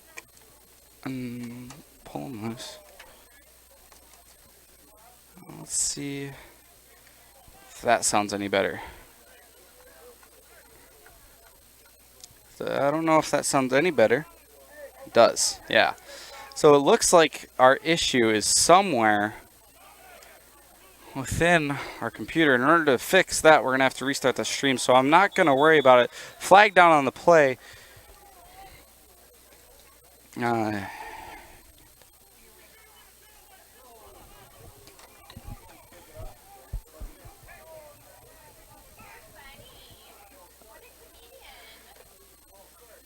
Coach over there is not having whatever's going on. I can hear him from here. He is not happy. Not happy at all. 7 minutes, 50 seconds left in the game. Second down, 10 to go. Second quarter.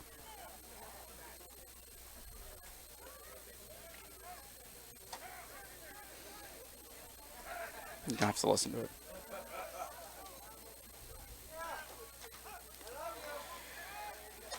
Going back for the pass.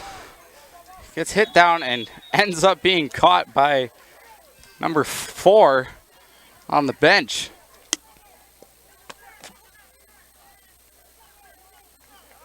Another flag down on the play.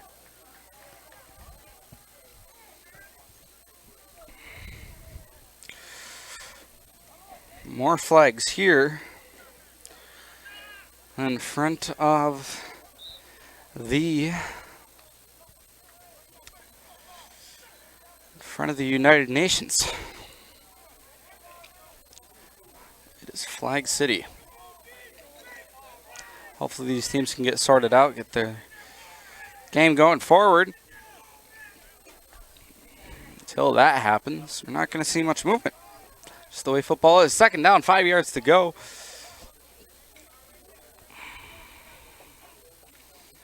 I don't know about you, but when I watch football, what I like to see from a lot of players is not movement from penalties, but movement from play.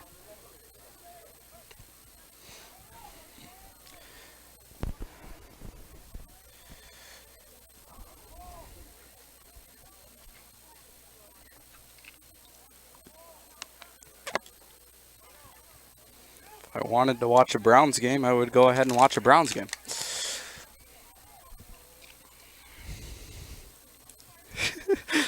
All in good faith, all in good taste.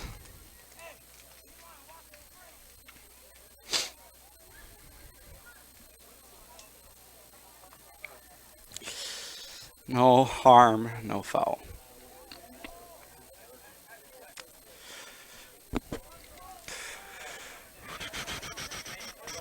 Roughriders again with the ball.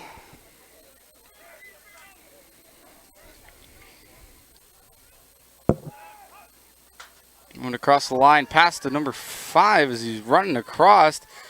And I might have missed what happened there, but it looks like he might have just lost his footing. 4th down, 4 yards to go. Second quarter, 6 minutes left in half.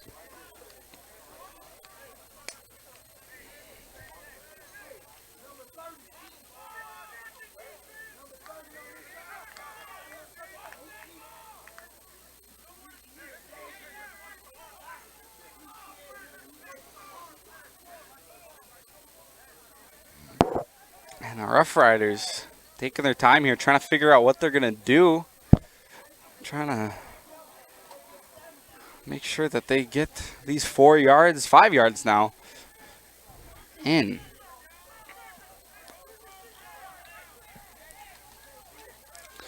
So they can get that first down, but the question is whether or not this is going to happen. It looks like we're going to take a timeout. And on that timeout, we're going to hear from one of our sponsors. We're going to hear from Little Sprouts. Hi, I'm Ashley. I'm the director at Little Sprouts.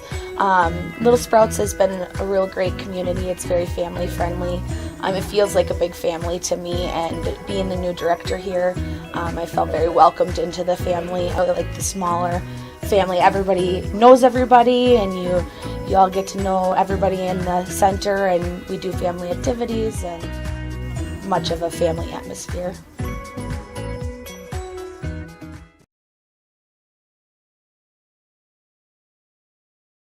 Witness the difference of a Catholic education at Columbus Catholic Schools.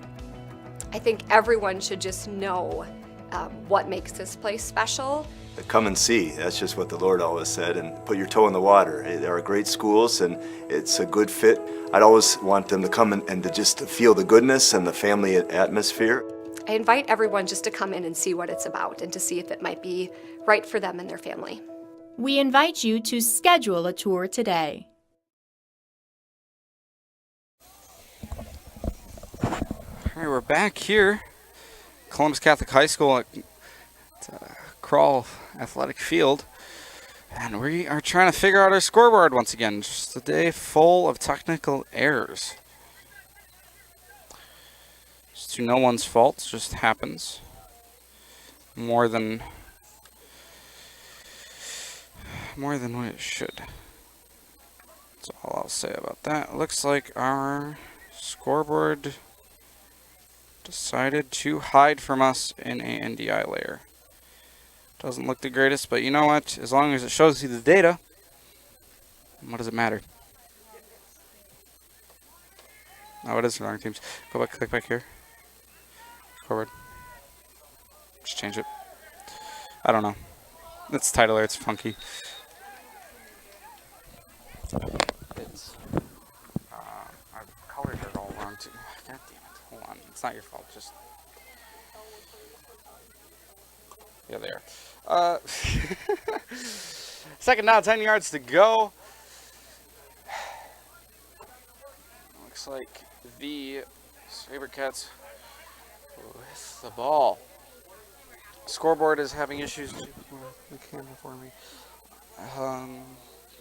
Titler still, or scoreboard, still clearly having some issues. It's not happy with what's going on. It's not happy with today at all.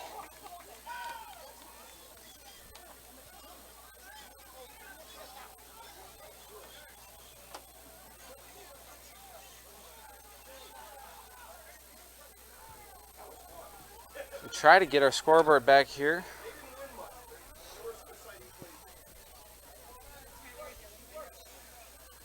I'd like to thank our sponsor, Hopwell Drilling Incorporated. Hopwell Drilling Incorporated of Auburndale is a 4th generation homegrown business right here in central Wisconsin. That's 4 generations of business know-how and 4 generations of giving back to the central Wisconsin community. Being part of our community, supporting and celebrating local events like this football broadcast is what Hopwell Drilling is all about. Again, Hopwell Drilling is the maintenance guys for Jason Zaleski's well, my well, and many other personal friends of the Hopt family. Really wonderful people over there. So if you're in the Marshfield area and you need a well drilled, contact the folks over at Hopt Well Drilling.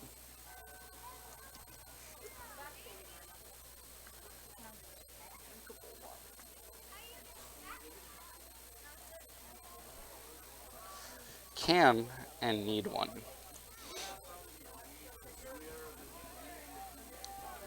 It's like SaberCats back with the ball. 4th down, 17 yards to go. Getting pushed back by the Roughriders defense.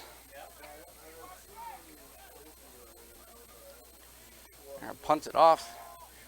Looks like it's going to be picked, bounced back to the SaberCats.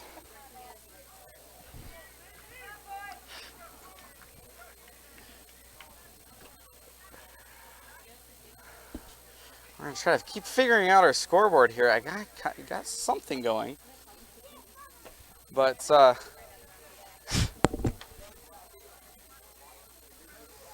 just won't quite grab.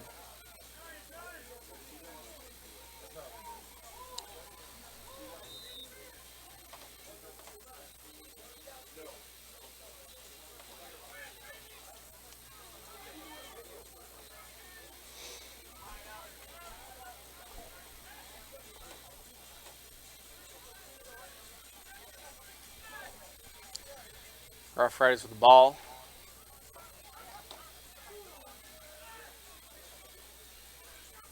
Going to work on fixing my scoreboard here.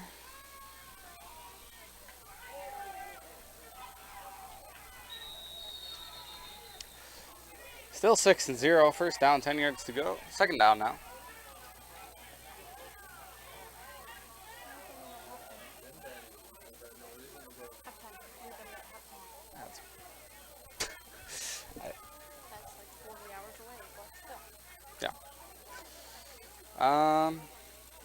Gonna get, so the Roughriders are in white.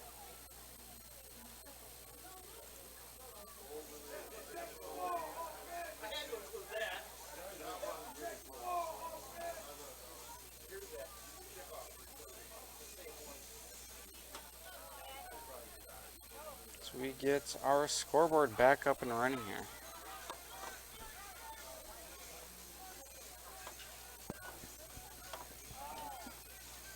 Again, I do apologize for the noise in the audio. There's not much we can do about it at this very moment.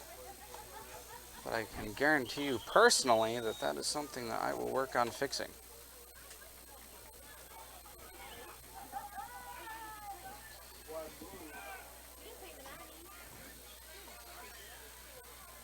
So we get our scoreboard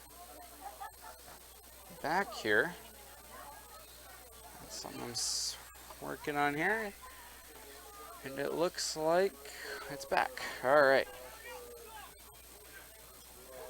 All right. So we're gonna have to get everything back set to the way it is, but it's there now. The data is not accurate at this time, but it will be shortly. Second down, 15 yards to go.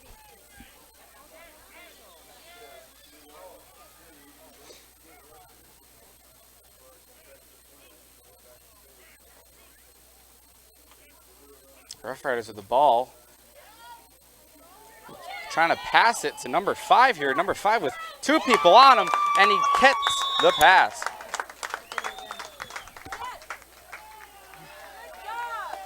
Looks like we lost our scoreboard again. Not too sure what's going on here.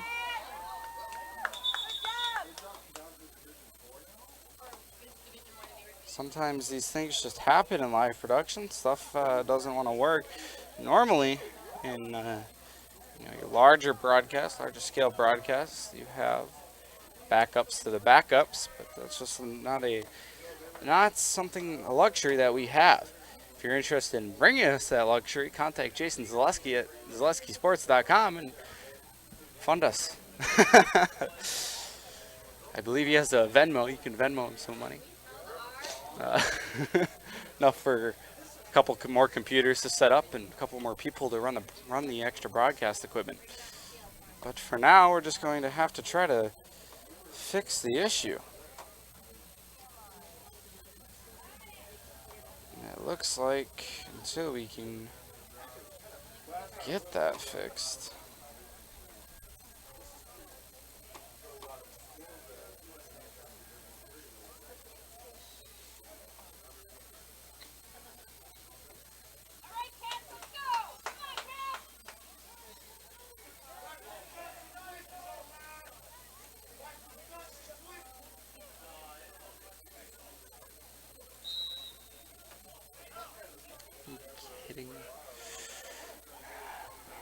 all right, Roughriders again with the ball after a beautiful pass.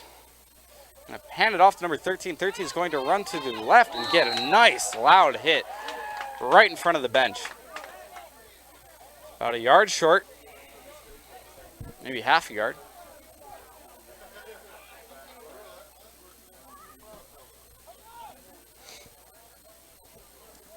That was a hard hit for sure. Not sure if that would have been okay in some of the larger leagues, but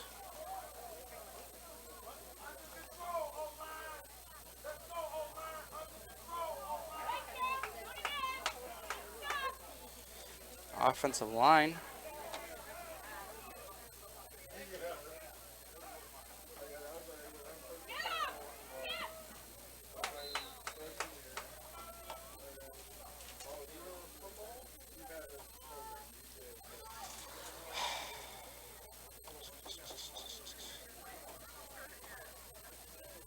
Tyler wants to play fair. No, it doesn't look like it. So, gonna have to recreate this scoreboard for the 5th time. So just bear with me here for a and it might just skip the scoreboard if it crashes again.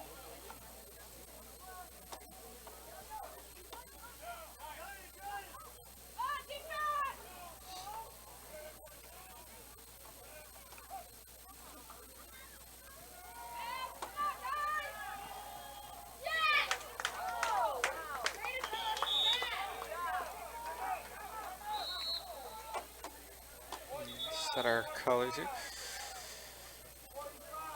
a beautiful pass. First down.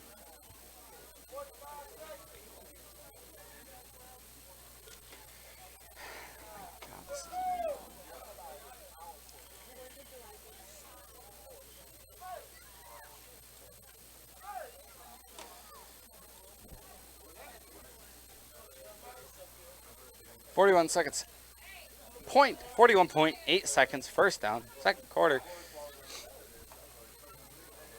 And after this, we're going to hear from a word from our sponsors. And our wonderful sponsors is what keep these broadcasts going at all. And they are going.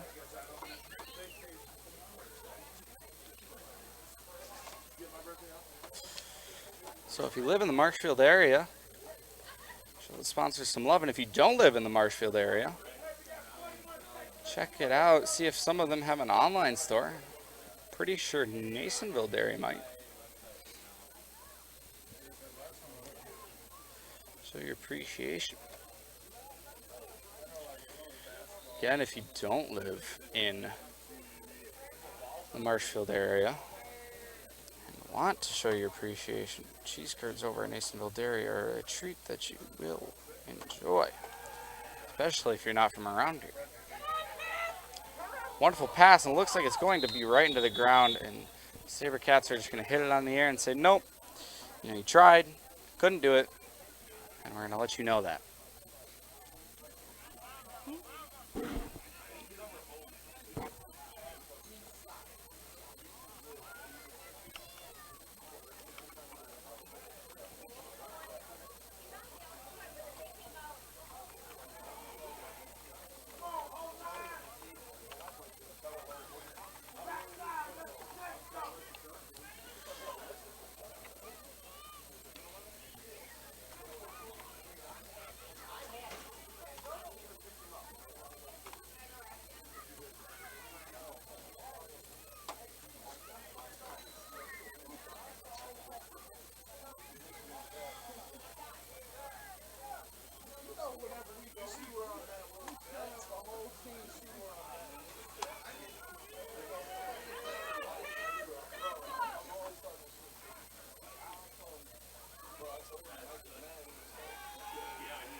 Pass caught, intercepted. Right. What? I didn't catch it. Right. He's gonna keep going. Roughriders can't get him to the ground. Don't know what happened there. Just miscommunication. Thought he was on the ground, but just he wasn't. And he kept going.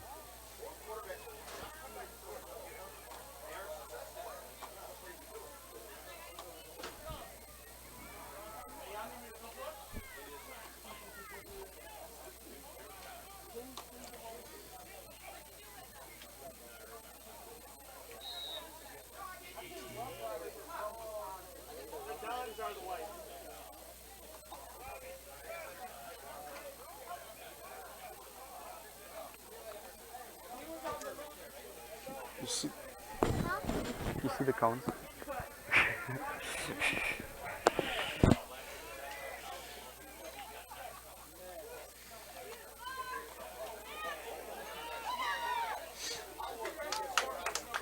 Another beautiful play there.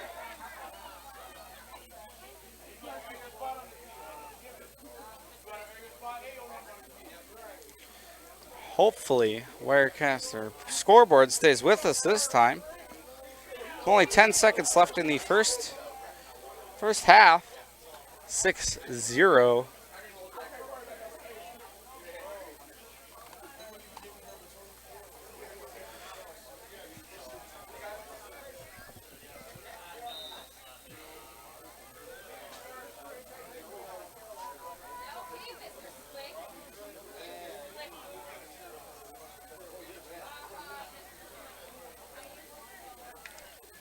We're gonna get back to it. All right. So it looks like we got our issues resolved, at least for now.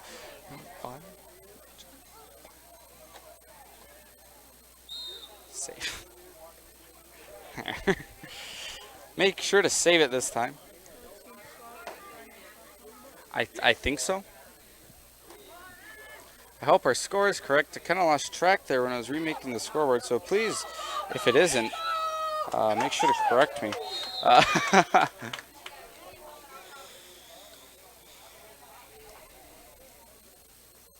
Second down. 10 yards to go. 4 seconds left in the first half.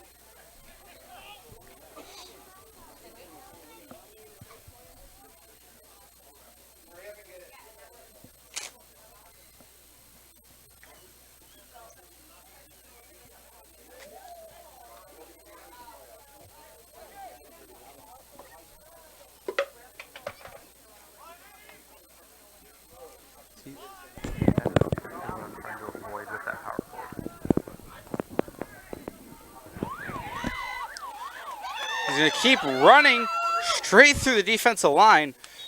He's going to be taken down at the 50-yard line. And I believe that is the end of our first half.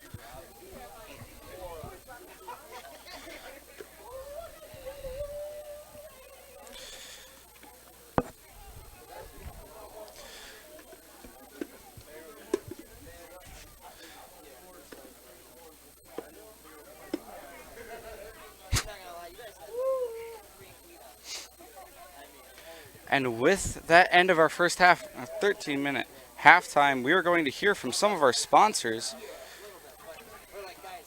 our wonderful sponsors. And I believe we're going to hear from Next Step Orthopedics. Next Step Orthopedics, the proud sponsor of Zaleski Sports, also sponsors some of the race cars at SK Speedway. SK Speedway is where we have some of our race events later on. And Fridays was canceled this week, but I believe we will be out there next week. Yeah, they sponsor one of the cars out there, and we will be very happy to hear from them and see what they have to tell you. Are you living with a prosthesis that is causing discomfort or pain? You have options, and I'm here to help. Hi, my name is Shai. I'm the owner of Next Step Prosthetics in Marshfield. You have a choice where you go for prosthetic care. My focus and specialty is providing a prosthesis that you enjoy wearing to help you get your life back. Why wait another day? Call to set up a free, no-obligation evaluation. Let's take the next step together to a better life. For over 50 years, Abbey Bank has been providing financial services to local families and businesses. What makes us different? We make banking about you. We have a strong partnership with the communities we serve, helping families grow, helping business grow, and celebrating important moments with new programs and facilities, support for our youth, and help for those most in need. Abbey Bank invests in its communities and gives back locally, with locations in Abbotsford, Appleton, Gresham, Medford, Shawano, Wausau, and Weston, and is an equal housing lender, member FDIC.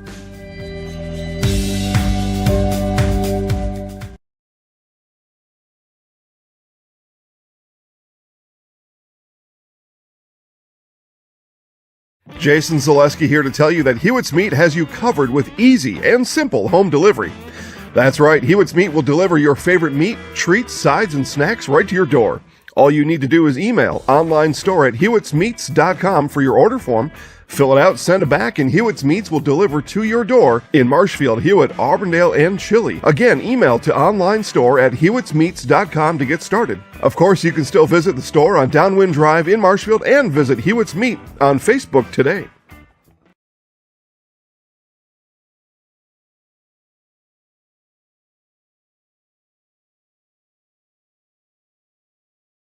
Wondering what to feed your team after work, the game, or this weekend? Chips Hamburgers in Marshfield and Wisconsin Rapids has tasty, char-broiled burgers for any hungry appetite. From the classic hamburger to the famous Chips Champ and everything in between, check out our daily specials. Stop inside to enjoy your meal with comfortable seating. See our complete menu of burgers, hot ham and cheese, hot beef, chicken and fish, fries, rings, curds, and ice cream served year-round. In a hurry? Same great menu in the drive-thru. Chips Hamburgers in Marshfield and Wisconsin Rapids. Chili Implement, located just north of Highway 10 in Chile, is your place for Kubota zero-turn mowers.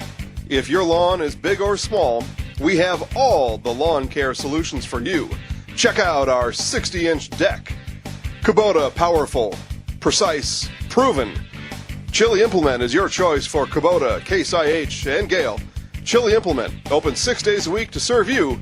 Chili Implement.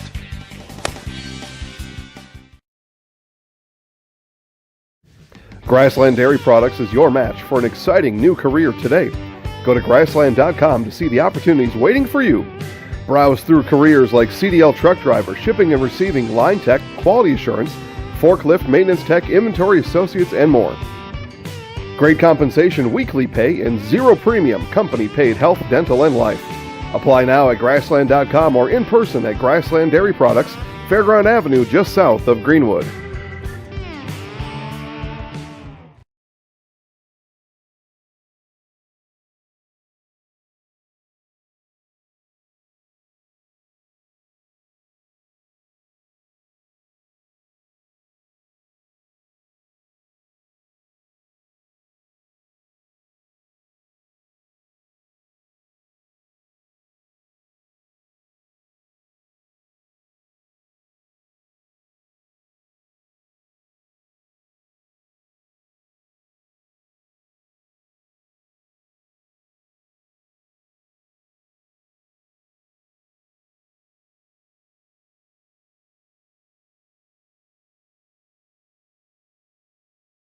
If you have a fear of overpaying, you have FOOP. But don't worry, switch to US Cellular and get a free Samsung Galaxy S25G, plus no activation fees. So you can stream, capture, and post without FOOP. Switch and get a free Samsung Galaxy S25G at US Cellular. Choose fair. Northside Computers is Marshfield's U.S. Cellular store. Visit us on South Central Avenue in Marshfield for the latest Samsung, Apple, personal cellular. Grassland Dairy Products is your match for an exciting new career today. Go to grassland.com to see the opportunities waiting for you. Browse through careers like CDL truck driver, shipping and receiving, line tech, quality assurance, forklift maintenance tech, inventory associates, and more. Great compensation, weekly pay, and zero premium company paid health, dental, and life. Apply now at grassland.com or in person at Grassland Dairy Products, Fairground Avenue, just south of Greenwood.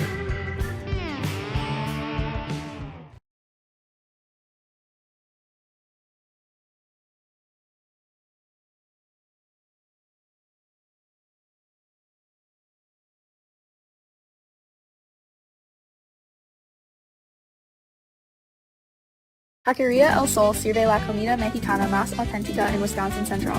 Taquería El Sol está en Marshfield, en Avenida South Central y calle 17. Está abierta cada día. Taquería El Sol prepara salsa y guacamole cada día y tiene un menú con muchas recetas familiares de México. Taquería El Sol tiene una tienda de comestibles también. Se venden comidas mexicanas secas, refrigeradas y congeladas para ayudarle a servir la comida mexicana la más auténtica en Wisconsin Central. Taquería El Sol en la Avenida South Central en Marshfield.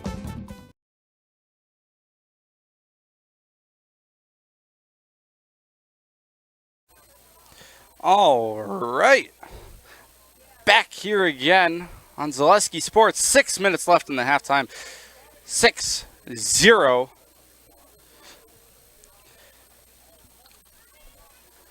Again, Lucas Hoheisel on the call, usually producer. Today, an announcer. Jada Hamblin producing. And doing a wonderful job at it, as always.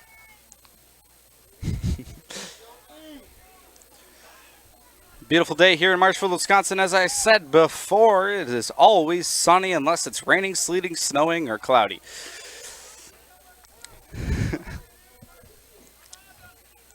Some of the SaberCats players taking a break here. Wonderful, wonderful day.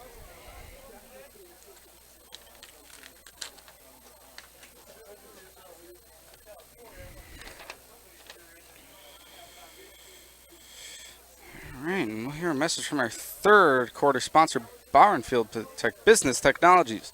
Marshfield Business Technologies is your complete office technology solution. For 60 years, Marshfield Business Technology has been serving school districts, municipalities, counties, religious organizations of all denominations and businesses in Wisconsin and beyond. Visit b-bt.com and let Marshfield Technologies be your complete office technology solution. If you need anything worked out in your business anywhere in the state of Wisconsin, or probably into Minneapolis and Illinois, those are your guys. They set you up with printers, fiber, Ethernet solutions, whatever you need. Probably even deal some closed circuits. For those of you who know what I'm talking about, you understand about what might be there having all those solutions in one place.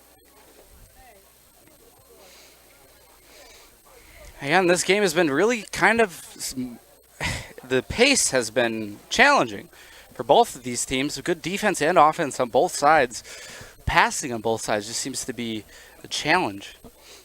Whether it's a pass into the ground or pass through somebody's hands, they just can't seem to get it. But on both sides, that just seems to be what the defense isn't able to defend against, but the offense isn't able to pull it off either. So until we see one of these teams pick up their passing game, I don't imagine we'll see much movement. We've seen a couple good running plays so far, but again, you know, a lot of movement comes from, and when your defense is good, a lot of movement comes from passes. And when your passes aren't completing, and your passes aren't getting to where they need to go, there's not going to be movement. So it's an interesting dynamic here at Crawfield, Columbus Downs High School. Of two very well-matched teams in their own aspects. It's like polar opposites.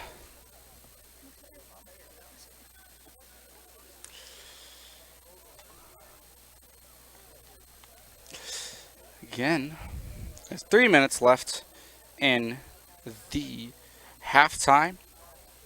And with that,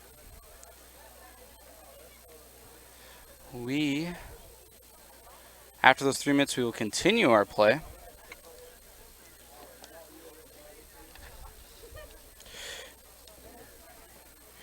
And while we're here, we will hear from our friends at Nasonville Dairy.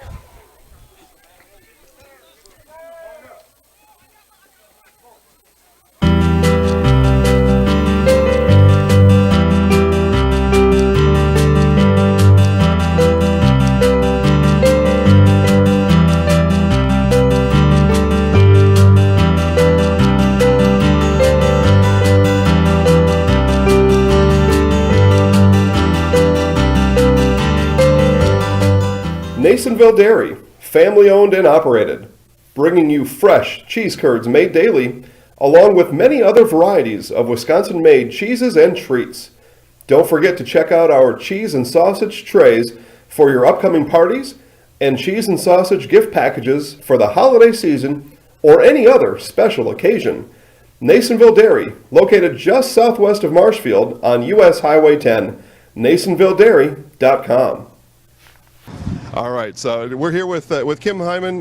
Kim, Nasonville Dairy, 125 years in the making. Tell us about that. You know, it's fantastic. It was the first plant built in Wood County back in 1885. Sal Nason and his family came here, and they started a small dairy plant. Eventually that plant burnt down, but then they rebuilt onto this same facility, and our family moved here in the late 60s in 1968 and took it over from there, and it's been just a fantastic growth. Great community, great people we have working for us. Oh, it's an open market. It's huge. You know, the opportunity for the diversity in the cheese industry is fantastic, and you have to be that way in order to sell a lot of product. And so we've got a great group of people working on the research and development side for us. So it's been really fortunate for us. Oh, right. We have 185 farm families that market their milk through us here at Nasonville Dairy. And we are so lucky we have like the best dairy farms in not only in central Wisconsin, but in the United States, marketing milk through us. So we're just really. All right. So we had to cut that Nasonville Dairy commercial short. I might have called it a little bit late. That's okay. I got plenty of advertisements with us. Nasonville Dairy is, I mean, I got some great cheese curds over there, man. That's all I can say. That's all I can say for that. They make some wonderful cheeses, as I'm sure you can go back into if you're interested in what kind of cheeses they make, there's our owner giving off the all the wonderful cheeses that they sometimes make and sometimes do make. I believe they have an online store. I'm not sure on that, so don't take my word for it. I will check on it, and I will let you know. But if they do, and you are in the Minneapolis area or in the Minnesota area, maybe you can even give them a call and buy some from them. They do have an online store. So if you are out there, buy something from them. Show them some appreciation. Maybe even give them a call. Say thanks, hey, thanks for supporting it. We're out here in Minnesota, and I want to know what actual cheese tastes like.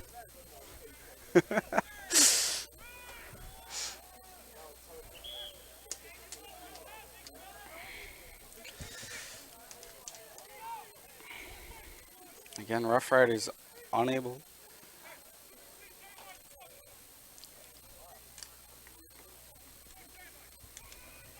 Roughriders unable to make it through the line.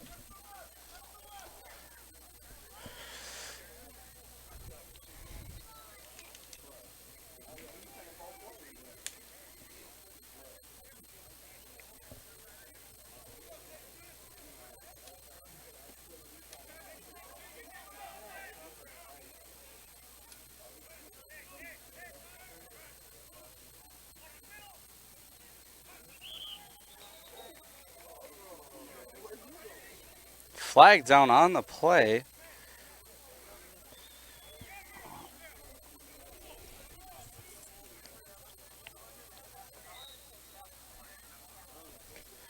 Second down, 9 yards to go. 13 minutes left in the third quarter.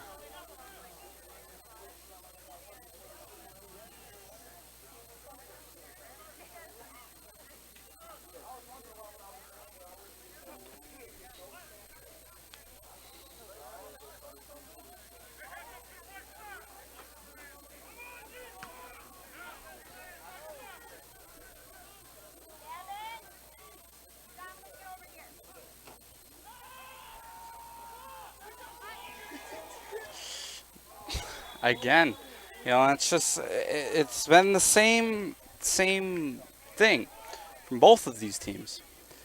If they do get the ball in the air, somebody's not there. And if they don't get the ball in the air,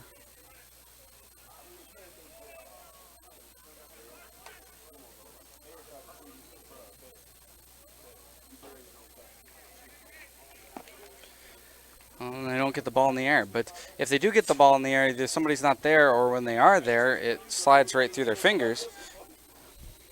And it's just an unachievable goal for both of these teams today.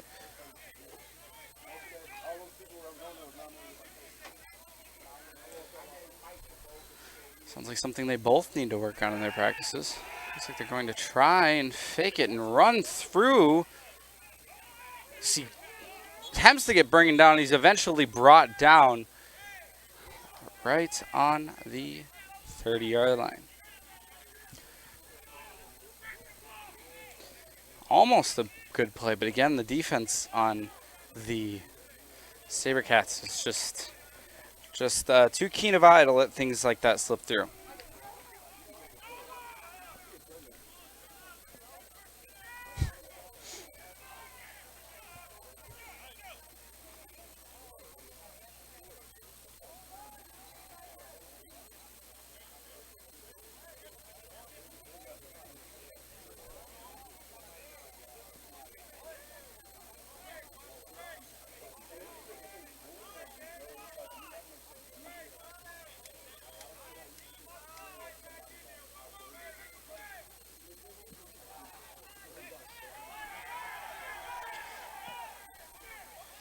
Going to roll across the ground, and the Roughriders are going to pick it up.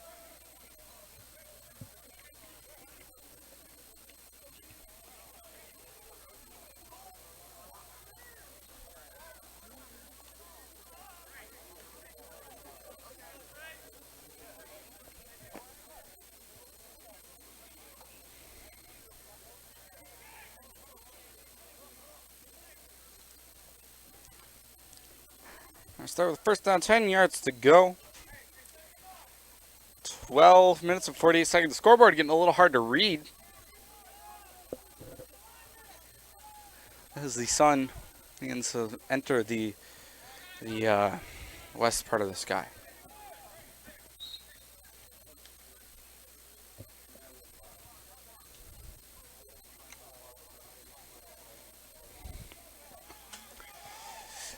SaberCats with the ball.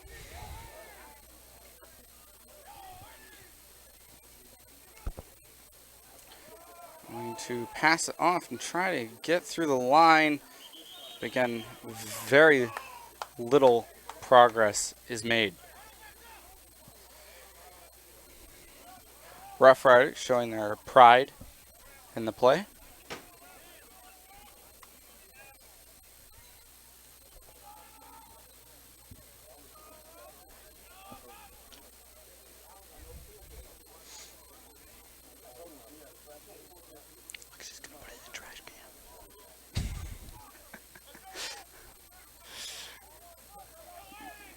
SaberCats with the ball again.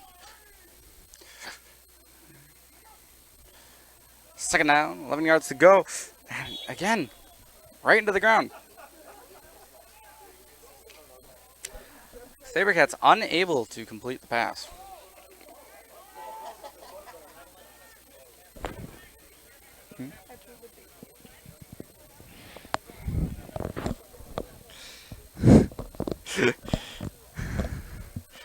Third down, 11 yards to go. 11 minutes, 52 seconds left in the game. Or left in the quarter.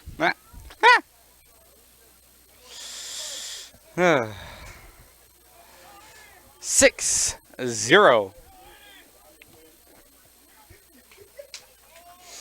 SaberCats going to fake the pass. He tries to get through. He does. But he is ultimately, they're going to hang on to him. And they push him over they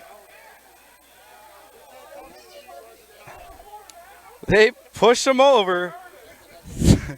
They push him over to get the first down. That was when you got a man that big, you gotta make sure that he's on the ground and not just floating above it. He dragged the Roughriders right through.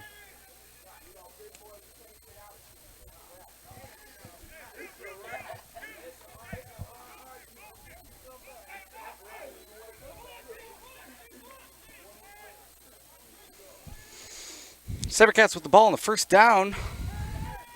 He's going to pass to the left, and the pass is again incomplete.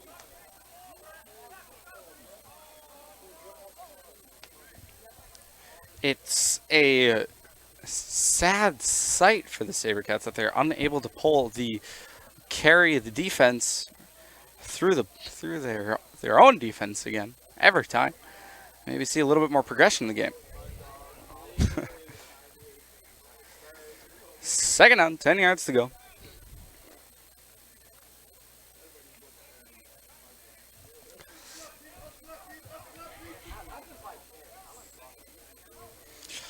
Again, a wonderful display of strength by the SaberCats. 10 minutes, 48 seconds left in the quarter.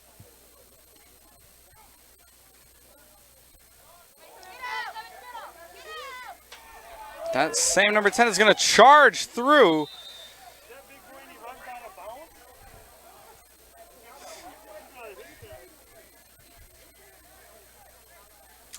The Roughriders defense is going to have to put a tag on his head. No, we weren't provided with one.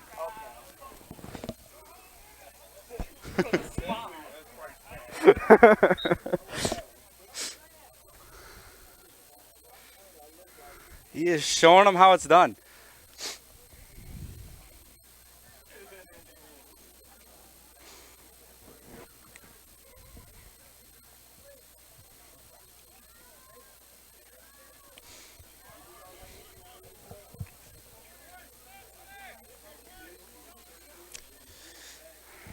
First and 10. SaberCats with the ball. Going to go back for the pass. Passes again incomplete. Blocked by number 21. Fastball Good block. It does look like the Rough Rider defense is adapting to those sorts of passes. And the long passes seem to be the downfall of both teams here. Those short passes seem to be a little bit more successful. Second down. 10 yards to go. SaberCats with the ball.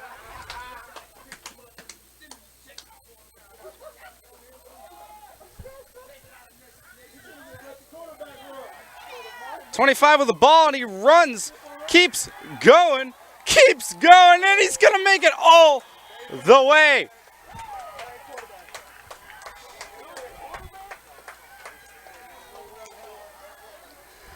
SaberCats showing him how it's done.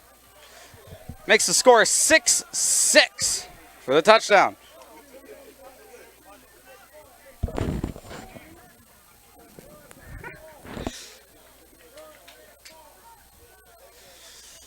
SaberCats finally picking up the game, showing them a little bit how this football is played here. They woke up from their mid-afternoon nap and they're ready to go.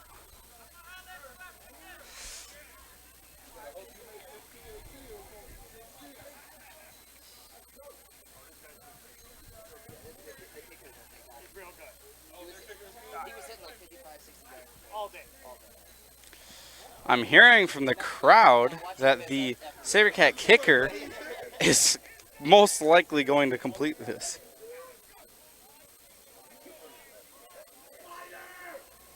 And the word.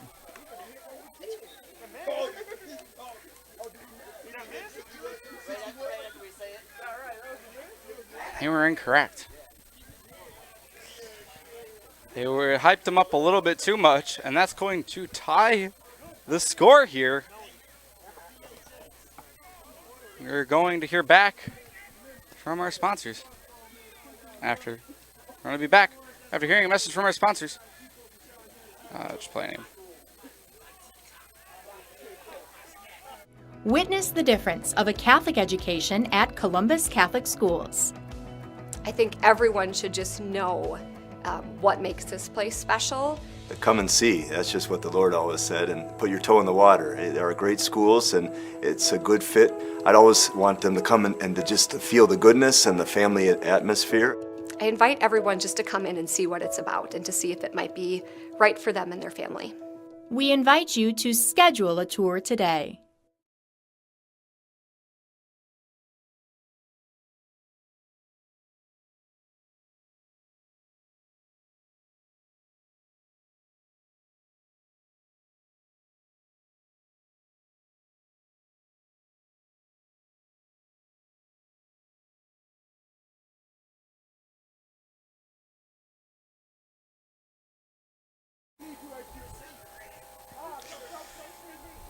All right. SaberCats pick it back. Back into it.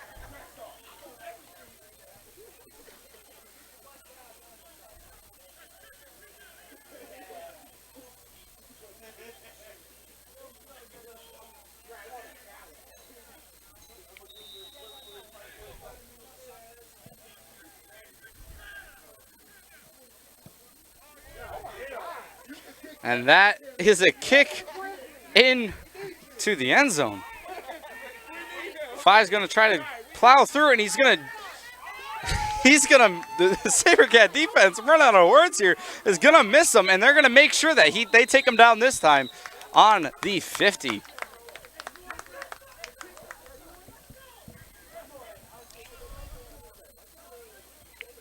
Number 5 for the Roughriders, showing them how to carry a ball.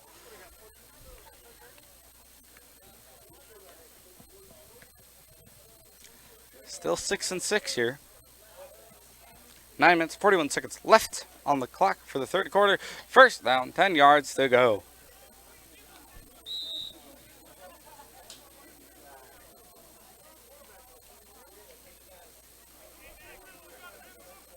No.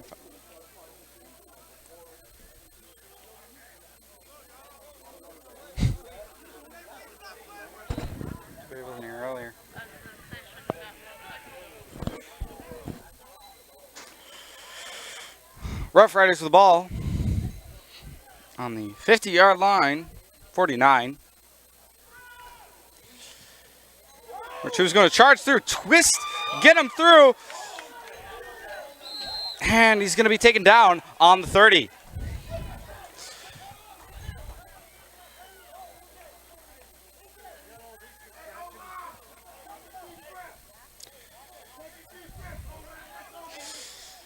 As the defenses get a little bit tired out here, we're starting to see a little bit more play movement from both sides of the ball.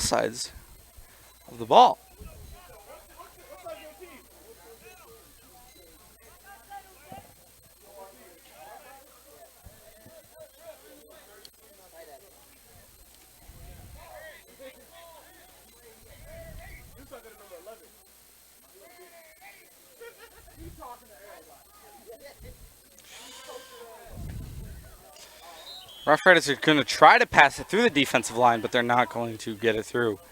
Second down, 10 yards to go. 8 minutes, 36 seconds left in the quarter.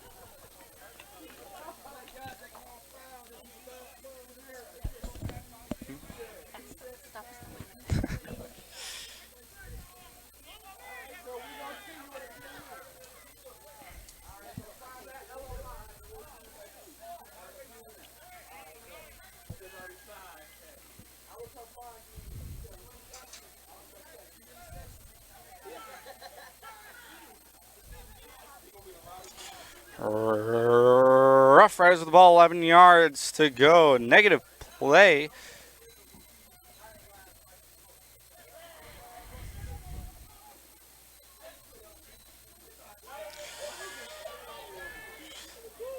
Going to pass, decides not to, and runs through to gain 5 yards. 6 yards. Yeah.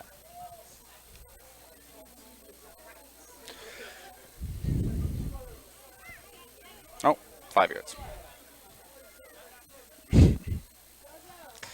7 minutes, 25 seconds left in the quarter.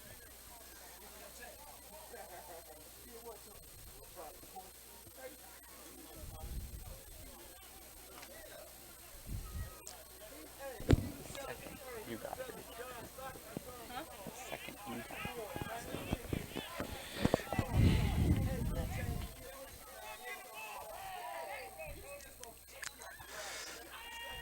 Roughriders with the ball, going to go back for the pass, almost sacked, and going to toss it off, and it's intercepted.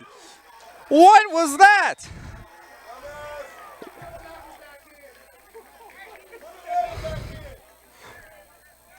At that point, when you're already almost at the ground, and you decide to try to throw it off, sometimes you just got to make the wrong decision. It looks like 54 is on the ground, panicked, holding his head. And that's not a good sign. And on that, we're going to come back in a minute after hearing back from one of our sponsors. And we will be back shortly.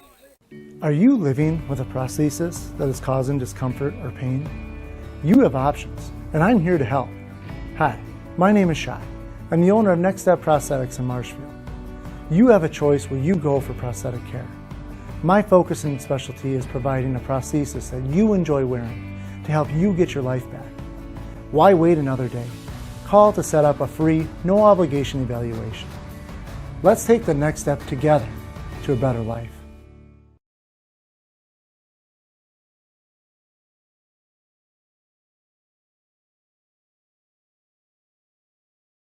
For over 50 years, Abbey Bank has been providing financial services to local families and businesses. What makes us different? We make banking about you. We have a strong partnership with the communities we serve, helping families grow, helping business grow, and celebrating important moments with new programs and facilities, support for our youth, and help for those most in need. Abbey Bank invests in its communities and gives back locally, with locations in Abbotsford, Appleton, Gresham, Medford, Shawano, Wausau, and Weston, and is an equal housing lender, member FDIC.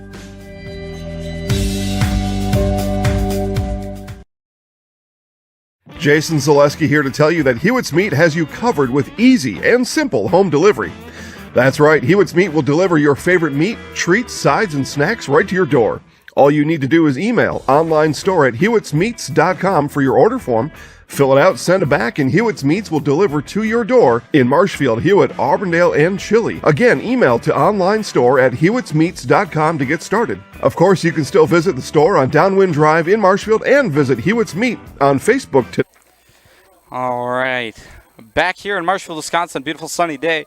Always sunny, never unless it's cloudy, sleeting, or snowing, or raining. 54 coming off with what looks like some sort of ankle injury. Hopping on one leg, being carried by his teammates off from the field.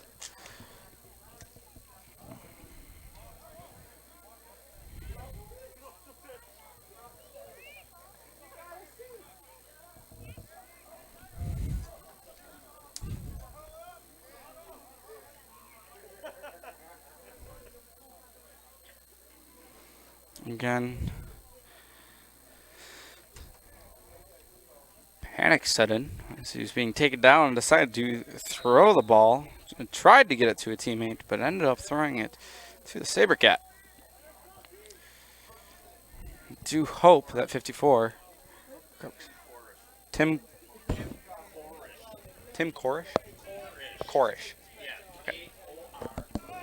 Okay. 54 is a Tim Korish. And the SaberCats fumble it, but recover it.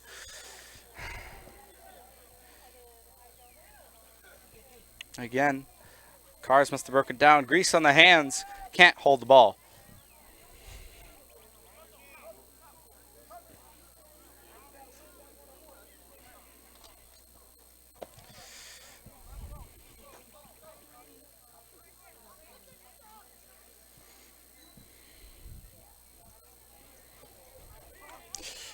And this is Lucas Holeisel here with Zaleski Sports. Jada Hamblin producing. We had some technical issues earlier, but we got them all figured out with our scoreboard. And hopefully, the rest of the broadcast runs smooth. Now that I say that, it's probably not going to. SaberCats go back with the ball, deciding to throw it. Roughriders defense breaks through the line. They run with the ball, and they're taken down on the 35. Is this the same guy? Yeah. Same guy, same number 10 that was running through earlier. Can't hold him down. Another injured player on the field. SaberCats player. And with that, we're going to take another break for our sponsors. Wondering what to feed your team after work, the game, or this weekend? Chips Hamburgers in Marshfield and Wisconsin Rapids has tasty, char-broiled burgers for any hungry appetite. From the classic hamburger to the famous Chips Champ and everything in between, check out our daily specials. Stop inside to enjoy your meal with comfortable seating. See our complete menu of burgers, hot ham and cheese, hot beef, chicken and fish, fries, rings, curds, and ice cream served year-round. In a hurry? Same great menu in the drive-thru. Chips Hamburgers in Marshfield and Wisconsin Rapids. Chili Implement, located just north of Highway 10 in Chile, is your place for Kubota zero-turn mowers. If your lawn is big or small, we have all the lawn care solutions for you. Check out our 60-inch deck. Kubota powerful, precise, proven. Chili Implement is your choice for Kubota, Case IH, and Gale. Chili Implement, open 6 days a week to serve you. Chili Implement.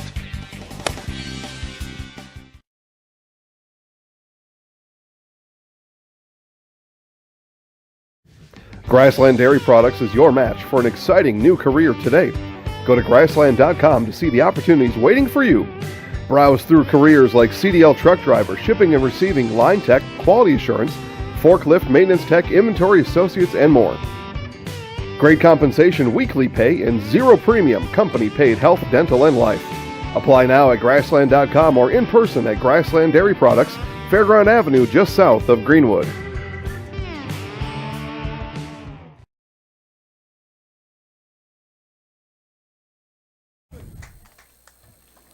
All right. SaberCat player number 69 is being carried off the field by his teammates. He is up. He is standing.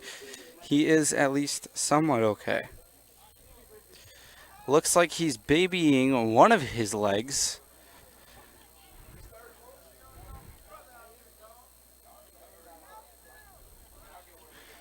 And looks like our defenses are getting a little... Defenses and offenses are getting a little worn out in the late afternoon summer heat. As the game started, play was slow. Not a lot of progress, but as they both get worn out, progress and holes and gaps are ensuing.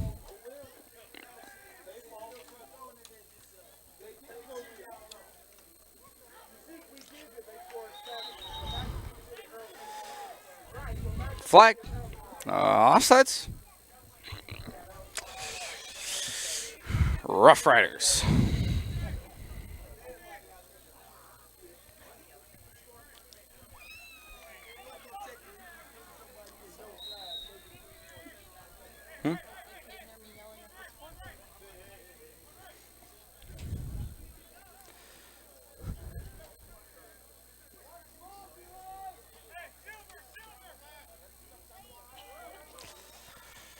SaberCats with the ball. First down, 10 yards to go. An attempt at a pass. Attempt.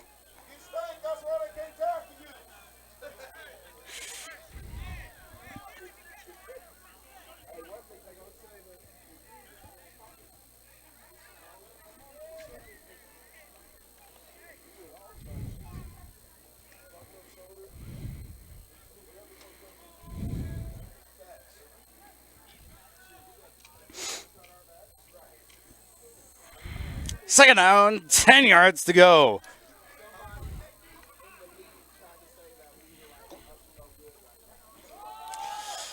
Passes it off, tries to juke him, runs right into the Roughriders defense.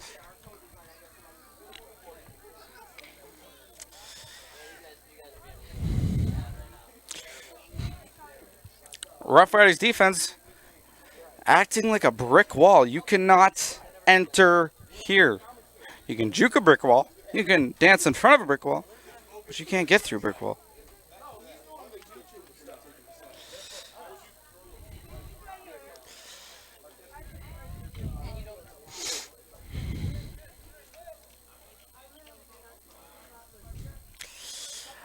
Third down, 12 yards to go. Negative play. SaberCats with the ball.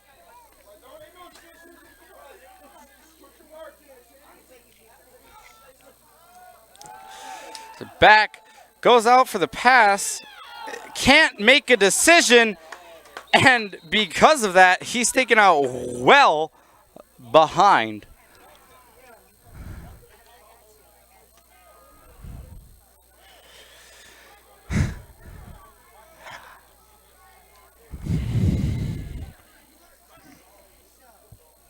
The line of scrimmage.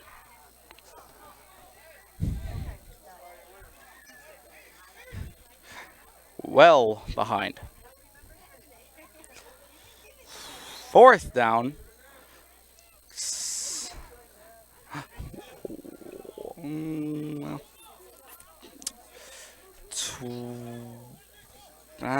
17 yards to go. Had to guesstimate that our scoreboard wasn't updated. 17 yards to go. 6-6. Third quarter. 2 minutes in. 45 seconds left. In the quarter. Punt well back. And bounces. And is picked up by the SaberCats.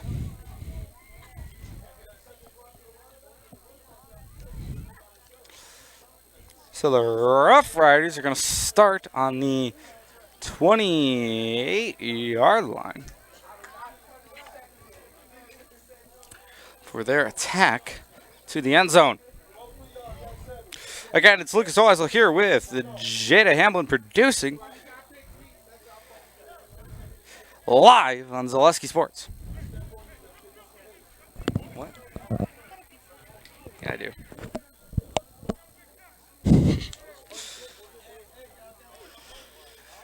Been out here covering the game before this since 11:30 Central Standard Time.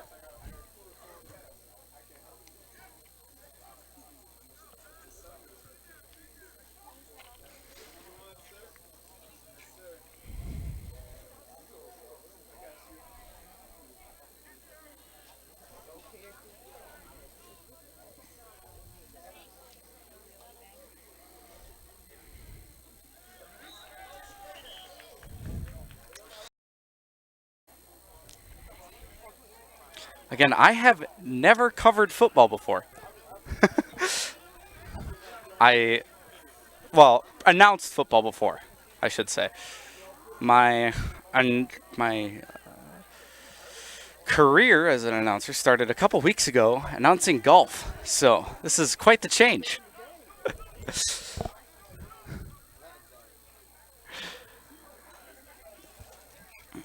Roughriders with the ball. Well, back for the pass, passes it, and it is incomplete at the feet.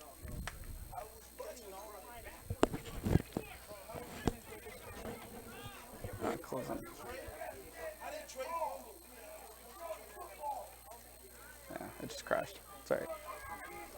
Might have to change some assets. Or some numbers. Some data.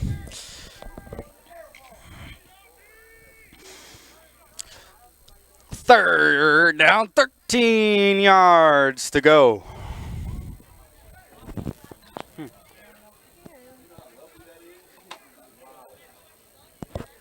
live and then on live.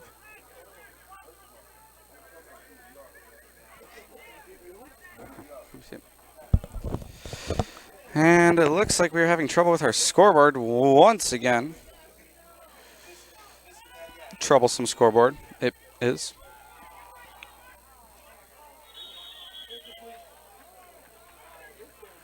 Did his phone die?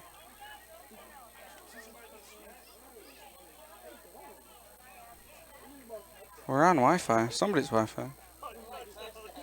Huh, we just skipped over to... Alright, whatever.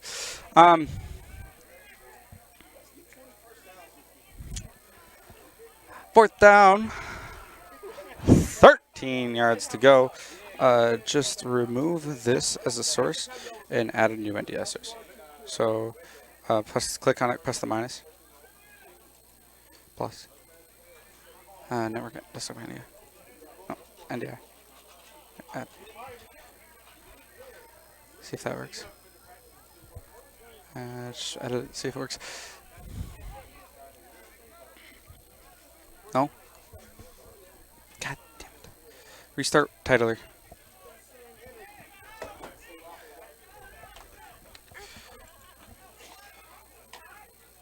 Again, having scoreboard issues again. Stay with us as we try to diagnose those. I'm right here. Are you serious? You stood in front of me. Try to get our main internet source back up and running. Fourth down, 18 yards to go. Another negative play with 1 minute and 17 seconds left in the third quarter. 6-6.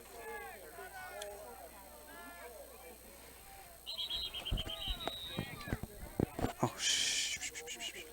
Sorry. You okay?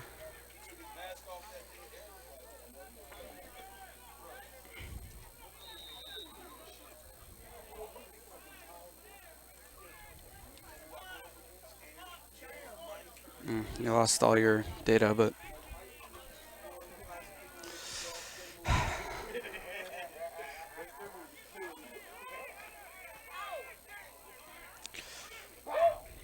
taken down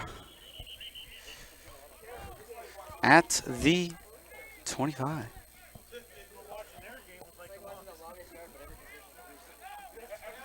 Again, the Bandits game before this versus the Grizzlies was a Grizzly game. That's because the Bandits are brand new to this league. What?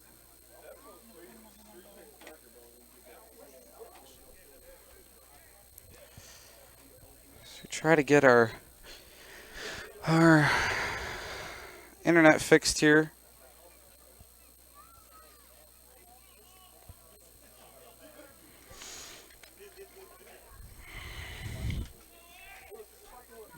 Internet. Our scoreboard is powered by somewhat by our internet. So when our internet is having issues, our scoreboard is having issues. First down, 10 yards to go. We're getting our main internet source back up and running for you guys here, so we should be issue free in a couple minutes. Second down, 7 yards to go. 47 seconds left in the third quarter.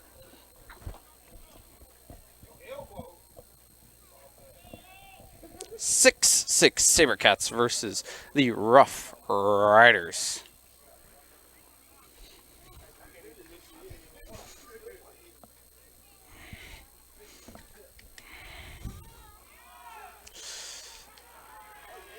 SaberCats with the ball, charge through and complete for the first down.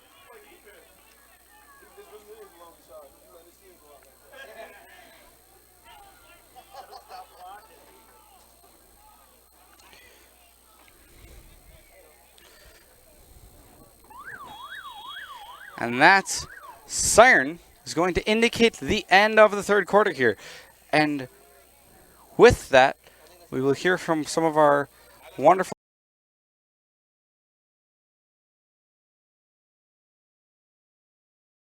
Taqueria El Sol sirve la comida mexicana más auténtica en Wisconsin Central. Taqueria El Sol está en Marshfield, en Avenida South Central y calle 17. Está abierta cada día. Taqueria El Sol prepara salsa y guacamole cada día. Y tiene un menú con muchas recetas familiares de México. Tiene una tienda de comestibles también. Se venden comidas mexicanas secas, refrigeradas y congeladas para ayudarle a servir la comida mexicana, la más auténtica en Wisconsin Central. Taqueria El Sol en la Avenida South Central en Marshfield.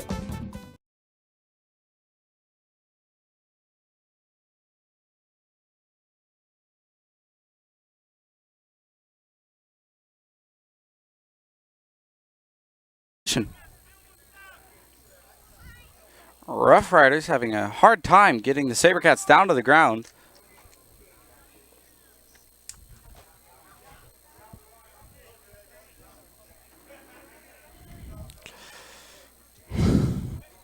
Creating a very negative play. Second down, 17 yards to go. Fourth quarter.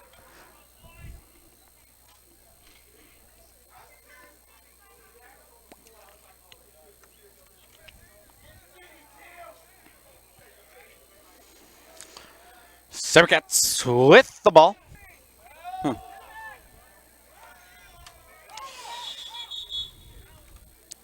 I don't know what 13 was trying to pull off there.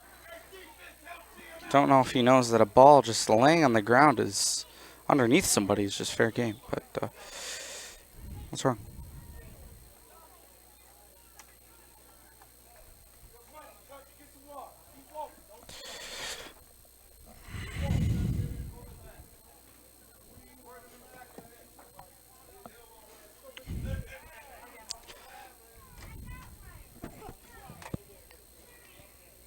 What? Just let me in. Just fucking grow the fuck up.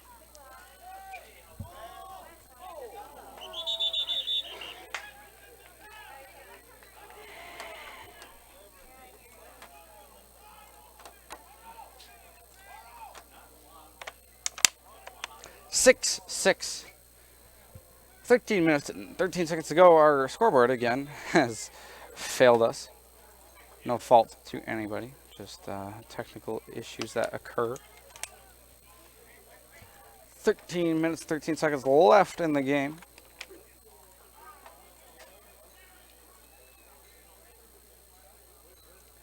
So we try get the scoreboard to work again. Sometimes issues can arise that are deeper than what might actually be present, and they cause shallower issues. So even though it may look just like our scoreboard's not working, there might be a deeper issue to it. Roughriders going to play clean. Is that clean? It looked clean. Might have not been. Kind of missed it. Judging by, does not. I believe I was wrong there. Correction. It was not clean. It was dirty.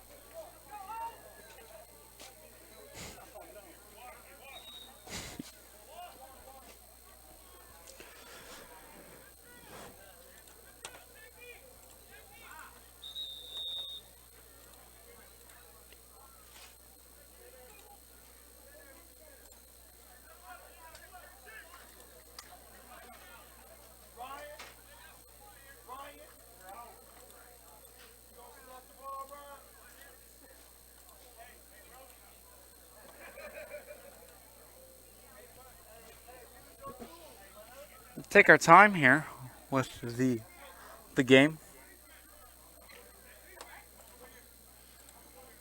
Which is a helpful time for us as we try to get our scoreboard back up.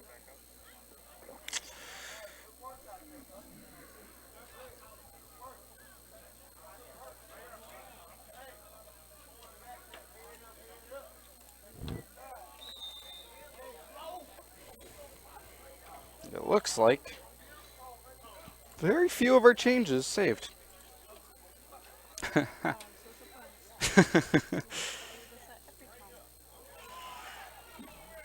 Roughriders with the ball.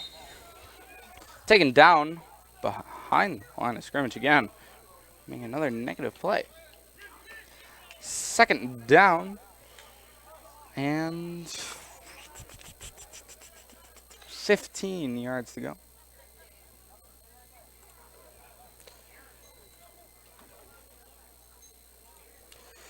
Hold with us here as we try to get our scoreboard back up and running. As long as it works, right?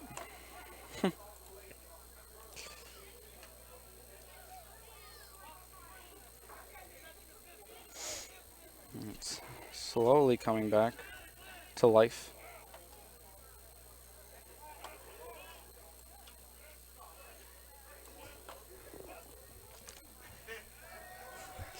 Roughriders back with the ball in the pass and is taken down again at the 20.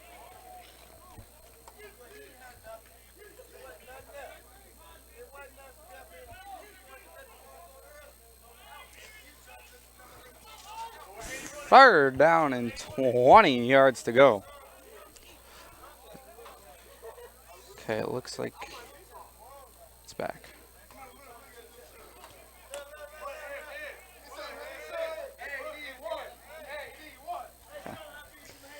Scoreboard is back up and running again. It doesn't look quite the same because it's not the same file, but it is working. So, 6-6. 11 minutes and 27 seconds left in the game. Fourth quarter, third down, 21 yards to go. There is a chance that this game might go into an overtime. I'm not sure how the overtime situation works in the CAFL. And the pass is almost intercepted, but is ultimately ruled incomplete back at the 40.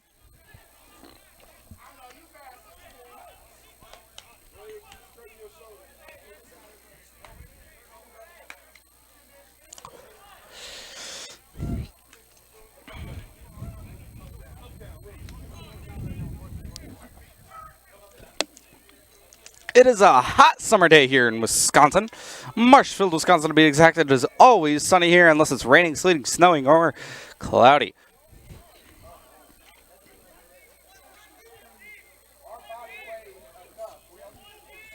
It's summer.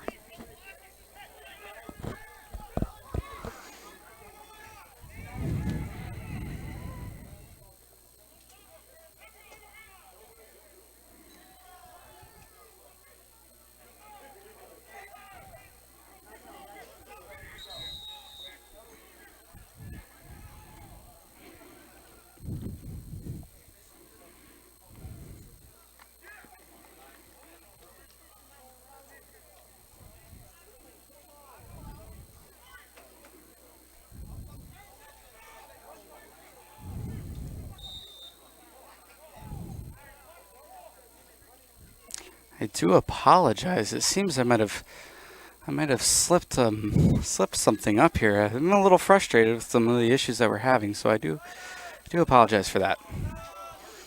I don't quite remember what I said, to be honest with you, but I will try and make it better. Mistakes happen, and I will admit that was a mistake. But again, here we are trying to have fun out here in Marshfield, Wisconsin. 6-6.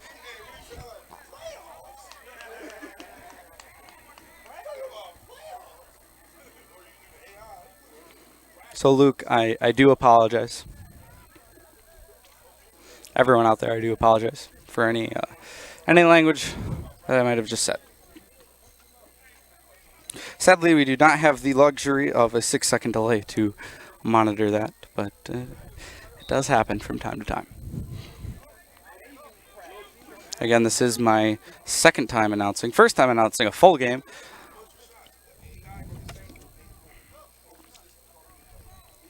But I will try better next time.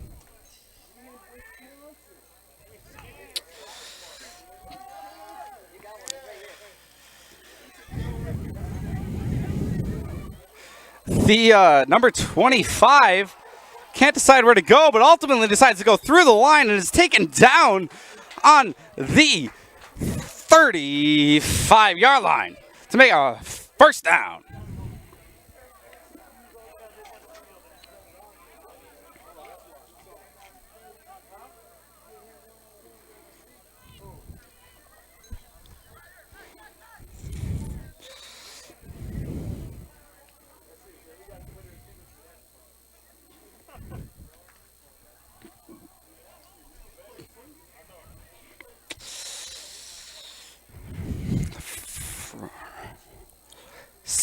Six, 9 minutes and 40 seconds left in the game. First down, 10 yards to go. Passed through